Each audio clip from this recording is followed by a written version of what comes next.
This guy is an F-rank hunter who had 0 skills. But that changed when he discovered the global top 1 hunter's secret to being the absolute best. Unfortunately, Gongja also found out the strongest hunter's dirty secret. People call the Flame Emperor a genius, breaking every record while other talented hunters fail. But only the MC knows the dark truth behind his success. When the Flame Emperor realized he was exposed, he needed to eliminate the witnesses. So he slaughtered Gongja like it was just a fun game for him. However, Gongja awakened a legendary skill nobody ever thought possible, and now, the strongest S-rank hunter is going to pay for it, because he created the biggest madman of all time, and this madman craves revenge. In this world, a mysterious tower called Babylon appeared. It is so massive you can see it from anywhere on Earth, and those who had nothing to lose were the very first to step inside and explore what was in there. Every single floor of the tower was filled with otherworldly monsters, and crazy skills awakened for a select few visitors chosen by the tower. Those who heard the news quickly gathered at the tower and started to hunt those monsters. For years, hunters targeted clearing all the tower's floors, but right now, absolutely nobody has managed to beat the 40th floor. But then this guy showed up. He managed to clear over 10 floors completely solo, something not even the strongest top guilds could do. Soon, he became wildly famous. Girls wanted him, and boys wanted to be exactly like him. Our protagonist was also one of these losers. He has been stuck at F rank for years and lacks any awakened skill inside the tower. Since he was a kid, his ultimate dream was to climb all the floors. On the day the biggest guild failed a massive raid, and that lone hunter soloed it, the emperor said in an interview that success belongs to those who deserve it, and for those who oppose him, death will be their final destiny. At that exact moment, the protagonist felt so much insane jealousy toward the Flame Emperor that the system appeared for him too. It finally happened. I awakened a skill, Gongja thought. The system stated that between heaven and earth, he was the most envious human alive, and because of that, it would grant him a unique skill. Gongja remembered other hunters who filmed the exact moment they awakened, so he felt the system was being totally unfair to him. But that didn't matter, because he received a glowing golden card. It was S rank for sure, and that was totally true. Then, the system announced the skill name was I Want to Become Like You, an S+ rank. The crazy effect would activate automatically upon getting killed by an enemy, copying one of his killer's skills and stealing it for himself. It wasn't possible to copy twice from the exact same opponent,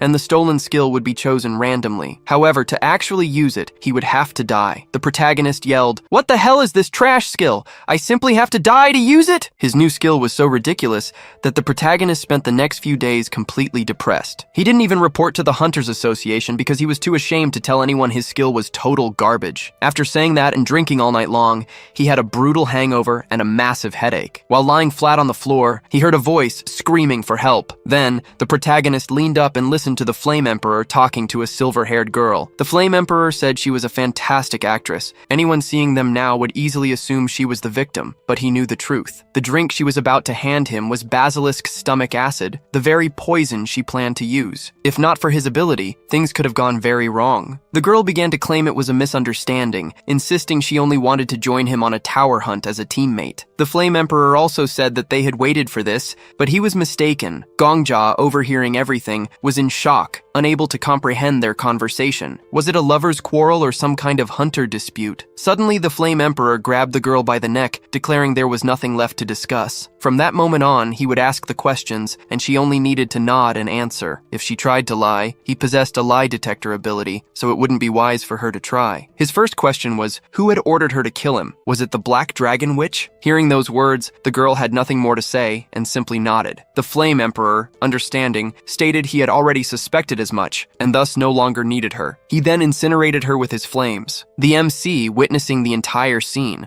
wondered if this was the hero everyone claimed him to be. What he saw, however, was not a hero, but a psychopathic killer. Gongja then started to run, accidentally stepping on a glass bottle. In that instant, the Flame Emperor found him. He even joked that he had gotten rid of all the rats in the vicinity, but it seemed he had forgotten one. The MC realized that look wasn't from a normal person, but a killer. And by the way he spoke, the saint, that silver-haired girl, wasn't his first victim. He must have killed a dozen, or perhaps even more. As he thought this, the MC fell to the ground. Looking back, he saw his shoe, or rather, his foot. Slowly, the Flame Emperor approached him, while the MC trembled in fear. He simply kicked his foot towards him, and Gongja began to beg for mercy, pleading for his life. However, the Flame Emperor ignored his pleas and simply asked if he had seen that. The MC, in shock, said he hadn't seen or heard anything. The Flame Emperor asked another question about what he hadn't seen, then suddenly grabbed Gongja by the neck and questioned how that was possible, as he was at the right time, in the right place, and he wasn't foolish enough to believe that. He declared that if the MC didn't want to end up like the saint, he should answer calmly. The MC realized he was a demon. His world, and even himself, had been observed by someone like him. However, the MC told the Flame Emperor about his lie detection ability, stating that if he used it on him, he would realize that he knew nothing and was nothing. The Flame Emperor looked at him with an uncertain expression, and seeing this, the MC wondered if he had killed the saint without any certainty, just because she was a little suspicious. The Flame Emperor said he wasn't that kind of person. Who did he think he was? Because the saint was truly going to kill him, and if he didn't kill her now, he would have been poisoned tomorrow. The MC asked how he knew that, so the Flame Emperor simply replied that he had his contacts,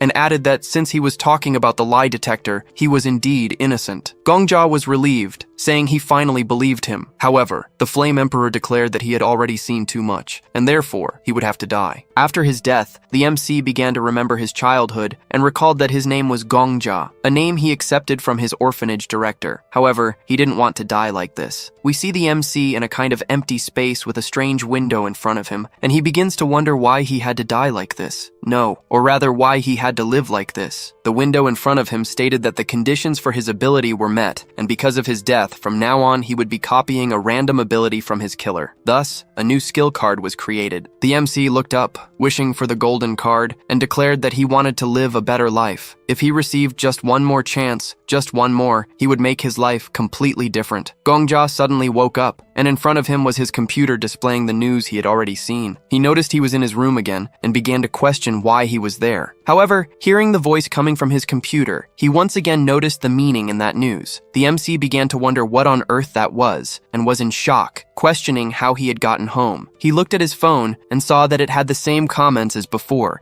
and in front of him, the same news that had played the previous day was showing again. He truly didn't understand what was happening, and began to recap that a moment before he was killed, he had obtained a golden skill card. Recalling this, he told the skill card to open, and saw that his envy skill was there again. However, there was an additional skill in the middle, and it was the ability he stole from the Flame Emperor, which he copied when he died. It was called Returner's Clock, and its rank was X. This skill had a very simple effect. At the moment of his death, he returned 24 hours in time, and his memories and experiences were preserved. Seeing such a description, the MC realized that everything clicked. He noticed that this was the true formula to become the legendary hunter. That's why the Emperor was so sure the saint would kill him the next day, but he also killed the MC, who was innocent. Again, the interviewer asked the same question about the secret to success in becoming a legendary hunter, and the Flame Emperor said the same thing he had said the previous day, exactly the same words, that if anyone sought trouble with him, everyone would die. Hearing these words, Gongja began to get nervous and declared that now they would see who would die first. Suddenly, he heard someone shouting that something was on fire, and looking out the window, he noticed that a building was in flames. Outside, several people were gathered, trying to run and put out the fire. It is explained to us that this place where the MC lives is different from the outside world. It is a city made for people who entered the tower to become hunters, and the location he was in was the first floor of the tower. Gongja was running among the people, wondering what time it was, and noticed it was the same time he had gotten drunk yesterday. It was also the time the Flame Emperor destroyed the evidence of his homicide. Among the people trying to put out the fire was the rank 2 Black Dragon, the master of the Black Witch Guild. Further to the side was the rank 5, the master of the Healers and Pharmacists Guild, the Alchemist Master, and the one calming the people was the rank 10 and leader of the city's surveillance corporation, the Paladin. The MC remembers some people call his city the City of Ascension,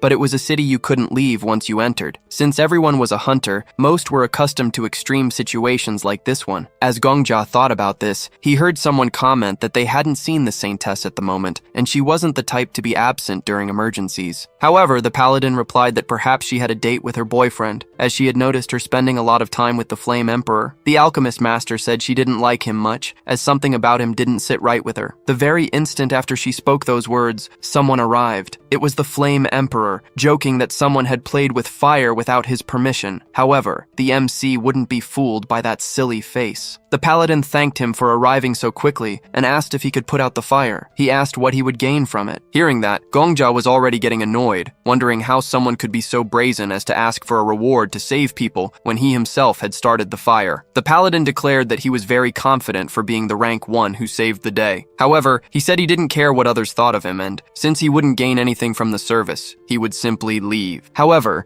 the MC knew something no one else did. Everyone thought the Flame Emperor was just a slightly eccentric hero, yet he was the only one who knew his true nature as a bloodthirsty murderer. For that reason, he had to kill him. So the MC turned and started walking towards the Flame Emperor. People tried to stop him, but he refused. In his thoughts, he declared that for humanity and the honor of hunters, he had to eliminate him, and regardless of the method, that psychopathic killer needed to be exterminated. Suddenly, the MC ran and entered the fire. He noticed people's gazes on him and felt nothing but pain. However, this was the only way to kill that monster. Again, Gongjia went back 24 hours in time and once more woke up in his bed in his tiny, messy, and smelly apartment. The system window announced that he was currently a rank F hunter, and therefore, he would incur no penalty for using his skill. The MC remembered that killing the Flame Emperor in his current state was impossible. Even if he was lucky enough to kill him, it would only send him back 24 hours in time, as the Emperor also possessed that ability. So there was only one way for a weak hunter like him to kill him. At that very moment, while thinking about this,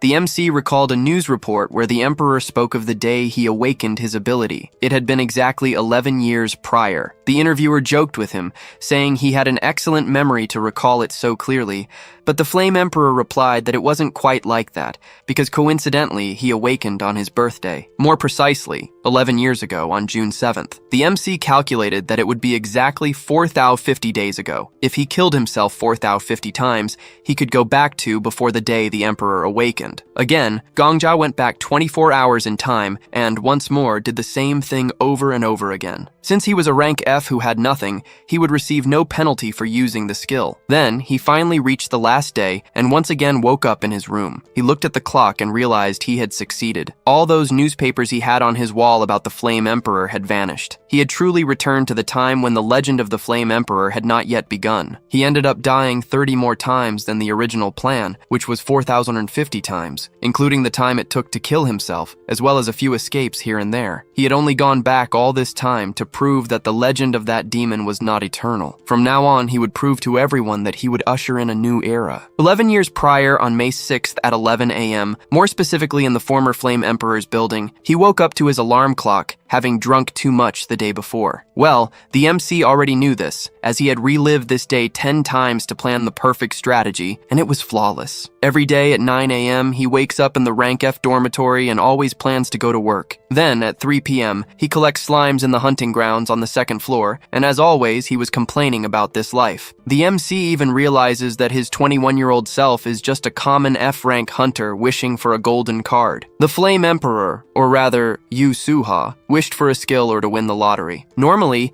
his wishes would come true within a week, but that wasn't going to happen, as such a future wasn't meant for someone like him. At 5:31 p.m., Yu Suha said he wouldn't get anywhere just hunting slimes, so he headed to a higher and more difficult area than where beginner hunters usually go. A place where, for the next 36 minutes, he would be alone. This was the perfect opportunity. Gongjia approached him, asking for help, claiming he had been attacked by a wolf, and asked if he had any kind of potion to heal him. Yu Suha became indignant, asking if he had already dealt with the monster in that area. It would be bad, as he wouldn't be able to meet his daily quota. The MC asked him to give him a potion, and Yu Suha replied that he didn't have any, as he couldn't even complete his daily mission. However, if the MC had something to trade, he would offer the potion. The MC asked why he was asking for something in return, and Yu Suha replied that his hunt had been ruined, and yet he was expected to give a potion for free. The MC said he would pay for the potion, but needed to use it quickly before he died. However, Yu Suha stated that he wasn't understanding the situation. The MC was on the verge of death, yet he didn't want to pay the potion's value. Did he think his life was worth so little? Then the MC said he would pay 20 gold for the potion, but Yu Suha didn't accept. He wanted everything the MC had. The MC already knew this. He knew what kind of person Yu Suha was. Yusuha said the MC was quite poor for having only 60 coins at most, and Gongja replied that those were all his savings. Yusuha said he didn't need to worry, as he would spend them very well, because that's how life works. The MC asked for the potion since he had handed over the money. However, Yusuha said he had thought about it for a bit, but if he let the MC go, he might come back for revenge later. And of course, Yusuha needed to live a worry-free life. Since the MC had seen his face, he should just die. At that very moment, the MC ducked down and delivered a kick right between Yusuha's legs, declaring that he would live a worry-free life. Instantly, he drew his sword and slit Yusuha's throat. The MC began to attack again and declared that, to prevent the 1 in a million chance of Yusuha awakening and threatening his life, he would make sure to finish him off properly. At that moment, the MC killed Yusuha and began to wonder. Killing him was expected, but something bothered him. Why, in that moment before killing him, did he say his name? However, the MC understood after 4,090 deaths. He realized that despite being a cold-blooded killer, he wanted to pretend to be a holy knight in a sacred duel. Given his actions, this was not justified. Acting righteously after killing all those innocent people was simply hypocrisy. As the MC was saying this, wolves appeared behind him. Gongja realized the wolves wanted to eat Yusuha's corpse, and since his work was done, it no longer mattered. The MC walked to a strange sand mound and began to dig it. When he opened the hole, there was a backpack and 3 bottles inside. He changed into cleaner, blood-free clothes and began to wonder if it was finally over. He was then teleported to the first floor and noticed there were people from the Vigilante Corporation. However, he was afraid to pass them because of the smell of blood. Yet, he walked past calmly, and no one suspected him. He realized it was finally over, and no one knew what had happened. And of course, to celebrate, he went to the bar and was drinking heavily. In his thoughts, he was happy because the Flame Emperor Yusuha no longer existed. People were saying he was quite happy that day, and he replied that he had to celebrate, as all the problems in his life had finally ended. At that very moment, he opened his status window. However, looking at it, he realized he had no combat skills, but he was happy because he realized that this was nothing more than greed and shamelessness. Since he had a time reversal ability, he could win the lottery or sell the method for clearing the upper floors that no one else knew yet. While the MC was thinking this, someone arrived. An old man in a suit wearing red sneakers. He ordered the waiter some milk mixed with a little vodka and sugar. The MC noticed this guy was quite strange. However, the people in the bar started whispering among themselves, wondering how he was there. Looking closer at the old man, the MC realized who he was, the #1 ranked hunter of that era, known as the Sword Saint. Let's get to know this Sword Saint. His real name is Marcus Callenberry. Many people had forgotten him after 11 years, as a long time had passed since his disappearance. But until the Flame Emperor had risen to fame, he was the true #1 of the tower. The MC didn't know he was standing in front of the strongest guy of that era, and wondered if he had several S-rank abilities, unlike his own strange abilities that were useless for combat. Following this line of thought, he remembered that his ability allowed him, if he died, to steal any ability from a hunter who killed him. This meant he could steal the current abilities of the top 1. Even if the old man killed him, he couldn't truly die, as he would just go back one day. The MC started looking at comments about the Sword Saint online, where people said no one knew what kind of ability he had. There were even rumors that he came from a rich family in the north, but left everything to enter the tower. However, looking at all these comments, the MC realized that the Sword Saint was shrouded in mystery, and there was no useful information, only rumors. It would be good if he at least had half the desire for attention and fame that the Flame Emperor had. Suddenly, the old man told him to shut up. However, the MC realized he wasn't talking to him, but rather talking to himself. The MC even realized that, based on the rumors of him talking to himself, at least that part was true. He wondered why all the top-ranked individuals always had some kind of issue in their head. Continuing to look at the internet comments, the MC found a comment that said it was not good to utter a word in front of the Sword Saint, and this was a 100% true story witnessed firsthand. According to the sender, if you don't want to die, never say that in front of the Sword Saint. The story goes that high-ranked guys got into a fight with the Sword Saint in the hunting grounds of the 9th floor. These guys were mocking him, telling him to use a hearing aid since he was becoming a senile old man, and that based on his face and personality, his grandchildren would also be terrible people. After those words, the Sword Saint simply split the man in half. Everyone might think this was nonsense, but either way, it was not good to talk about the Sword Saint's grandchildren in front of him. The MC realized that could be tested to see if it was true. The Sword Saint was a bit agitated, so he paid for his drink and left. Everyone in the bar, who had been silent, started declaring that he had finally left, saying he was an old man with weapons and muttering to himself. The MC did the same and left. From that moment on, he went in search of the number 1 ranked individual. The MC started wondering where he had gone. Since he followed him as soon as he left, he couldn't have gone too far. Looking ahead of the people, he found him and started following him. This was easy, as the only person who dresses like that in all of Babylon is easy to find. The MC started wondering what kind of ability he would have. Is it like the Flame Emperor, whose rank X abilities allowed him to go back in time? So, the Sword Saint was successful even before the Flame Emperor. He must have something much better. Could he have some kind of ability even stronger than going back in time? Suddenly, the Sword Saint stopped and said that this place should be suitable. The MC was surprised by his words, and the Sword Saint told him he could come out from behind the trees, declaring that no one knew what would happen from that moment on. The MC apologized for his bad manners and said he wanted to ask the Sword Saint for a favor. However, to our surprise, he started laughing. The Sword Saint asked if he hadn't followed him in such a careless way on purpose, so that he would notice. However, the one most surprised in this situation was the MC. He had no weapon or anything of the sort with him, yet the Sword Saint was already holding a sword, almost as if he were about to attack. This made no sense. Was it just because he had followed him? The Sword Saint began to say that he was a good actor, as expected of a first-class assassin. The MC was confused. The Sword Saint had already found a reason to kill him without even mentioning his grandchildren. The MC said he didn't understand what was happening, but the Sword Saint stated that he had been pretending until now, so he couldn't fool him. Gongja continued, saying he truly didn't understand what he was talking about, because how could he look like a first-class assassin? In fact, he was quite proud of looking like an ordinary person. However, the Sword Saint drew his sword and told him to be quiet. He declared that he possessed several abilities, and among them one that showed how many times a person had committed murder. Then the MC realized that, as explained, murder is murder. He couldn't have known that the person he killed would become a monster, but there was no time to explain that in this timeline. He thought the Sword Saint was seeing the number 1 above his head. The MC began to say that even though it might sound like he was making excuses, he had done this act for a good reason. However, the Sword Saint merely remained silent and said he was disgusting because a demon like him, who had killed countless people, wanted to invent reasons to favor himself now. The Sword Saint hadn't lived a particularly honest life either, but at least he hadn't committed as many mass murders as the MC. The MC wasn't understanding anything. What did he mean by mass murders when he had only killed one person? The Sword Saint said that the MC was now a disgrace to society, as the number of people he had killed so far was 4,091. Hearing this,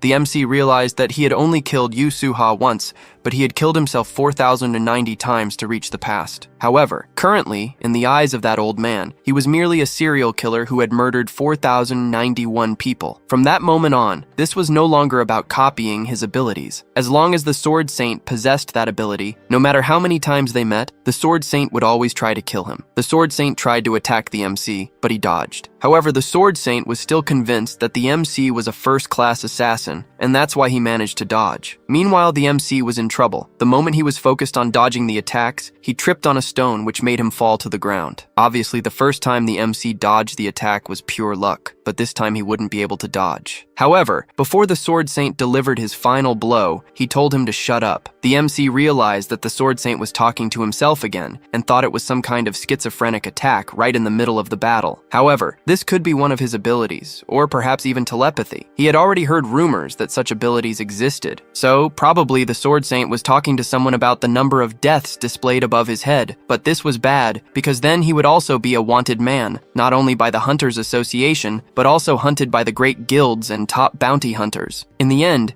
he would simply be publicly executed on the first floor of the tower. But he couldn't let that happen, and had to die now, before 24 hours passed. At that very moment, the MC stood up and asked the Sword Saint if his grandchildren were all right. He added that he had heard his family was a good family in Northern Europe, and that such families weren't very easy to deal with. The outside world was a very dangerous place, and by some chance, if someone accidentally discovered that he was the Sword Saint, what did he think would happen to his grandchildren? And of course, at that very instant, the MC saw the world upside down. He realized he hadn't even seen the last attack and, once again, wished he could be like him. He was very envious, as he also wanted to have that beautiful attack. Thus, once again, the MC died. Again, they went to the same strange empty space with a window in front of him. This system was creating his ability cards, and he was anxious because he would have the abilities of the two top rankers. He would only take one as a reward, as he did with the Flame Emperor, but looking at the cards in front of him, he realized there were no golden cards. The The MC was obviously shocked because, unlike the Flame Emperor, the legend of the Sword Saint, Marcus Callenberry, evolved without any S-rank abilities. Gongja fell to his knees in shock. He wondered if there was some kind of overpowered ability among those silver cards. There were only 3 bronze cards and 4 silver cards. Ignoring the worst cards, which were the bronze ones, he would have a 1 in 4 chance. Among them was that kill counting ability, and he obviously didn't want it. He wanted a very strong combat-oriented ability. So he grabbed a silver card with all his might. Of course, after selecting the card, he went back 24 hours in time and suddenly woke up in his room again. Quickly, he opened his status window and wondered if he had obtained the Sword Saint's main ability. It was a passive ability again, but at least it was A+ rank and didn't seem to be the kill counter. He lay on his bed complaining that he wanted a cool ability, like martial arts or aura awakenings. He opened the ability card again, specifically the one he had taken from the Sword Saint, and its name was Sword Throne. From the name, he couldn't understand what it did. However, suddenly someone asked what that noise was. Looking to the side, the MC became a bit confused, as there seemed to be some kind of specter talking to him. He told it to shut up and be quiet, as they would train soon. While the specter was speaking, the MC politely excused himself and asked who it was. The specter asked the MC if he could see and hear it, and Gongja replied that it was obvious since they were talking. The specter was a bit surprised, as that wasn't how things were supposed to work. It started wondering where Marcus was. The MC asked if it was talking about Marcus Callenberry, the Sword Saint, and the specter said that, although that title was an exaggeration, he was indeed talking about him. It asked the MC if he knew where he was, because since the MC was there, the old man was probably nearby. The MC started wondering what on earth that specter was, and looking at the ability he had taken from the Sword Saint, realized that this ghost was, in fact, a being from another world who had completed 99 stages of the tower but failed the 100th. The MC asked the ghost if it was the Sword Saint's guardian spirit, and the ghost replied that it probably was. The MC, somewhat shocked, said that unintentionally, he had accidentally stolen it from the old man. Hearing this, the ghost was obviously shocked. It started crying, complaining that since the MC had copied the ability, he could also cancel it, and asked if he didn't know how to reverse it since nowadays, when you take something wrong, you can return it. But the MC was also shocked by the whole situation. He didn't know what to do, and said that his ability wasn't something he could control. The ghost was almost falling into depression because it had been stolen by a loser. It started spouting a lot of nonsense at the MC,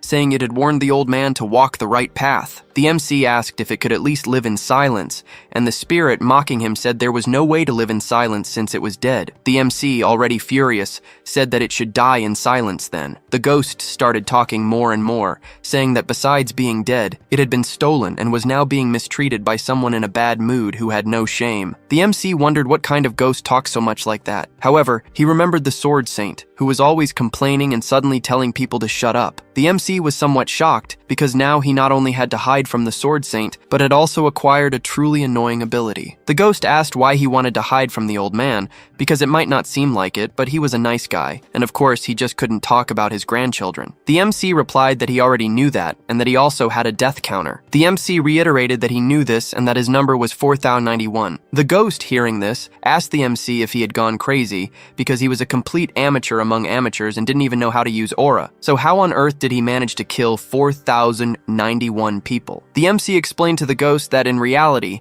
he hadn't killed 4091 people. He had only killed one who would become a tyrant in the future, and the truth was that he had killed himself 4090 times and ended up going back 11 years into the past simply to kill that guy. He had a copy ability, which allowed him to steal any ability from anyone who killed him, and coincidentally, he ended up receiving the power to go back in time when he was killed by that guy. Every time the MC dies, he returns 24 hours in time, starting from the moment of his death. Technically, he was immortal. He wanted to get back at him, but this guy was rank 1 and couldn't be killed due to his resurrection ability. That's why he ended up going back to the time before abilities awakened. The ghost questioned, asking if he had traveled back in time just to get revenge on one person, and for that feat, he simply committed suicide for 11 years. The atmosphere between them grew tense. The ghost asked the MC his name, and he replied that it was Kim Gongja. He asked another question. Why had he decided to provoke the old man, and why had he stolen his ability right after his revenge? The MC simply replied, because he was number 1, and the fastest fastest way to get strong is by taking the abilities of the strongest. The ghost looked at him and said that the reason he was being honest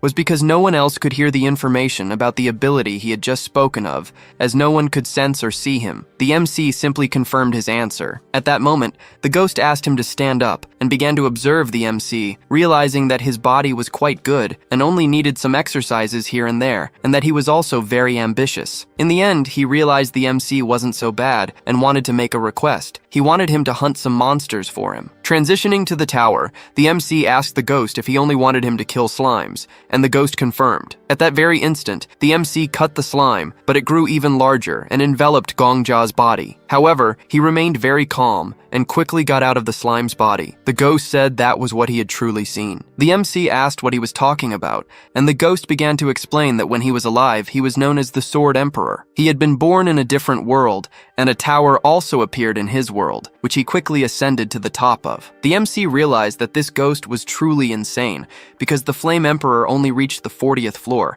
while he had managed to reach the 99th floor. The ghost added that upon reaching his level, he could see a person's talent just by looking at them. For this reason, he wanted him to hunt to observe his abilities. Hearing that, the MC was somewhat disappointed, saying that he had wasted his time and had no talent for fighting. The ghost asked what nonsense he was talking about. He did have talent, and a very significant one, in fact. The MC questioned if he was joking, but the ghost added that of course he had no talent for martial arts because his movements were clumsy, his body wasn't trained, and he wasn't even close to sensing his aura. However, he possessed a talent that no one else had, the fear of death. People usually protect themselves instinctively when fighting, but the MC was the opposite. He had probably lost that fear after dying over 4,000 times. The MC questioned if that could be considered a type of talent, and the ghost confirmed it. For him, the definition of talent wasn't something like immeasurable power. In fact, anyone could gain talent during their life, and one of the most difficult to obtain was overcoming the fear of death. That alone was incredible. The MC noted that no one had ever told him that, not even himself. Gongja couldn't stand being treated like an insect by the Flame Emperor. He couldn't bear it to the point that he killed himself 4,090 times, and in the end, death, something everyone fears, ended up becoming his talent. The ghost asked the MC something. Since he had stolen the old man's ability, that meant he had died to him, and he wanted to know what he thought when the old man killed him. The MC replied that the moon and that cut were very beautiful. At that moment, the ghost began to laugh incessantly and said that the MC was very interesting. He added that if his ability was copy, then that meant there was another version of him as the spiritual guardian of the Sword Saint. Therefore, he wanted to see which of the two would become the best hunter. To find out the result, he would help him. He would help him to the point where he could defeat the old man, or rather, to the point where he would be above him, and also conquer all those floors of the tower. The next day, the ghost was nagging the MC to wake up. He should wake up soon, as the old man was probably on the 10th floor while he was sleeping. If he didn't wake up, he would sing a song for him. The MC got up, a bit annoyed, questioning if he didn't know the time. It was only 4 in the morning. The ghost replied that even insects start crawling at 4 in the morning. But the MC retorted that it was no excuse, as the ghost was only doing this because he couldn't sleep. Gongja added that he now understood why the Sword Saint trained at such crazy hours. It certainly wasn't by choice, but out of sheer exhaustion. The ghost then told the MC he should be grateful and kneel. The MC declared he would kill him, but the ghost just laughed, saying he was already dead so the MC couldn't kill him. Since the MC was so angry, he just needed to kill himself as he couldn't kill the ghost. However, he couldn't even do that, because he would simply return in time. The ghost then declared that the MC's nickname from now on would be Zombie. Outside, the MC was doing his daily run when the ghost began to comment that, besides his perseverance, the MC had no other talent. He'd prefer to start teaching him the basics, but even there, the MC was inferior. For some reason, his level was below basic, yet in terms of potential, he was like a limitless black hole, which meant he needed special assistance. To achieve this, he would need to pay for some high-level torture. The ghost then declared it was time for them to win some money in the lottery. You might be wondering where they'd win this money, given they were inside the tower. In fact, there was a guild called Sang Ryun, though its official name was the Merchants Union. The master of this guild was the rank 3 hunter, known as the Countess, and she was the only one with an ability to conduct exchanges with the outside world. Thanks to this ability, the Sang Ryun Guild held a monopoly on the tower's economy, and, as a result, became the only place in all of Babylon where one could bet on the lottery. The MC arrived and placed his coupon on the counter. stating he had come to collect his winnings. The clerk congratulated the MC for finally winning their guild's lottery. The ghost, somewhat curious, asked if the MC knew why they always wore cat ears, and Gongja replied that he'd heard their guildmaster was a catwoman. The clerk questioned the MC if he had checked the date, as it wasn't possible to collect a prize from a ticket purchased over 2 years ago. The MC replied that he had bought this one last week. After that, the clerk examined the ticket and was shocked, as the MC had won the first-place lottery prize. Everyone behind the MC was surprised. The clerk, somewhat confused, said he would confirm the number and call the manager immediately. The ghost questioned the MC if he wasn't afraid of being robbed in an alley, or something similar with that amount of money. Gongja replied that before he returned to this time, Yu Suha had used this ability to win the lottery several times, so he had learned a few things. It wasn't something that could be hidden, even if he tried. Even if it were revealed, it was better to have everything explained. If a winner were attacked, the Sang Ryun Guild would suffer the worst consequences. At that very moment, the guild manager, Arthur Tyler, arrived. He was also known as the Vault Guardian. The MC joked with him, saying his nickname suited the guild. Normally, an F rank like Gongja could never associate with someone of high rank, but today was different because he was now a client worth 50,000 gold. The ghost began to mock the MC, saying he was easily swayed, getting impressed by mere treatment, and embarrassed when his talent was mentioned yesterday. In his thoughts, the MC wanted to kill the ghost. The ghost declared that the MC shouldn't be so easily influenced. He should believe that everyone in the world existed to be trampled upon by them. In his thoughts, Gongja mused that anyone with Emperor in their name was a psychopath, and he never wanted to be like them. Arthur questioned the MC if he was having any problems, and the MC denied it, saying he was just a bit unfocused. Arthur said he was relieved, as he had been wondering if someone had treated him poorly before he arrived. The MC began to wonder in his thoughts if Arthur was some kind of angel. A short while later, they arrived at the VIP room, and the prize before the MC was what he had won, 53,000 gold. Seeing such a large sum, the MC couldn't help but swallow hard, as where he came from, all that gold was equivalent to about $5 million. With all that money, he could live comfortably for the rest of his life. His goal was to succeed, and he had already achieved it. However, he had decided to reign in this tower as a hunter. How he acquired this money was just a small step, and he had already seen much more impressive gold than that. The MC told Arthur that he should keep the money in the safe, and this was a wise choice, as it was what he recommended to many winners. Even if he managed to carry the money with him, there were many bad people in the world. Because of this, Gongja wanted to purchase an honorary membership title from the Sang-hyun Guild. Arthur asked the MC if he wasn't part of any guild, and the MC denied it. The ghost said that the MC was truly smart, because a guild wasn't just a group of friends or hunters. The biggest reason people joined guilds was because they wanted to be protected. On the first floor of the tower, there were guards and the Hunters Association, but the city was too wild to trust those two organizations. This could be seen by how the Flame Emperor and the Sword Saint killed the MC. The Flame Emperor never affiliated with a guild and always prided himself on his freedom. He probably won the lottery many times,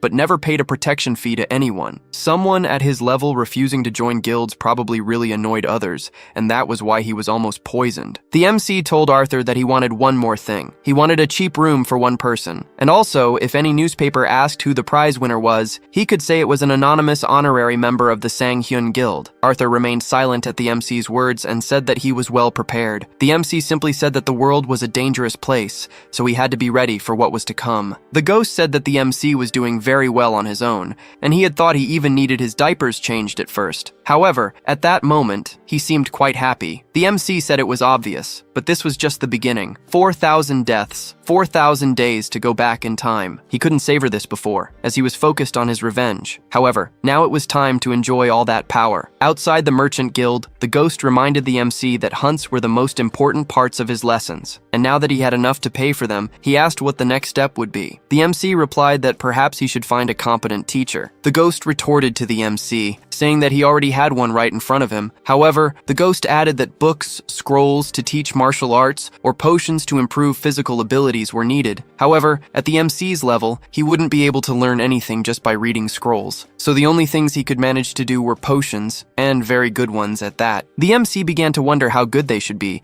and the ghost thought for a moment and said they should be from a place called the Alchemy Castle, because there were many healers there. Gongja said that the potions there were extremely expensive, but the ghost said that now he had a lot of money and shouldn't be stingy. He just needed to make a deal, and perhaps he could get a discount. While running to the location, the ghost suddenly stopped and told the MC that he should hide because he had forgotten to mention the shop they were going to. The old man also bought potions there. The MC was asked why he hadn't said that before, as he should have cut off that kind of thing from the beginning. Suddenly, the sword saint stopped and looked towards where the MC was, and Gongja was already in shock, wondering what he should do. Should he simply run? However, the sword saint merely turned away. The ghost said that was terrible because if the old man was there, it meant he would buy all the potions, and he told the MC to leave faster. Arriving in front of the shop, they realized the old man had entered it, and the ghost began to say that the training was over there because that shop was the best in the area, and the old man would probably take all the potions. The MC realized in his thoughts that it would be too risky to use the same shop as the sword saint. However, he wanted to take a different path. Looking at his phone, he noticed that neither the top 100 nor the top 300 were listed there. Suddenly, the MC said that maybe he wouldn't have to spend as much money as he had mentioned before,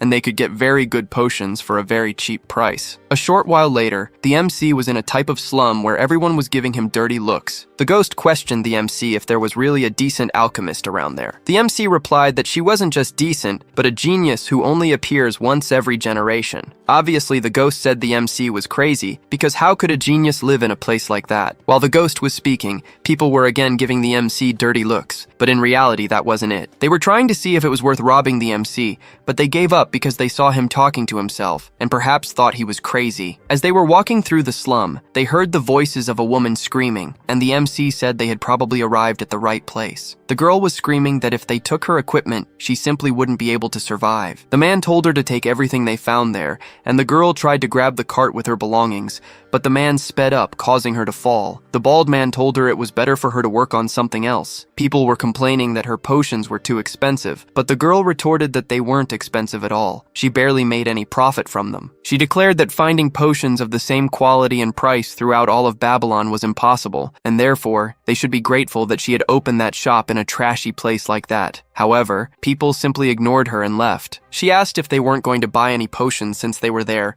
and everyone replied that they wouldn't buy anything from a rude person like her. Seeing that, the ghost questioned the MC if that loser in front of them was the generational genius he had spoken about, but the MC asked if he was blind. Then he approached her and questioned if her shop was still open. Obviously, this woman wasn't a crazy alchemist or a loser. She was simply the master alchemist, an alchemist who would reach level 5 in the future and become the leader of the alchemy castle. The girl said she was open and could make any potion he needed, and questioned the MC about which product he wanted to buy. The MC said he wanted a product worth around 20,000 gold, and this obviously shocked the girl. Well, Gongja had all this in mind. If he could form connections with the high ranks to reach the top, it would simply become his golden goose, and for that reason, he would become her #1 client. A short while later, the girl led him to her shop, and upon arriving there, they noticed everything was messy. The ghost started questioning the MC again if he really wanted potions made by her. The girl asked the MC again if he would really give 20,000 gold. The MC believed that if she was truly doubting him,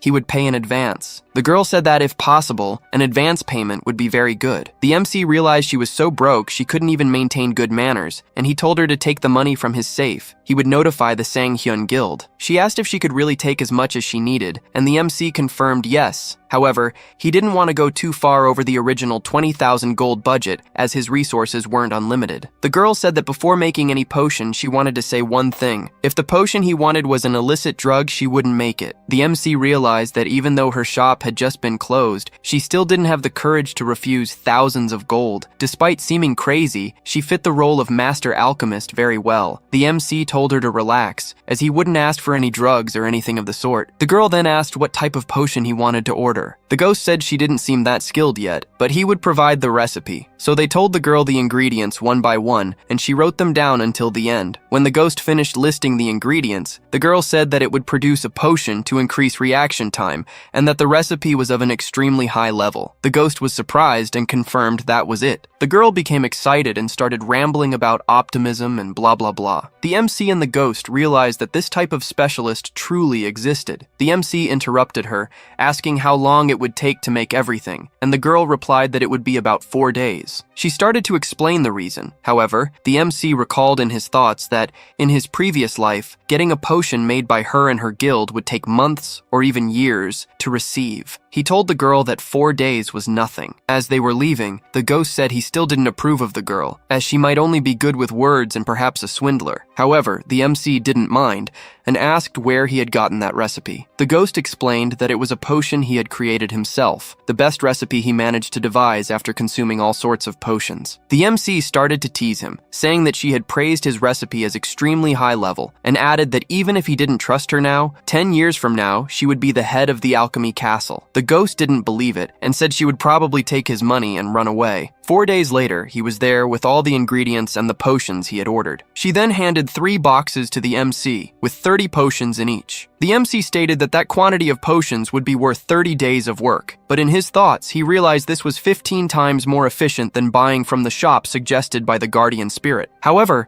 while he was thinking this, the girl caught the MC's attention and questioned why he had placed such a valuable order with an unknown alchemist like her. Even though she was confident in her skill, just by looking at that recipe, she realized that only 2 people in all of Babylon could make it. The MC himself had seen that all those people treated her like a madwoman. In his thoughts, the MC said it was because before him stood the most renowned pharmacist of her entire generation. But that wasn't the only reason. It was because she was the one who ran to the city faster than anyone when the fire started, and also someone who hadn't been deceived by the Flame Emperor. And on top of that, she was skilled and kind. Besides having good judgment, it would be a great loss if he didn't get close to someone like her. However, all of this was in his thoughts, and he told her that he helped her because she seemed kind, and also because she would achieve success even without his help. Therefore, he believed that good hunters like them needed to be successful so they could help each other even more in the future, as it was frustrating to see only crazy psychopaths succeed. For that reason, he wished the best for both of them. Everything the MC had said was true, and perhaps he couldn't have been more honest than that. The girl supported the MC's words, saying they should become successful for the good of the world. As he was leaving, the girl added that if he had any more requests, he should let her know at any time, as she would always prioritize his orders. The MC said he was grateful. However, the ghost annoyed him by questioning what he meant by hunters like us. The MC himself admitted he had said something embarrassing, but they should train soon. Now on the 3rd floor of the tower, the MC realized that the monsters ahead of him were truly stronger than him, and he questioned the ghost about what he should do. The ghost simply told him he should drink the potion, and so he did. The MC said the potion's taste was quite normal. It had a hint of lemon and even a taste of honey. However, at that very instant, something began to happen. It felt like the world around him was swaying, and his entire body started to sweat. The ghost told the MC that the girl's skills were indeed good, and he asked the MC what the sensation was like. It felt like every strand of his hair could be counted, and even his sweat seemed alive. This was the potion's effect, and it greatly enhanced the perception of reality. The ghost said that the thing around his heart was aura, and it exists within every hunter who enters the tower. Most of them don't even realize it's there. Learning to control this aura would be a decisive factor against the old man. Normally, one could feel the flow by meditating in that state. However, it would take too long, and since he lacked talent, he at least had to work harder than others. If he didn't want to die, he should run. The moment the monster attacked the MC, he realized the world seemed to slow down. However, even if he could see the attacks, his body didn't respond properly. As he ran, the ghost told the MC that he would be able to dodge, so he shouldn't give up. Orcs are low-level monsters with very simple attack patterns, so it would be easy for him to deal with them once he recognized these patterns, and for that, he should gather aura in his legs. Well, saying that was easy, but if he couldn't even dodge, he wouldn't take a single step towards success. However, he had to do it. Suddenly, his heart started beating faster, and a jolt ran through his entire body. He managed to dodge the orc's attack. The ghost began to say that it was harder than it looked, and that was because he didn't possess the necessary channels for aura to flow through his body. Metaphorically, his body was like a small mountain path, and he needed to transform this small path into an avenue so that aura could flow smoothly. He could only feel the aura now thanks to the potion, as normally he would just be a loser. But as he said this, the MC was giving his all to dodge the attacks. When the MC was almost losing consciousness, he questioned what would happen if he transformed this path into a grand avenue. In his thoughts, this frustrated him because the guardian spirit was indeed right, and the metaphor he had spoken truly fit him, an abandoned path covered in debris. However, if he overcame this, what could happen? The ghost asked the MC if he truly remembered that the old man had killed him without even giving him time to react. and the MC confirmed it. However, the ghost said that anyone could perform that kind of ability, and as he had said before, the old man had a long way to go, while for the MC, he didn't even need to comment. Hearing that, the MC began to grow even more frustrated. However, at that very moment, he dodged the orc and lowered his head. He positioned himself quickly, and the ghost was somewhat surprised, as what the MC had done was truly creative. At the same moment, the MC drew his sword and charged at the orc, attacking it in the next instant. The ghost told the MC that he shouldn't let his guard down, as orcs have very tough skin, so he should concentrate his aura at the tip of the blade. But that would be difficult for him. However, in a very simple explanation, he just had to try to channel all his aura to the tip of the blade. So, little by little, the MC infused only the blade, and in the end, he managed to cut the orc and attacked it again and again. After the MC had killed the orc, the ghost asked him if it wasn't hurting. It probably was, since he hadn't even created a decent channel for it and still used aura in that way. He must have been feeling a pain that likely felt like he was going to die. He had ruined his entire body simply trying to take down just one orc. However, despite that final move was very creative, and he praised him for it, as a hunter should always use their head in battle. While the ghost was saying this, the MC was writhing on the ground. The ghost questioned the MC if he felt like he was going to die, because that's exactly what was going to happen. For starters, if it weren't for his return ability, he wouldn't suggest this training method, because even the old man himself meditates after taking that potion. He didn't use his own body as carelessly as the MC did. However, whenever he dies, he'll be able to return, and wasn't that amazing? No matter how tough the training would be, every time he went back in time, his body would return to normal. Since his counter increases every time he kills himself, he would need to use a different method to prevent that from happening. Since he had already understood how to use aura from the start, he would only need 100 more deaths to understand enough. Again, the MC died, and there he was again in that empty space. However, beside him was also the ghost, who wondered what kind of place that was. The MC explained to him that for now, that place would be called Purgatory, and soon the system would probably send a message that he would return 24 hours in time, just like with the Flame Emperor and the Sword Saint. However, the system announced that the conditions for his skill had been met, so it would copy a random skill from the orc. Seeing this, neither of them understood anything. The MC started shouting, asking if monsters even had skills,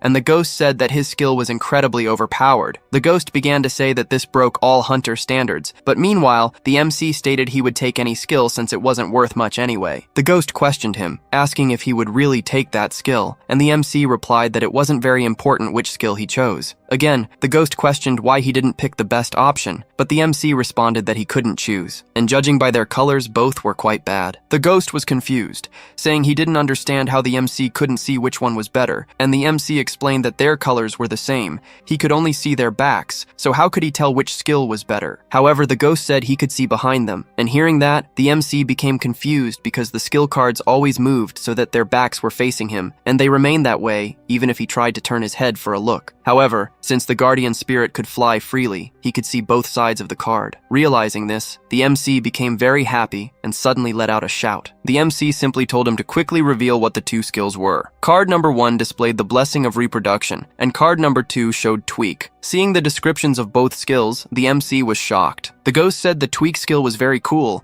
but he could have an orc skill, and regardless, the MC stated that Tweak was better than the Blessing of Reproduction, so he would take it. However, the ghost tried to stop the MC, yet it seemed they were both thinking the same thing, and still, the MC chose that skill. The MC returned 24 hours in time again, and was happy to wake up in the room the Merchant Guild had arranged for him. Meanwhile, the ghost was complaining that he thought he would fall for that, but the MC told him to stop complaining and go train immediately. Then he opened his status window and noticed the skill was there. The ghost tried to convince the MC that perhaps it would be better to train in the lotus position, as it would be less painful than fighting orcs. However, the MC didn't listen to what he said, and once again headed to the 3rd floor. Once more, he took the potion and set off towards the orc, and as always, the world seemed a bit slow to him. Suddenly, the MC stopped and used his Tweak skill. Hearing that, the orc became somewhat confused, and without wasting time, the MC attacked it, thus defeating the orc. The ghost began to complain that the MC was truly using a hack, and that it didn't count for training, and asked if he had no feelings for deceiving that poor orc in such a way, without even considering their feelings. However, the MC didn't care about that. A week later, the MC was already on the 5th floor, facing the boss of that area, who was the Goblin King. At that very moment, he activated his skill called High Society Goblin, and it startled the Goblin King. However, he quickly attacked and thus finished off the boss. The The MC declared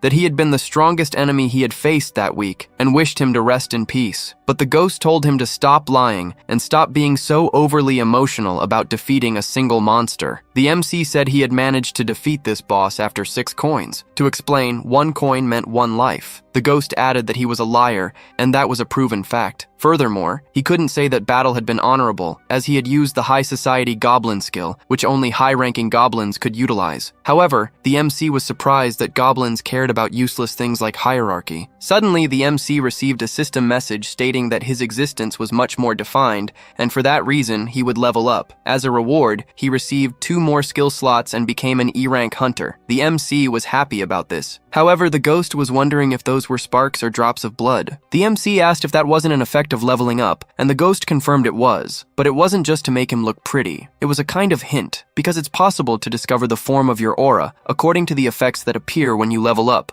For example, the Flame Emperor he had killed probably had a fire-based aura. Any hunter's aura takes shape after some trauma, but not always a bad memory. However, it is always based on a life-defining moment or event, and this reflects in the form of their aura. It's more like an effect of one's own subconscious. From what the effect showed, the MC's aura was likely fire or blood. The MC asked the ghost what the Sword Saint's aura looked like, and the ghost replied that his aura was like moonlight. When he was a small boy, he got lost in the mountains and didn't want to die. So he climbed to the top of one of them and said the light from the illuminated sky was absolutely beautiful. The moon doesn't shine with its own strength, but by reflecting the sun, and he wished within himself that he wanted to shine like the moon, or so he thought when he was 12 years old, and he carried that thought with him ever since. But cutting to the chase, the ghost said it was time to go to the 6th floor. The MC asked if they couldn't go straight to the 10th floor boss. The ghost questioned if he wasn't getting ahead of himself, even as a novice, and the MC replied that wasn't it. He said that if he couldn't clear the 10th floor with 2 coins, he promised he would call the ghost Master. The ghost asked how he would defeat the boss with only a single death. The MC said he didn't care, but had one condition. The ghost needed to reveal the exact skills of the 10th floor boss. Furthermore, if the MC won, the ghost would have to call him Gongja Nim, a more polite form of address. The MC then asked if the ghost would give up, or if he was that weak. The ghost said the MC was getting too cocky by trying to pick a fight against the Sword Emperor, and told the MC to be well prepared, because from that point on, he would start calling him Master for the rest of his life. However, the MC was unfazed, stating that he would be the one serving someone, and the two laughed at each other. However, to outsiders, the MC was simply laughing by himself. Upon reaching the 10th floor, the guards told the MC he couldn't enter and questioned him why. The guard simply said that the MC wanted to commit an act of suicide by facing the boss alone, and asked if he hadn't seen the news about the Black Dragon Guild, which entered with 34 of its elite members and still failed. However, the MC didn't care, stating that according to association rules, any solo hunter could start a raid. The guard retorted, saying he had to keep a record of everyone who entered there, and his superiors would look at him later. He would feel heavy-hearted if he allowed someone to kill themselves. The MC began to wonder what he would do. Then he started telling the guard that he appreciated his work, and what he was saying was truly accurate. To be honest, he really wanted to commit suicide. Neither the guard nor the ghost understood what the MC was talking about. He began to tell a story. He had recently lost his beloved, and the Alchemy Castle had told him he had an incurable disease, with at most 6 months left to live, so he could no longer live. Even without his health, he was still a hunter, and he didn't want to spend the rest of his life confined to a bed in the Alchemy Castle. He wanted to use the remainder of his life to challenge a monster. Hearing those words, the soldier felt moved. The MC even handed him a pouch of money, saying that it was the money he had saved for his treatment. The MC added that he already wanted to disappear from this world. He wanted to leave it without leaving anything behind, and this was his last request as a hunter. The guard said he could go ahead because he hadn't seen anything, and even the ghost was moved, asking if they were idiots in making a movie. Thus, they crossed the gate. Now, at the official location of the 10th floor, it was a floor that should have been cleared by the Flame Emperor. However, this time the MC would write a legend greater than the Flame Emperor's. So the MC opened the mansion door, and inside were several dolls laughing at each other, asking if he would play with all of them. At that very moment, the MC activated his skill and declared he would play with them. Well, let's go back in time a bit to where the Black Dragon Guild, which had secured its position as the strongest since the tower's opening, had unfortunately failed the raid for the 30th time. Reporters asked them what they thought caused this failure, and the guild master said there was nothing wrong with their skills. Rather, they had a bit of bad luck. However, someone was there to bother them. It it was the Flame Emperor who had cleared the 10th floor. Of course, in the future, this interview became known as the Loser's Declaration. You might be wondering how the Flame Emperor was the only one who managed to clear the 10th floor. Firstly, clearing the 10th floor is relatively simple. The boss was hidden somewhere in the mansion, and you just needed to find the right doll and destroy it. No matter how much one protected themselves with their own aura, 10 minutes was the time limit anyone could endure those flames. However, this had no effect on fire-type aura users, which is why he managed to clear it safely, and even had the audacity to say that luck was also a skill. The ghost even joked with the MC, saying that he also survived by luck. At that moment, the MC said his aura wouldn't last long, and the ghost approached him, stating that he would last about 1 minute at most. He added that, just for the record, the old man could endure those flames for over 30 minutes, and was now training to extend that time to 1 hour before challenging the boss. Unlike someone who had gone in without a plan, the ghost questioned if the MC could really defeat that floor with just 2 coins. The MC told him to be quiet, as now, after the first death, he would think of something. The ghost questioned, saying that the MC thought he could initially expand his aura without dying there. Even if he tried, there were only 2 ways to clear that place. The first was to find the right doll, a 1 in a million chance, or to become so proficient with his aura that it could last long enough to find the correct doll. For this reason, he would certainly lose if he only used 2 coins to clear that floor. However, the MC retorted, saying that the ghost was forgetting about option 3, and because of that, they would see who would win after he died. As the MC's aura was probably already running out, he randomly picked up a doll. However, when he touched the doll, it began to crumble. They really had to do that, shatter a doll right in front of him. The ghost said that no one could understand what would happen in the tower, and that the tower was probably controlled by a psychopath, as it had given a stolen ability to trash like him. Suddenly, the MC's aura ran out, and he was engulfed by the fire. He obviously died, and his envy skill activated again, beginning to copy the skills of the infernal dolls. The ghost quickly went for the golden skill card and said it was incredible. Its name was Infernal Fire Barrier, rank S. In short, it summoned an infernal fire within a 2-kilometer radius, and no one could escape this fire without the user's permission. The ghost even joked with the MC, saying that now he would truly become the king of purgatory. However, the MC was thinking as he felt something was wrong. This skill was definitely very strong, but something wasn't right. Because of this, he asked the ghost to read the other skills. He read them one by one until he reached the last one, and at that very instant, he was shocked. Even without hearing the skill's description, the MC said he had found the answer he was looking for. Again, the ghost was shocked, saying that the MC had understood what kind of skill it was. However, he should choose the golden card. It was extremely powerful. If he used it, suddenly a lot of fire would appear and kill everyone around. In his thoughts, the MC really wanted this golden card. However, he felt there was something strange, because among the tens of thousands of dolls, there was only one true one, and the true one wouldn't burn, as it possessed a fire aura. However, why weren't the fake skills burning either? He only had one answer for this.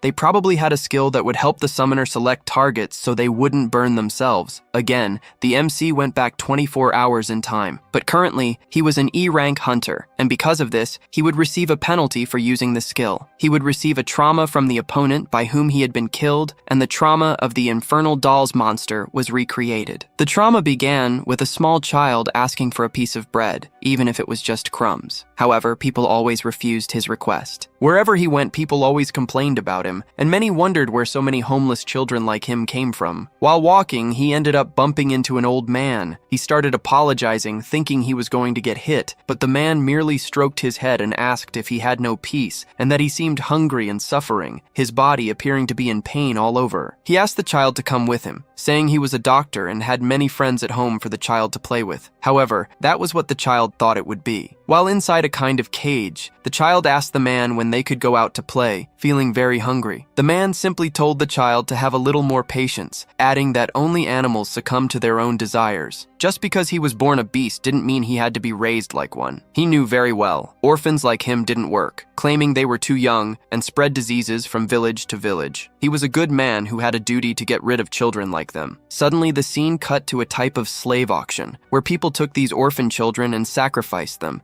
using the good of the village as a pretext. It was more like a bloodthirsty cult. People commented that the number of sacrifices was decreasing, and so they needed to find more children for the next ritual. The child wondered where the kind gentleman was taking their friends and wanted to know why they kept getting hurt, and the ghost began to wonder what kind of thing this was. The MC said that they were probably two spirits now. However, the ghost said that wasn't important. He was questioning who the MC was telling to repent. The MC replied that this was probably the origin of the 10th floor boss. The MC continued, saying he didn't know that floor bosses were once human, and the ghost replied that, previously, not all of them were monsters. These bosses are based on real-life events from different worlds. Some are even heroes and life forms from other worlds. This would become increasingly frequent, starting from the 11th floor. The MC questioned why the ghost hadn't said this before, and the ghost replied that the MC hadn't asked. Also, this was the first time he had seen the origin of a place. He knew it was from another world, but he couldn't figure out exactly what had happened. Now it was completely different to see it with his own eyes. The MC wondered if such things happened somewhere in all worlds. Suddenly, the house caught fire, and the landlord and servants began to flee. The MC stopped them, saying it wasn't time to run, as the children were in the basement. All of them were in shock, wondering if there was no one there,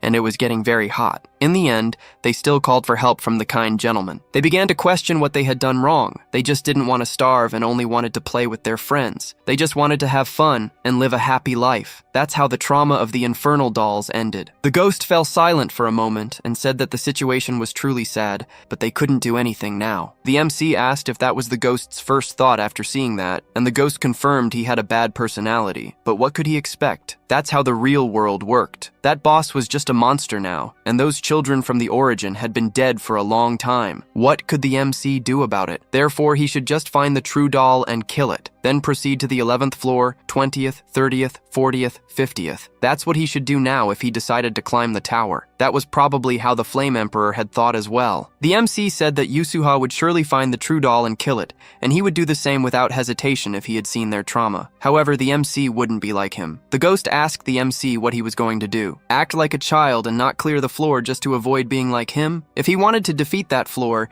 he should kill the boss. The MC said that wasn't the only way to clear the floor and told the ghost he was stupid, as everything was right under his nose, and he hadn't even noticed. He asked the ghost if he remembered that S-rank skill he wanted him to choose. The ghost said he remembered, and the MC began to say, grudge, resentment, and regret as described in the skill referred to endless rancor. Their resentment would never be heard, and their desires never achieved. Burn everything. As long as you wish for it, an infernal fire will always appear within a 2-kilometer radius, and no one could leave this hell without your permission, no matter who they are. This was the description of the S-rank skill. The MC asked the ghost if he didn't think something was wrong. The ghost questioned what he was talking about, and what was wrong with the skill. However, the MC was referring to the final part. No one could leave hell without permission, no matter who they were. The MC even asked, so how did the Black Dragon Guild manage to escape without killing the boss? There was only one answer to that. The boss probably allowed them to leave. This was a floor that humanity had not yet cleared, and there was only one thing the boss wanted from its visitors. At that very moment, the MC activated his skill and began walking through the fire. The dolls started wondering if he wasn't burning, and even asked the MC if he wanted to play with them. The MC confirmed he did, and the game would be hide and seek. It was even a bit ironic to play this, as it was a part of hide and seek where the children couldn't go anywhere. However, this was the answer the MC found. So he went touching the dolls one by one, and we could see a glimpse of the children's spirits trapped within them. The ghost realized what the MC was doing. He was appeasing their spirits. So he kept touching each of the dolls until he reached the last one, which was trapped inside a cage. The doll asked him if he would play with her, and the MC picked it up, saying it was her turn. Suddenly, the doll began to melt, and the child's spirit thanked him, saying, "Thank you very much, kind sir." This was the ending the MC chose. Thus, he cleared the 10th floor, and his rewards would be given 24 hours after entering the 11th floor. The ghost asked the MC why he had that expression, as clearing a secret stage wasn't something just anyone could do, and yet he did it on his first try. However, the MC said it wasn't that. He realized the world was truly trash, both in the boss scene and in situations that happen regardless of the world they are in. After that, an awkward silence fell. However, the ghost let out a shout, saying that kind of situation didn't suit him, and he patted the MC, saying he was impressed and that he had cleared the floors in his own way. He added that this time, he cleared a floor with pure skill, without any luck. Fireworks began to appear in the sky, and an announcement was made. The 11th floor would open in 24 hours. People started wondering what had happened and what those fireworks were. These fireworks were visible on all 10 floors of the tower. They realized that someone had probably cleared the floor and wondered if it was the Black Dragon Guild. However, they noticed it wasn't them, because the Black Dragon Guild was on the first floor having coffee, and the others were also in completely different locations. People wanted to know who had cleared this floor. Of course, the ghost wouldn't miss this opportunity, and asked the MC how it felt to be a main character while being a Zenigame. The MC replied that it felt very good, almost as if it wasn't him. However, the ghost told him not to get too excited, as he had only cleared the 10th floor. But he was the closest person to the top, and the MC knew it. At that very moment, the guard arrived, shouting at the MC and questioning if he had done that, as he was the only one entering the floor that day, and now all his bosses were calling him, asking what was happening. However, the MC just patted him and told him to relax. The guard asked for his name or a nickname so he could tell his superiors. However, the MC didn't want to say, not because he didn't want to, but because he didn't have a nickname. The ghost said the MC did well, as it's better to train in hiding than to show off to others, but we already know what the ghost meant by that. The MC said he realized something, that now the ghost had to call him Gongjanim and even teased him, saying he thought he really couldn't clear a floor with 2 coins. The ghost tried to reason with him, saying they were friends, comrades, brothers. However, the MC didn't care and said that now he should use the suffix nim if he wanted to speak with him. Soon after, rumors were already spreading throughout the tower floors. Some thought it had been the Sword Saint. The MC began to wonder if the ghost thought victory wasn't good to appreciate. He started tapping his ear, asking if his earphones were broken since he wasn't hearing any response. Of course, for those who don't understand, this was so the MC wouldn't appear to be talking to himself. The ghost agreed with the MC's statement, but then asked why the MC wasn't calling him Gongjanim or Lord Gongja. This was the last straw, and he started complaining that he wanted to go back to Marcus. But putting aside the banter, an hour and a half had already passed since the MC cleared the floor, and suddenly he heard a small sound, a simple cat meowing at him. However, the MC already knew who this cat was, but he decided to pretend he didn't. While he was playing with the kitten, several people approached him. He already knew who they were, and he even wondered why it had taken them an hour and a half to find him. Quickly, they stated their respective guilds, and just as one of them was about to introduce themselves, the MC told them to wait, as he had his own rules. First, they shouldn't tell anything to the media until the timer reached 0. The second rule was that he wanted a private place without any customers nearby. After they cleared the customers from the shop,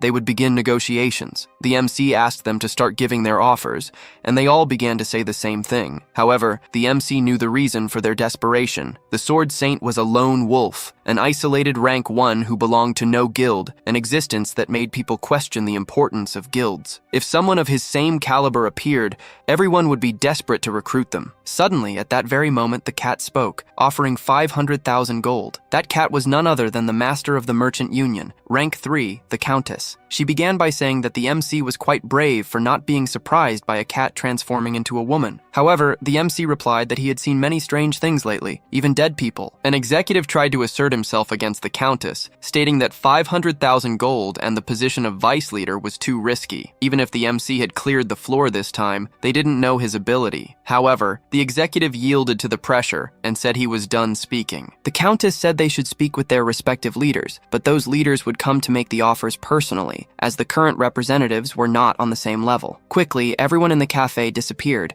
and shortly after, shouting was heard. They were none other than the top rankers. Rank 5 Viper, Rank 4 Inquisitor, our familiar Paladin, and finally, the equally important Rank 2, Black Witch. At that moment, Viper began to complain, saying she was crazy for wanting to pay 500,000 gold and still offer the position of vice leader of her guild. However, the Inquisitor told them to sit down and have some coffee first. The other leaders liked the idea and started ordering their preferred drinks. Once they had decided, it was the MC's turn. However, the MC realized they had planned everything because all the guild leaders arrived after their executives left. This was no mere coincidence. They had agreed to this to confuse him. The ghost told the MC that he shouldn't be afraid. They were just trying to intimidate him. The MC knew this. He even compared this situation to the time he was burned alive. However, at this moment, he only needed to show one thing with his demeanor, and if anything truly scared him, he could simply go back in time and things would already be resolved. The first to ask questions was the Inquisitor, stating that before the 10th floor,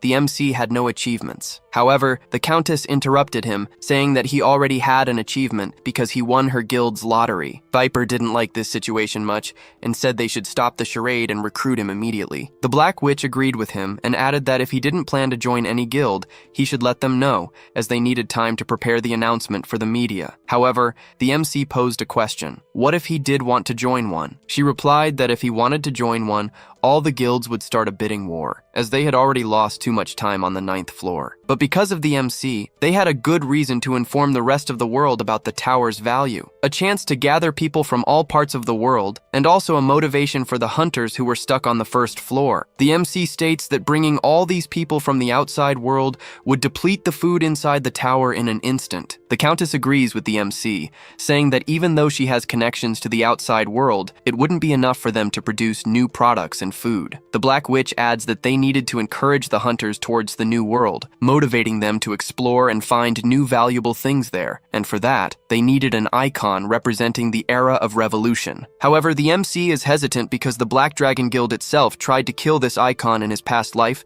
and he didn't know why. Nevertheless, the MC would probably get along well with the Black Dragon leader, and he said he understood, as the guild he joined would represent the new generation of hunters, and the other guilds couldn't do anything against it, which would make him feel bad. They would decide the future with a simple card game, specifically a game of poker. The MC would join the guild of whoever won. However, if the MC won, he would ultimately join all guilds simultaneously, appearing as a normal guild member to outsiders, but receiving the same treatment as the leaders. Since they had nothing to lose, they all agreed. As the MC is not seen or anything, he asked the ghost if he didn't want to stop calling him Gongjanim, and that he could call him that after the game ended. However, he wanted the ghost to reveal everyone's cards, and obviously, hearing such a wonderful proposal, the ghost was extremely happy, and so the MC played, with the ghost feeding him tips. After a while, Viper was the first to complain, saying that the MC was definitely cheating because even after 30 rounds, he hadn't lost a single time. The MC replied that he was just a genius at poker,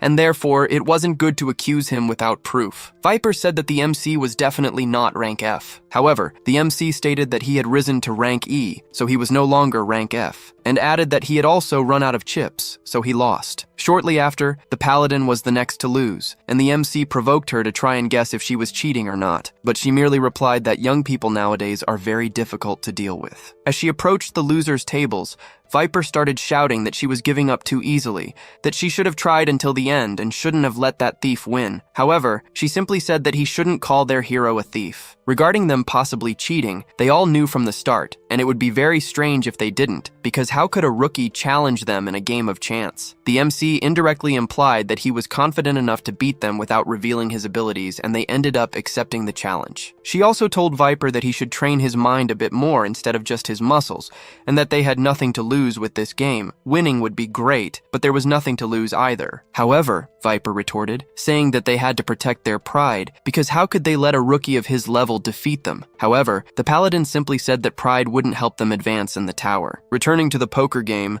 the Black Witch said she was happy that at least the MC was a sensitive person, and she began to say that she originally came from Ukraine, or to be more exact, a place called Ukraine. Because of the long civil wars, she ended up losing her parents and became a wanderer, living alone, and that was very boring whether inside or outside the tower. However, the MC questioned her, asking what she meant by that, as everyone who came to the tower, especially the first generation, had a very sad story, and the MC was no exception, as he was also an orphan. The Black Witch added that the tower was basically her home, because there, no one asked where you were from, whether it was Korea or Ukraine, the celestial arts knowledge from China or whatever place. None of that mattered inside the tower. They could understand each other thanks to the tower's blessings, and all food and challengers were equal, at least compared to the outside world. There it was at least a bit fairer because, according to the witch, people outside treated the tower like a trash can. Just because many people say something doesn't mean it's true. Besides, when that counter in the sky reaches 0, the MC's life would change completely, and she believed that the MC would certainly handle it wisely. The MC said he would give them what they wanted. Moreover, he liked being the center of attention. He wanted everyone to admire and respect him, nothing more. As the game progressed, the MC knew she had an advantage, and he was at a disadvantage now, but he would go all in because he was simply confident. He told the Black Witch he wanted to make one thing very clear. He didn't expect to be treated that way just because he had cleared the 10th floor, because he would still clear the 20th, 30th, 50th, and even the 100th. No matter how long it took, he would conquer this tower, and he respected that the Black Witch had strength and feelings. He also had no intention of fighting them. However, he would consider her his rival. His goal wasn't to see the world inside the tower, but the world beyond it. She could use his name whenever she wanted to solve problems of hunger or anything else within the tower. However, he would need her help to climb the tower. The Black Witch remained silent for a while,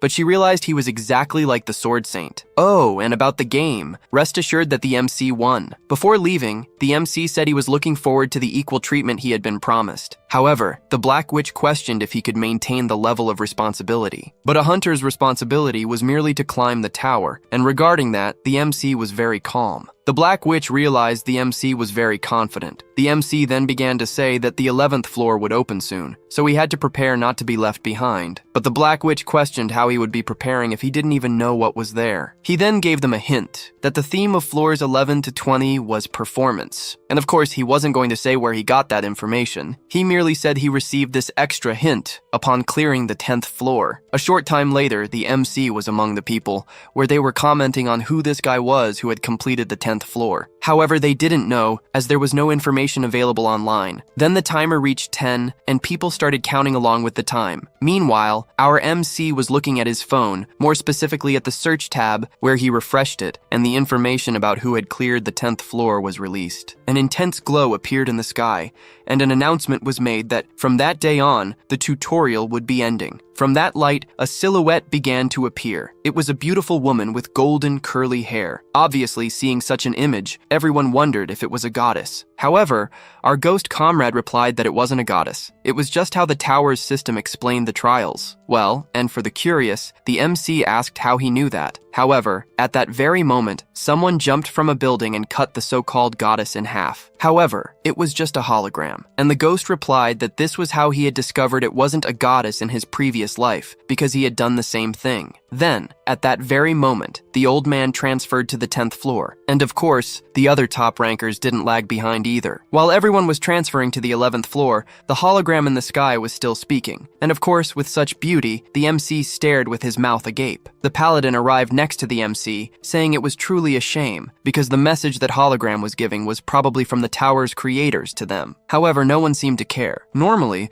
they should be looking at it with admiration, because the mere existence of the tower and the abilities are already a miracle in themselves. The MC said she was more emotional than he thought. She replied that before going to the tower, she used to study music, and because of that, perhaps she had a more feminine touch than the others. However, at that very moment, looking to the side, several reporters started running towards the MC, questioning how he had managed it and what it felt like to clear the 10th floor. And of course, the paladin didn't want to be present for the MC's first media debut, so she transferred to the 11th floor. The reporters started pressing the MC even more. However, he was already getting nervous, and he merely told everyone that the 20th floor would also be cleared by him, so they should eagerly await it. Shifting scenes, more specifically on the 11th floor, we can see that it was pure chaos, and the 11th floor was more akin to war. And of course, seeing all that would suddenly leave anyone in shock. You might be wondering what's happening. Of course, something like this would occur as the tutorial was over. Such situations would become more common on the floors ahead. Suddenly, a soldier comes running towards the MC, saying that the heroes who would save the kingdom had finally arrived, and he pleads with everyone to help them immediately for the sake of humanity. He adds that the location was an open trade route, and without it, the kingdom wouldn't be able to sustain itself, which is why heroes from other worlds had to help him bestow their blessing upon the kingdom of Egan. At that very moment, a quest was issued, and the objective was clear. They had to protect the port. What truly instilled fear in them wasn't even protecting the port, but rather the mention of a demon king. However, they had no time to think, as the battle wouldn't wait. They assimilated the information, and obviously, in the midst of war, the strongest always take the lead. And after seeing the Sword Saint's performance, everyone else began to exert themselves even more. And you might be wondering, what about the MC? Well, he was calm because he was now receiving rewards for clearing the 10th floor, and his reward was access to all maps from floors 11 to 20. This reward was only for the normal stage. Now, for clearing the 10th floor in a secret stage, he received another reward. He would receive an NPC map from the 11th floor to the 20th, and as a bonus, he could choose any item that exists between those floors. Seeing all those reward windows and notifications before him, our MC was ecstatic. skipping all this reward talk, let's discuss something about the tower, more specifically, its themes. Every floor has a theme, and the theme for floors 1 to 10 was tutorial, and the city was designed for beginners to get accustomed to the tower, with each floor having designated hunting areas. This was different from the theme of floors 11 to 20, which was heroes, kings, and demons. Currently, there were only 2 ways to defeat the demon army. The first, you just need enough strength to contribute and destroy the entire army by yourself, or a spirit of leadership to rally an army for battle. The ghost says that, judging by the MC's words, the first option was certainly not suitable for him. And how would he manage the second option, given that he had never led anything unless it was amateurs? The MC denies this, but he was sure he could learn to be a confident leader. At that very moment, he opens the NPC location window and began searching only for NPCs on the 11th floor, filtering for the top 100 with the highest skill level. Seeing the MC's strategy, the ghost obviously told him not to do that, as he should fight them, not die to them and steal their skills. However, the MC said he wanted to save time, so he only wanted NPCs with skills and leadership, and in the end, he found only 3. And of course, to make things even more cheaty, the map also showed where these people were. The MC says this game is all about skills, which is why he transformed his already good and incredible skills into even better rewards, all thanks to his abilities. But from the ghost's perspective, this was just hacking. However, this was also part of the MC's abilities. Following the blue dot on the map, the MC found the first NPC with the highest skill and leadership, and it was none other than the general, the one who had greeted him when he arrived on the floor. The MC quickly said he had a request for him, and he asked him to kill him because he had a secret last resort, and when his heart stopped beating, the goddess of war would bless the battlefield. In essence, it was like a self-destruction skill, and if they could activate this blessing, they would win the battle. However, the general didn't want to do it because he couldn't take the life of an ally. Yet the MC insisted, saying that he should consider what was happening, because if the general didn't kill him, he would take his own life, as he knew this was the best way to help the kingdom. For this reason,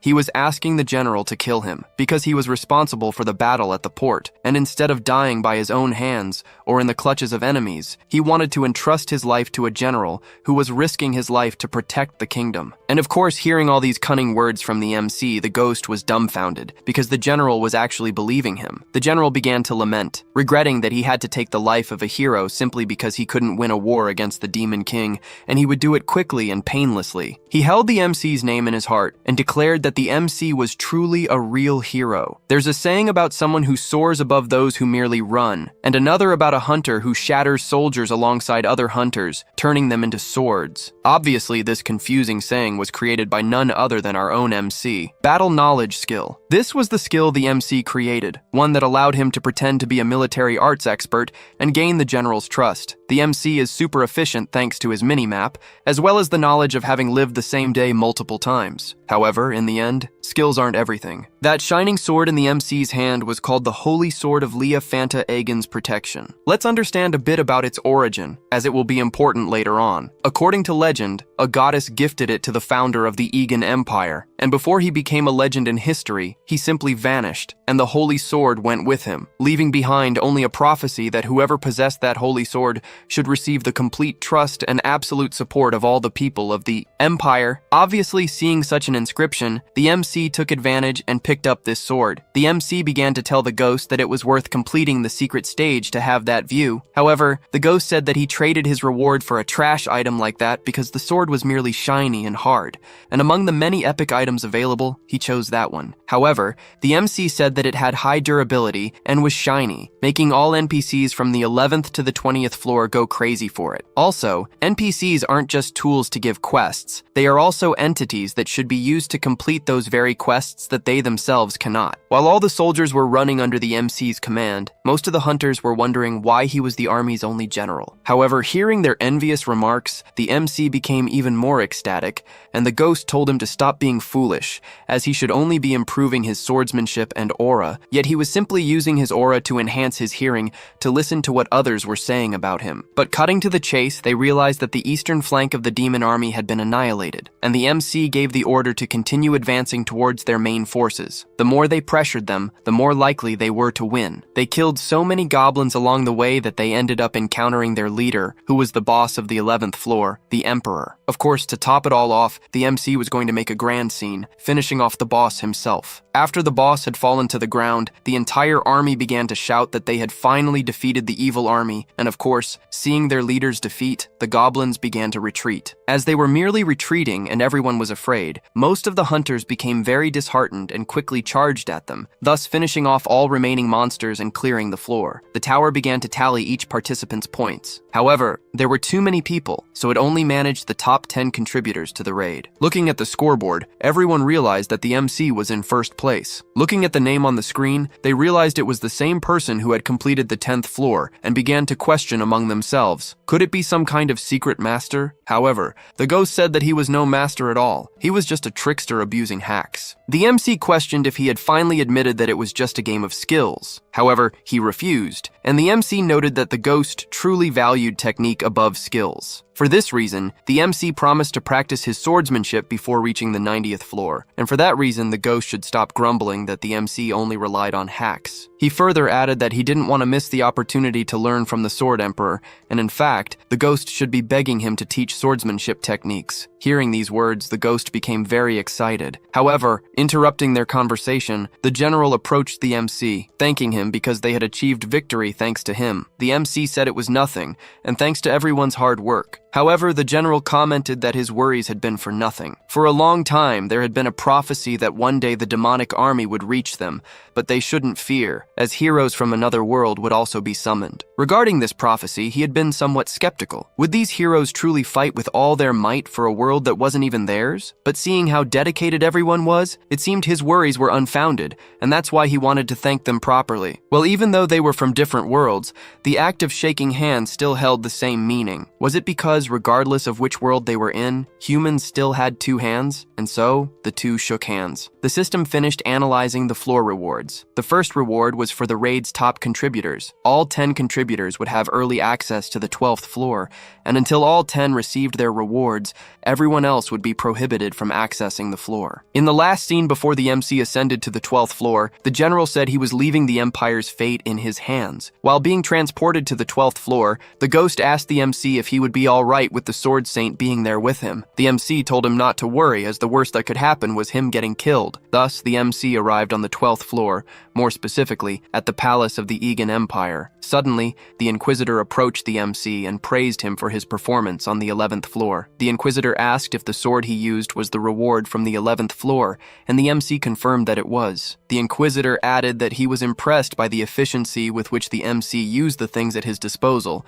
and the MC felt a bit embarrassed. However, at that very moment, the Sword Saint tried to attack him, but the Inquisitor barely intercepted him. The Inquisitor questioned the Sword Saint about why he was doing that, but the Sword Saint was not in the mood for conversation. He simply told him to get out of the way, or he would also be killed, adding that he better be quick, or he would cut off both his arms in the process. The Inquisitor stated that this would be a nuisance, and if he allowed the Sword Saint to kill the MC, the reputation of the Great Five Guilds would be ruined. The question was why he was after him, but the Sword Saint said he had no obligation to tell. The Inquisitor, however, said that since the Sword Saint had no intention of backing down, he would have to resort to force. At that very moment, both Viper and the Paladin attacked the Sword Saint, but he obviously defended himself. Viper shouted, asking how he could be so strong and healthy at his old age. However, the Paladin told him to be silent, as they should focus on the fight, because before them stood the number 1 ranked individual. At that very moment, the Inquisitor asked the Countess to give him just 10,000 gold. She said she would even lend it to him, but with 15% interest, payable in up to 3 installments. However, the Inquisitor said he didn't want a loan.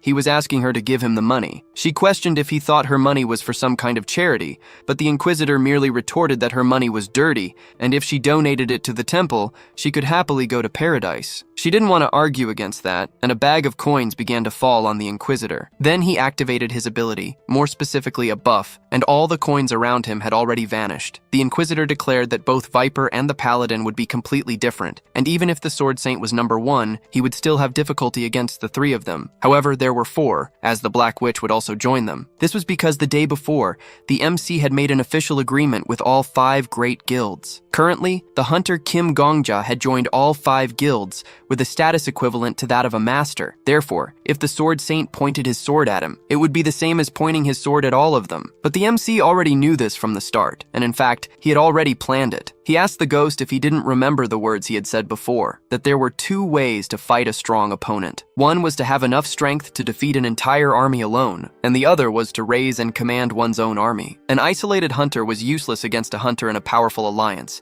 It was completely overwhelming. The MC had a plan from the beginning, so he approached the Sword Saint and asked if they could talk. He stated that he was very shocked by what had happened and didn't understand the reason for the attack, as this was the first time he had seen him. Furthermore, the MC was a huge fan of the glorious Sword Saint. Of course, the Sword Saint didn't believe him, likely still thinking the MC was an assassin sent by the Black Dragon who had killed 4,093 people. In other words, a complete conspiracy in his eyes. The Sword Saint then declared that the outside world and Babylon weren't very different, because ever since he entered the tower, everyone had pressured him every single day to join a guild, yet he had firmly rejected all those offers. The reason was that he wanted to show everyone that in this tower, it was possible to reach the top on one's own, without bloodline, solitude, or affiliations, unlike the outside world, which was tainted with useless things. He stated that a single person could become the best with a sword, and he wanted to give hope to the people. However, instead, what had they been doing? They had all become stones that stagnated the world. Viper began shouting, saying that he hadn't helped with the raids on the 5th, 7th, and 9th floors either. The Countess added that if she had used his influence in the outside world, the food shortage in the tower wouldn't be so severe, and the tower's society might have been more safely stabilized. Finally, the Black Witch added that if he was the #1 ranker,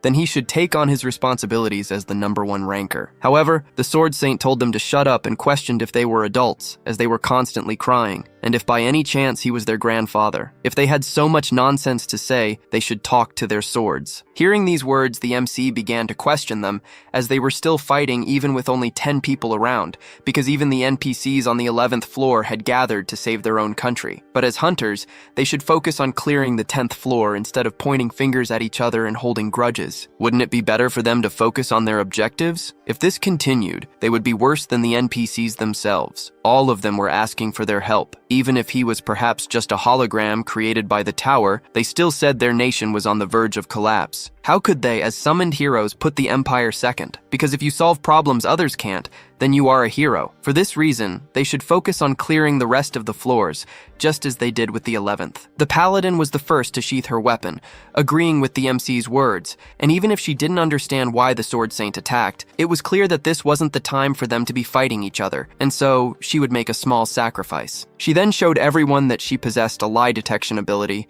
and it was no exaggeration to say that this ability was what earned her the position of vice captain of the civil militia. Now, if the MC and the Sword Saint trusted her words, she would ensure that she validated their statements. The MC realized she was the perfect opportunity, so he declared that he would believe her, and the Sword Saint said the same, as out of all of them, she was the only one who had never harmed another human being. She then declared that they could make their statements. The first question came from the Sword Saint, asking if the MC had assassinated more than 4,000 people. The MC confirmed that he had, and at that very moment, the Sword Saint began to declare that he was a mass murderer who had deceived them. However, the Paladin stated that it was a lie. In other words, he hadn't killed more than 4,000 people. The Sword Saint began to get confused and break out in a cold sweat, and he declared that this was because he was an elite assassin. The MC confirmed that he was, but of course that was a lie. The Sword Saint began to say that he thought the Paladin would mediate the questions without lying, yet she herself had asked if they trusted her from the beginning, or was he perhaps going back on his word? The Sword Saint said it wasn't possible that he hadn't killed anyone, but the MC stated that he had killed, and it had been only one person,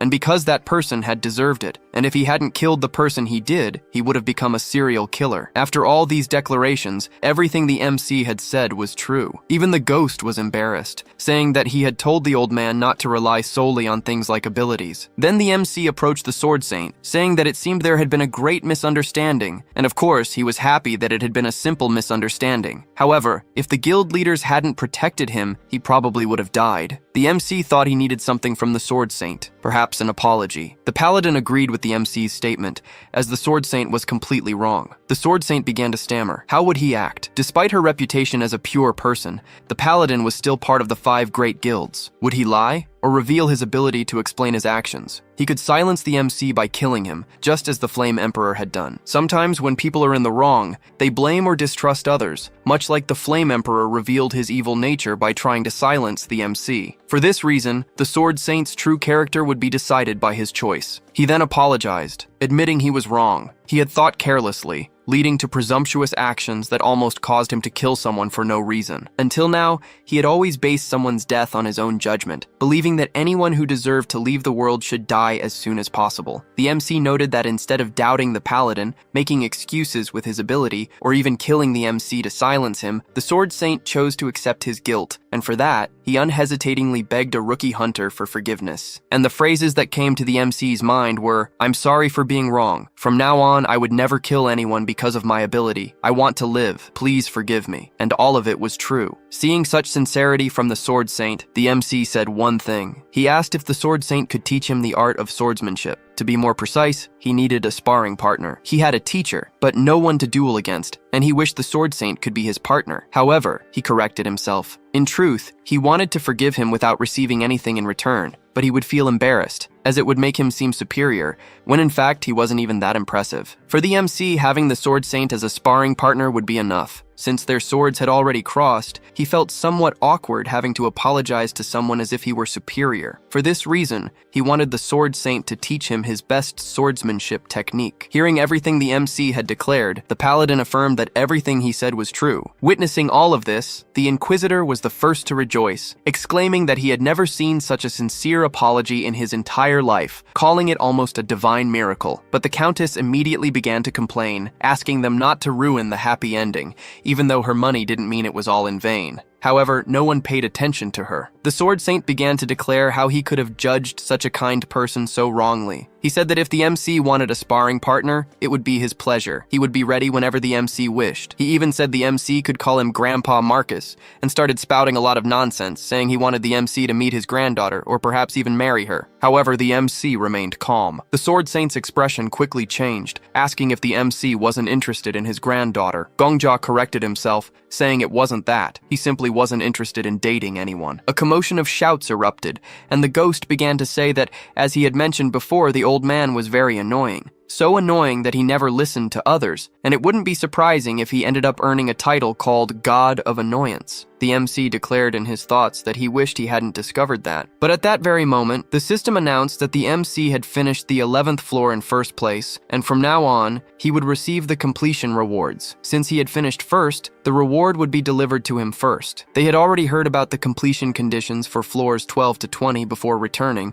but he wanted to know what kind of reward this would be. A window appeared before the MC, and in short, the MC had managed to choose one of the Empire's positions and would receive corresponding skills and attributes. The choice he made now would decide his path up to the 20th floor. As the MC had said before, from the 11th to the 20th floor, the theme was the staging of heroes and the Demon King. Hunters would assume positions within the Egan Empire, receiving skills and attributes, and the top contributors from previous floors would have the privilege of choosing these special positions before anyone else. The MC had a position in mind, but he wanted to see the Demon King's reward. The objective was clear and simple. He had to kill all of the top 10, excluding himself. If he did so, the Demon King's authority would immediately send the MC to the 99th floor. Seeing this option, the MC was shocked. Now, which one should he choose? Obviously, the ghost said this was a trap, and the MC knew it because there was no way the Flame Emperor wouldn't have chosen this reward, since in his previous life, instead of being on the 99th floor, he stopped at the 40th floor. Therefore, this reward was nothing more than a trap. He probably chose this reward, realized it was a trap, and returned to the past. However, it was tempting. What if he went to the 99th floor? But the ghost told the MC not to do it, as he had spoken with someone who experienced the 99th floor and failed. This option was one of the worst traps. The MC questioned if the boss of that floor was really that strong, and the ghost said that wasn't it, or rather, there was no such thing as a boss. It was something far more sinister. Anyway, he had warned him as a friend, and he didn't want to admit it, but the MC was doing very well and would eventually clear the 99th floor. Then Gongjia said he would do things the right way. He would follow the safest route and even ignore the rewards, as he wanted to see how things would unfold. At that moment, he declared to the others that a reward window had appeared for him. The Black Witch said she was truly bored because it was taking too long, and the MC stated he wouldn't select any reward. The Paladin questioned the MC why he had done that,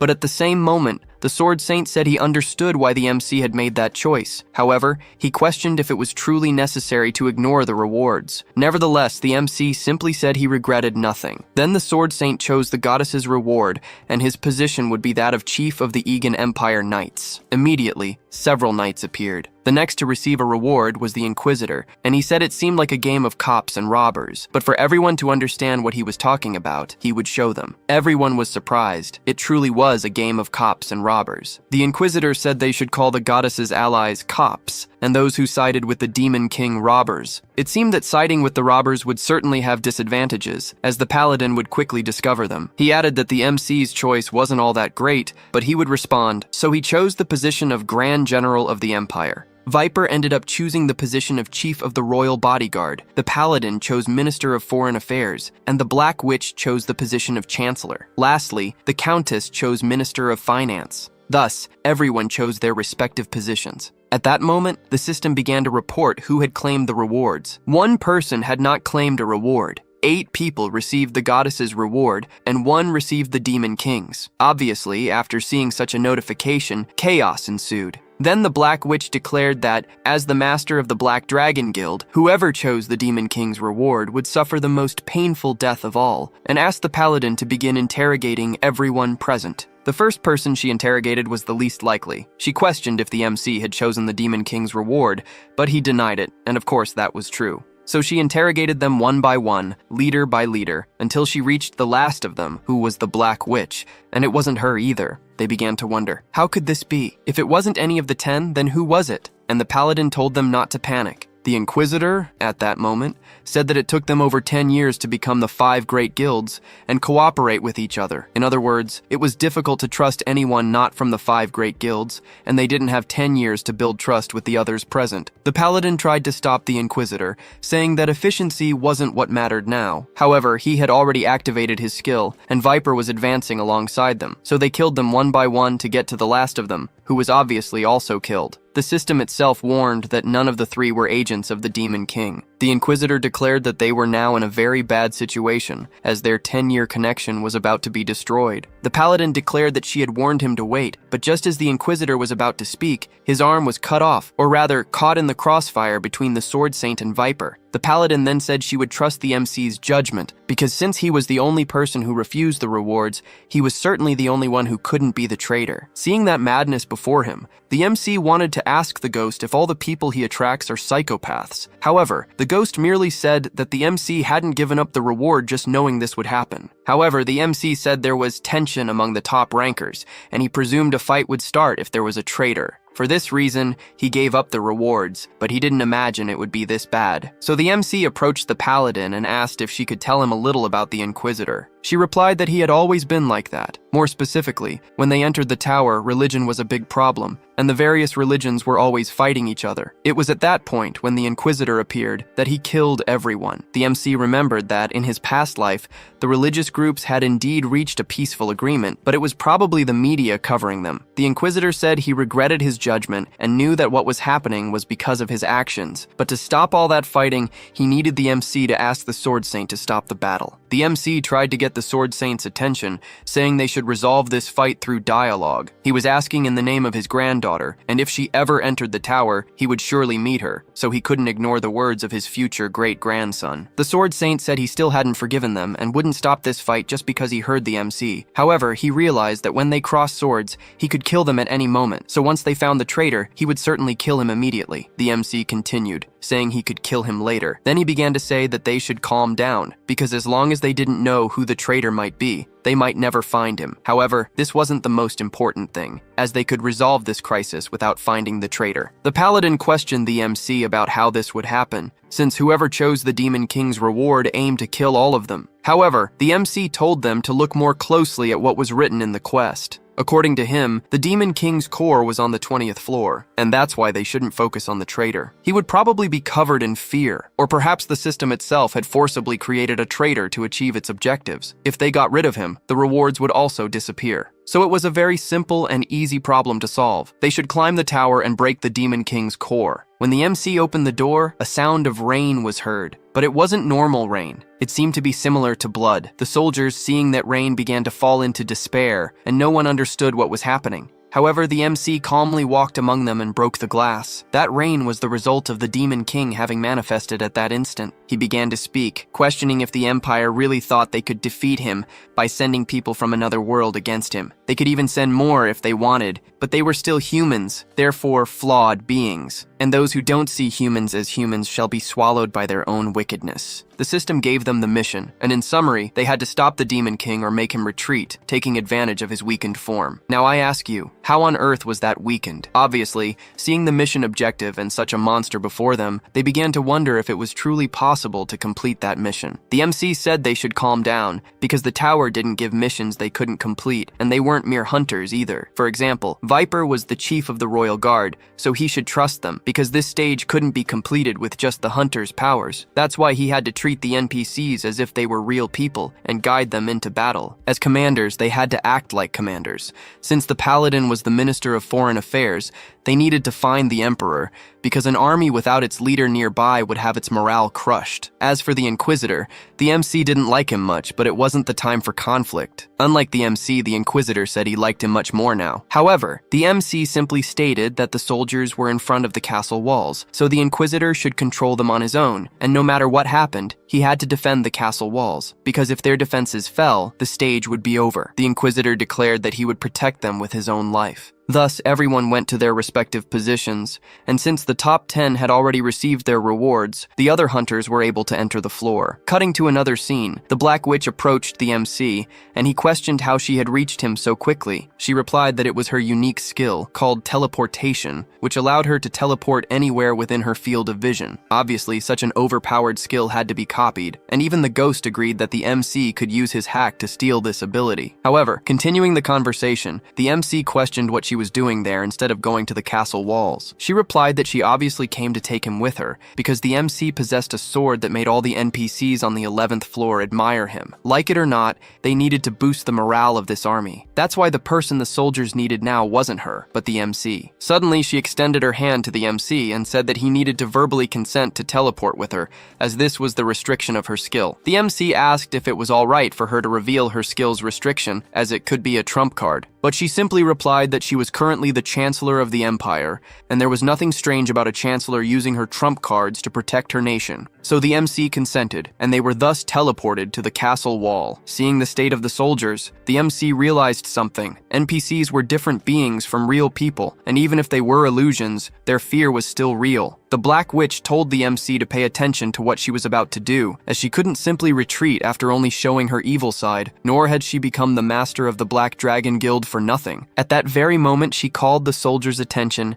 and began to declare that they should gather their strength, for they were the Empire's one true wall. Looking at her, the soldiers began to feel a ray of hope. She continued, saying that as long as they stood, the Empire would not fall. Suddenly, she grabbed the MC's arm and raised it. At that very moment, the holy sword began to shine, and the rain, for a brief moment, stopped falling. Hold on. Do you remember that the MC was killed by the general on the 11th floor? And since he was now E-ranked, he would receive a penalty for using the skill. No one knew why, when, or how it happened. However, when he appeared, the red rain began to fall. When the rain fell, blood covered the ground, and every time a nation fell, the dominion of humans began to shrink, and the history of humanity became shorter and shorter. Every time the Empire's territory vanished, only the rain fell and continued to fall. An incessant rain resembling blood, and this was the cause of everyone's despair. Royal historians solemnly used their ornate quills. They accepted their fate to write, and thus, humanity was extinguished by its own hands. The master of nightmares, king of all demonic creatures, historians named him as follows, the Demon King. When that intense glow appeared above the castle walls, people began to feel a ray of hope, as they thought the goddess was protecting them. But that was wrong. It hadn't been such a great authority, and the rain had only stopped where the light of the holy sword reached. However, small things are sometimes enough. And for humans who had nothing, far from being small things, this was already enough to rekindle their strength. Initially, the reason there were no NPCs in the royal chamber was because each of the dignitaries had abandoned the Empire. And it was probably for this reason that the tower chose the Empire as a stage, just like the abandoned children in the mansion on the 10th floor. At that very moment, the Black Witch finished her speech and questioned the MC why he was looking at her that way. Was a Ukrainian speech really that bad for him? She says her old country was full of communists,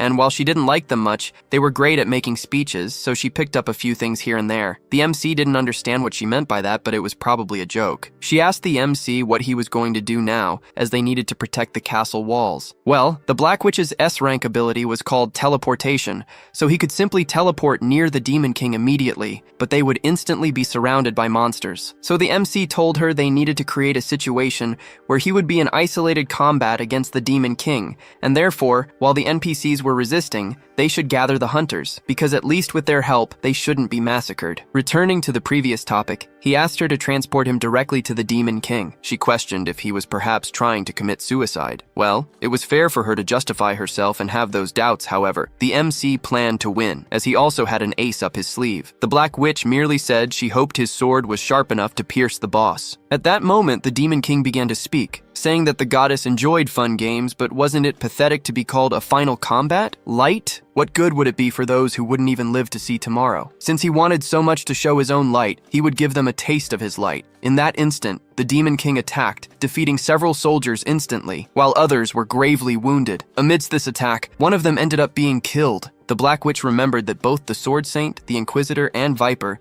should be on their way with their troops, and the Paladin was probably looking for the Emperor as the MC had requested. So the only person remaining was the Countess, and in the end, she wasn't the traitor either. However, this was concerning, as the Countess was the only one who had connections from the tower to the outside world. But the Black Witch said they had no time for lamenting, because they should focus on what was before them. Looking at the map, the MC realized that the demonic army had changed formation and were probably attempting a charge. In that instant, they teleported to the front line of battle. Arriving there, the ghost wanted to tell the MC something, that from that moment on, a new training would begin, and he should last at least, at minimum, 30 seconds. Because to win that war, he needed to become the people's hope, and no matter how long, he just needed to show the scene that he was holding off the monsters on his own. No one becomes a hero by living 30 years, but when everyone desperately needs 30 seconds, giving them those 30 seconds is what makes someone a hero. That's why he should become one. The ghost wanted to teach the MC a few things when he reached the 20th floor, but it was time to practice a bit. He should pivot his back foot, plant his front foot firmly on the ground, and calmly look forward. He noticed there were 2 goblins in front of him, and the ghost added that in a fight, what matters isn't an absolute second, but rather a relative second.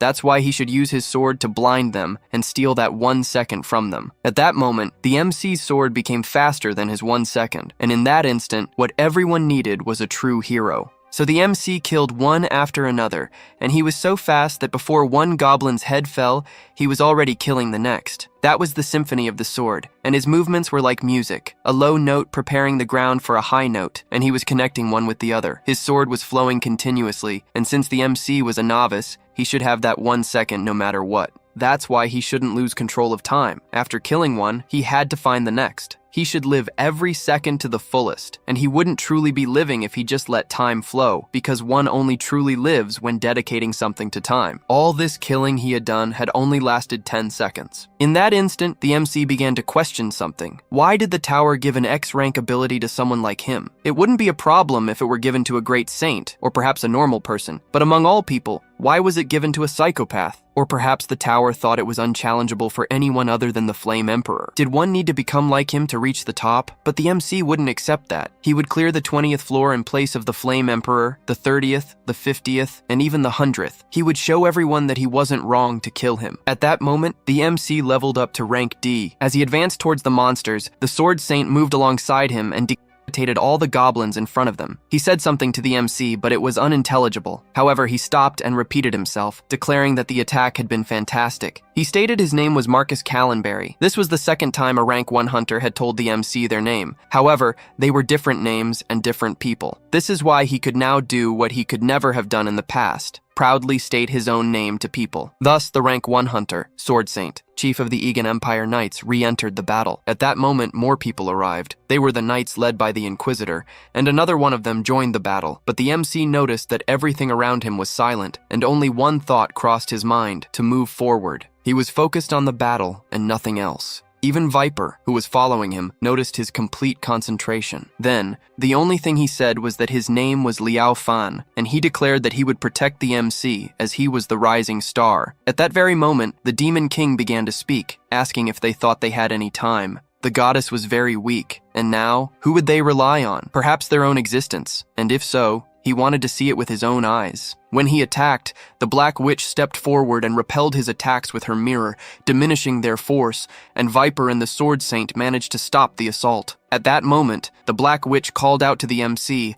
asking him to take her hand. However, he remembered that everything happening would soon vanish, as people wouldn't recall anything that had occurred. Just because they wouldn't remember didn't mean things would disappear. This is how a person who died on the first floor and a spirit who died on the 99th floor managed to get there. When he returned, nothing would have been resolved. However, he would be a little stronger and also do things a little better. At that moment, they stood before the Demon King, who declared that he had made it clear there was a traitor among their group, yet they clung to the trust they had in each other as if stitching together scraps. However, scraps could not become a real dress. At that very moment, the MC released the Black Witch's hand and, in his thoughts, apologized. Perhaps they wouldn't remember the events that happened today, but it would be for a greater good. Well, now it was time for the second round. At this moment, the MC had another thought. Why would the tower, after giving such power to someone like you, Suha, give such an opportunity to someone useless like him? Perhaps the tower was disappointed with the attitudes displayed by the hunters. Perhaps the Flame Emperor used his strength to clear the 10th floor,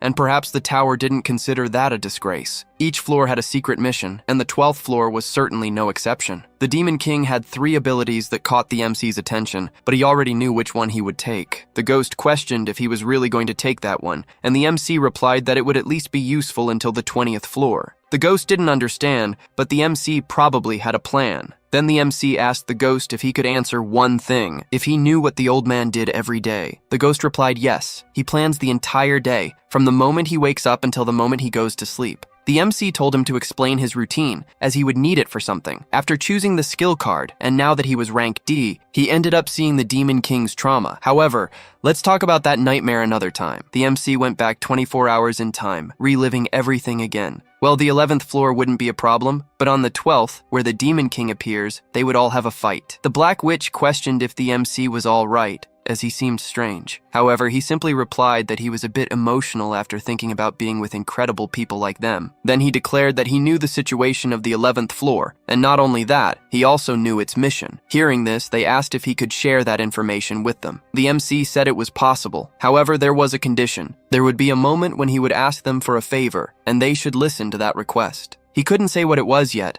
and it wasn't anything that involved someone's life or asking for money, and if they thought it was an impossible request, then they were welcome to reject it. The Inquisitor was the first to agree to the condition, and the Countess said that from the moment he stated they could refuse the request, she accepted his terms. The MC, hearing their responses, saw that the first step was complete, and with that, the 11th floor just became a little easier to clear. At that moment, the MC caught the Paladin's attention and asked if she could take a walk with him, as he had something to ask her. It would be quick, 30 minutes at most. As they walked, everyone was talking about who cleared the 10th floor, but this was no longer important to the MC because the old man was following him. The ghost told the MC not to look back, as the old man had an almost perfect stealth ability, so even if he looked, he wouldn't be able to see him. But there was one thing the MC realized in his last attempt. It would be too late to try and resolve things with the Sword Saint on the 12th floor. He needed to resolve this misunderstanding before continuing up the tower, because the Sword Saint had a really complicated relationship with the guild masters, and if he pointed his sword at the MC,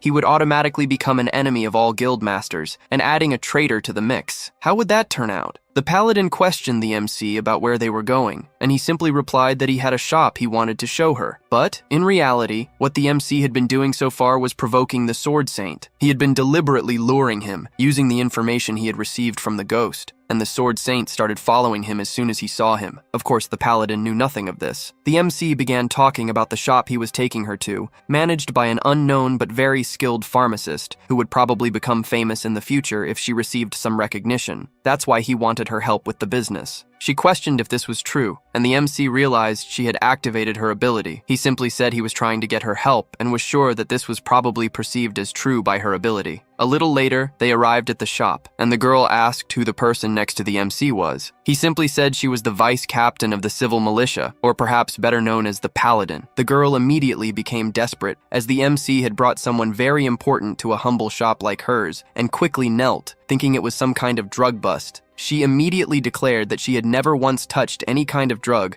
or created any harmful medicine. The paladin had probably activated her ability again and was certainly confused because all of it was true. The MC approached the girl, telling her to calm down as he was the one who had brought her there. The girl asked why he had done that, but the MC said that despite her being so talented, she had no work to do. And for that reason, he wanted to introduce her to the paladin so she could give her some sample potions. Hearing these words, she became extremely happy, saying that the MC was an angel. However, at that very moment, another customer arrived, and the first thing the old man declared was that, with the exception of the MC, he would like both girls to leave, as he wished to have a private conversation with him. The paladin questioned if the sword saint wasn't being too aggressive. However, the sword saint told her to leave immediately. However, the paladin added that if he had lost his memory due to age, his reputation wasn't what it used to be. She also declared that the MC had just joined all 5 great guilds, and if she suffered any attack, it would be a declaration of war against them. She continued by saying that she had received several complaints about some human hunts the sword saint had carried out,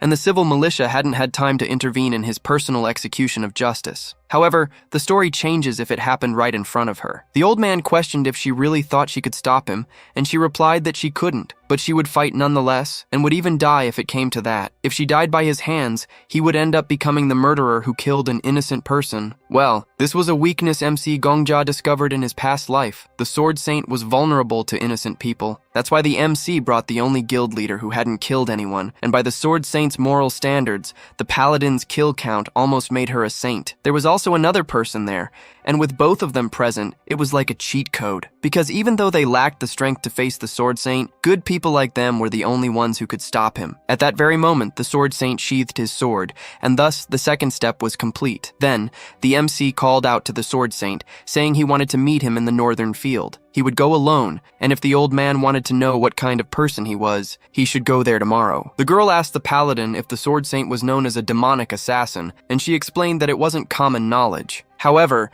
at least among the leaders of the 5 guilds, they knew something. Apparently, the sword saint had lost his daughter and son-in-law to a heinous assassin, but the details were unknown because the old man didn't talk much about it, and for that reason, he harbored anger against assassins. Well, the paladin realized she had lost the focus of the conversation and asked how much the potions there cost, because if they were too expensive, the civil militia wouldn't be able to afford them as they were on a tight budget. The very next day, people were eager for the opening of the 11th floor, and the atmosphere was similar to what happened in his past life, except for a few changes. The sword saint remarked that the MC had indeed gone alone, and questioned if he was confident enough to face him by himself, or if he was perhaps proud of his skills after committing so many murders. The ghost asked if Gongja was all right, and he replied that his heart was beating a little fast. The MC told the sword saint that he knew why he so desperately wanted to kill him, stating that the reason was his skill, detective's eye. The old man questioned how he knew that, but the MC asked him to trust what he was about to say. Earning someone's trust was a very difficult task because everyone has their stubbornness, and the sword saint's was his skill. The MC was about to try and make the sword saint deny the very life he had lived. Now this was difficult, but he would have to bet his life on it. Then, the MC told the sword saint that he was in fact a prophet, or rather something similar to prophetism, and thanks to this he discovered that the sword saint possessed the skill detective's eye. If he hadn't said anything, the sword saint would try to kill him just as he finished asking why he deserved to die, and then the MC would tell him that, according to his skill, the number on his head was 4093. To prove this, the sword saint asked the MC to guess how many fingers he had on his hands, but Gongja already knew he would do that, and, in fact, he had expected it. At that very moment, he killed himself and returned 24 hours into the past. He said he would try to prove it to him, stating that guessing how many fingers he had on his hands wouldn't be difficult for a true prophet, therefore he should trust what he was saying, as killing him there would be child's play. However, without his help, completing the 12th floor would be impossible. However, the old man said that he probably had a mind-reading ability. The MC killed himself again, knowing that wasn't enough. He knew it wouldn't be easy to persuade anyone, especially an old man who had become a master of his craft. But it was all right, as he could test him as many times as he wanted. No matter how long it took, he would eventually persuade him, since his death was longer than his life. Then the MC arrived at his answer, saying that he didn't need the sword saint to spare him forever. He would need 5 days, and within those 5 days, the Sword Saint could observe him on his own and judge with his own eyes whether he deserved to die or not. It didn't seem like the Sword Saint believed his words, yet Gongja had an ace up his sleeve. He said that the Sword Saint from a distant future told him that he would prove he was a true prophet. Then, the only thing he said was, Sword Emperor. He went on to say that he didn't know whose nickname it was, but his future self told him that he would only need to speak that name to him, and it would be enough. Once again, the Sword Saint questioned if he truly only wanted 5 days. If that was the case, he would pursue him for the next 5 days, observing him closely at all times, analyzing his words and behavior. After that, he would judge for himself whether the MC deserved to die or not. The MC thanked him from the bottom of his heart and realized what he had achieved. He had made a deal with the guild leaders, and at least for now, the Sword Saint trusted him. Thus, he had met all the necessary conditions to prevent unnecessary deaths on the 12th floor. Upon arriving on the 12th floor, the beginning was the same as last time. However, something was different. All the leaders were more united, and as a result, their subordinates were more ready for battle than ever. The fight was proceeding efficiently and safely. The ghost asked the MC if he was okay with this, as he wouldn't even be noticed that way, adding that Gongja was an attention seeker. If he kept standing still like that, he wouldn't get any attention. However, the MC replied that it wasn't bad either. Meanwhile, as the MC spoke with the ghost, someone was watching. Gongja quickly turned around, asking what he was doing there, and the Sword Saint replied that he was observing, because, as he had said before, he would be watching him for the next 5 days. The MC questioned if he planned to watch him 24 hours a day, and the Sword Saint replied that was his intention. Just as the MC was about to say that if he didn't join the battle, he wouldn't get any contributions, the Sword Saint instantly killed monsters and stated that he wouldn't forget to wield his sword. When the MC tried to approach the Black Witch, her subordinates stopped him. The Black Witch said she was a bit busy and asked if he could summarize everything he wanted to say in 30 seconds. The MC said that the reward he had earned on the 10th floor was a mini-map that could show both allies and enemies across the battlefield. She quickly approached him, saying he should have mentioned that sooner, and asked where the boss was as they were running out of time. She asked him to verbally consent to use his teleport ability directly to the boss, and thus they arrived at the front line. With the second teleport, he was already on top of the boss. The MC leaped towards it and split it in half. From then on, everything happened the same way as in the previous cycle. The goblins began to retreat and the hunters killed them. However, one thing changed. The Black Witch was absolutely delighted, as they had managed to defeat the boss quickly, and probably fewer than 30 people had died. Seeing this, the MC was shocked. Perhaps the reason she seemed so sensitive in the last cycle was because many hunters had died at the beginning, and now she was celebrating because the deaths were few. Gongja noted that she was a very straightforward person, as she became happy or sad depending on the number of people who died. The MC told her to relax, as she was too excited, but she replied that no previous floor had been cleared with so few deaths. That's why she was proud of it. She added that he could have simply monopolized the reward from the previous floor, and if he hadn't shared the information, many deaths could have occurred. That's why she was happy that someone like him would be a new hero. The MC noted that being idolized or envied by normal people was great, but it was nothing compared to receiving recognition from those people. In his mind, perhaps they couldn't claim to be the best, but they were the ones who had the right to say they tried their hardest. The Sword Saint and the Black Dragon Master were undeniable, people who were giving their all in their lives. He wanted to live a life where he was recognized by these people and wanted to protect them. The MC didn't want them to fall into the Demon King's clutches, and for that reason, he wouldn't disrespect these people who worked so hard, as the Flame Emperor did. He wouldn't stand by just watching or using deceptive schemes. He wanted to recognize them and be sincerely recognized by them. Even if it was an impossible dream, that's how he wanted to live. At the same moment, the Black Witch concluded that if they continued this way, clearing the 20th floor would be very easy, as she had predicted they would lose at least 5,000 people on that floor. However, these thoughts were wrong, because if the MC left them alone, they would suffer a great loss on the 12th floor. More specifically, they would lose the only person capable of communicating with the outside world, and if that happened, they would lose 50,000 people, or even 500,000. That's why the MC would carry them. When the Inquisitor began to approach, Gongja asked them to wait a moment and declared that he had something to say to everyone. When he said this, the Sword Saint was merely observing, and obviously the MC was happy about that. He reminded them about the promise he had made with them and was now asking them to listen to his request. He asked for 5 days. They should do absolutely nothing for exactly 5 days,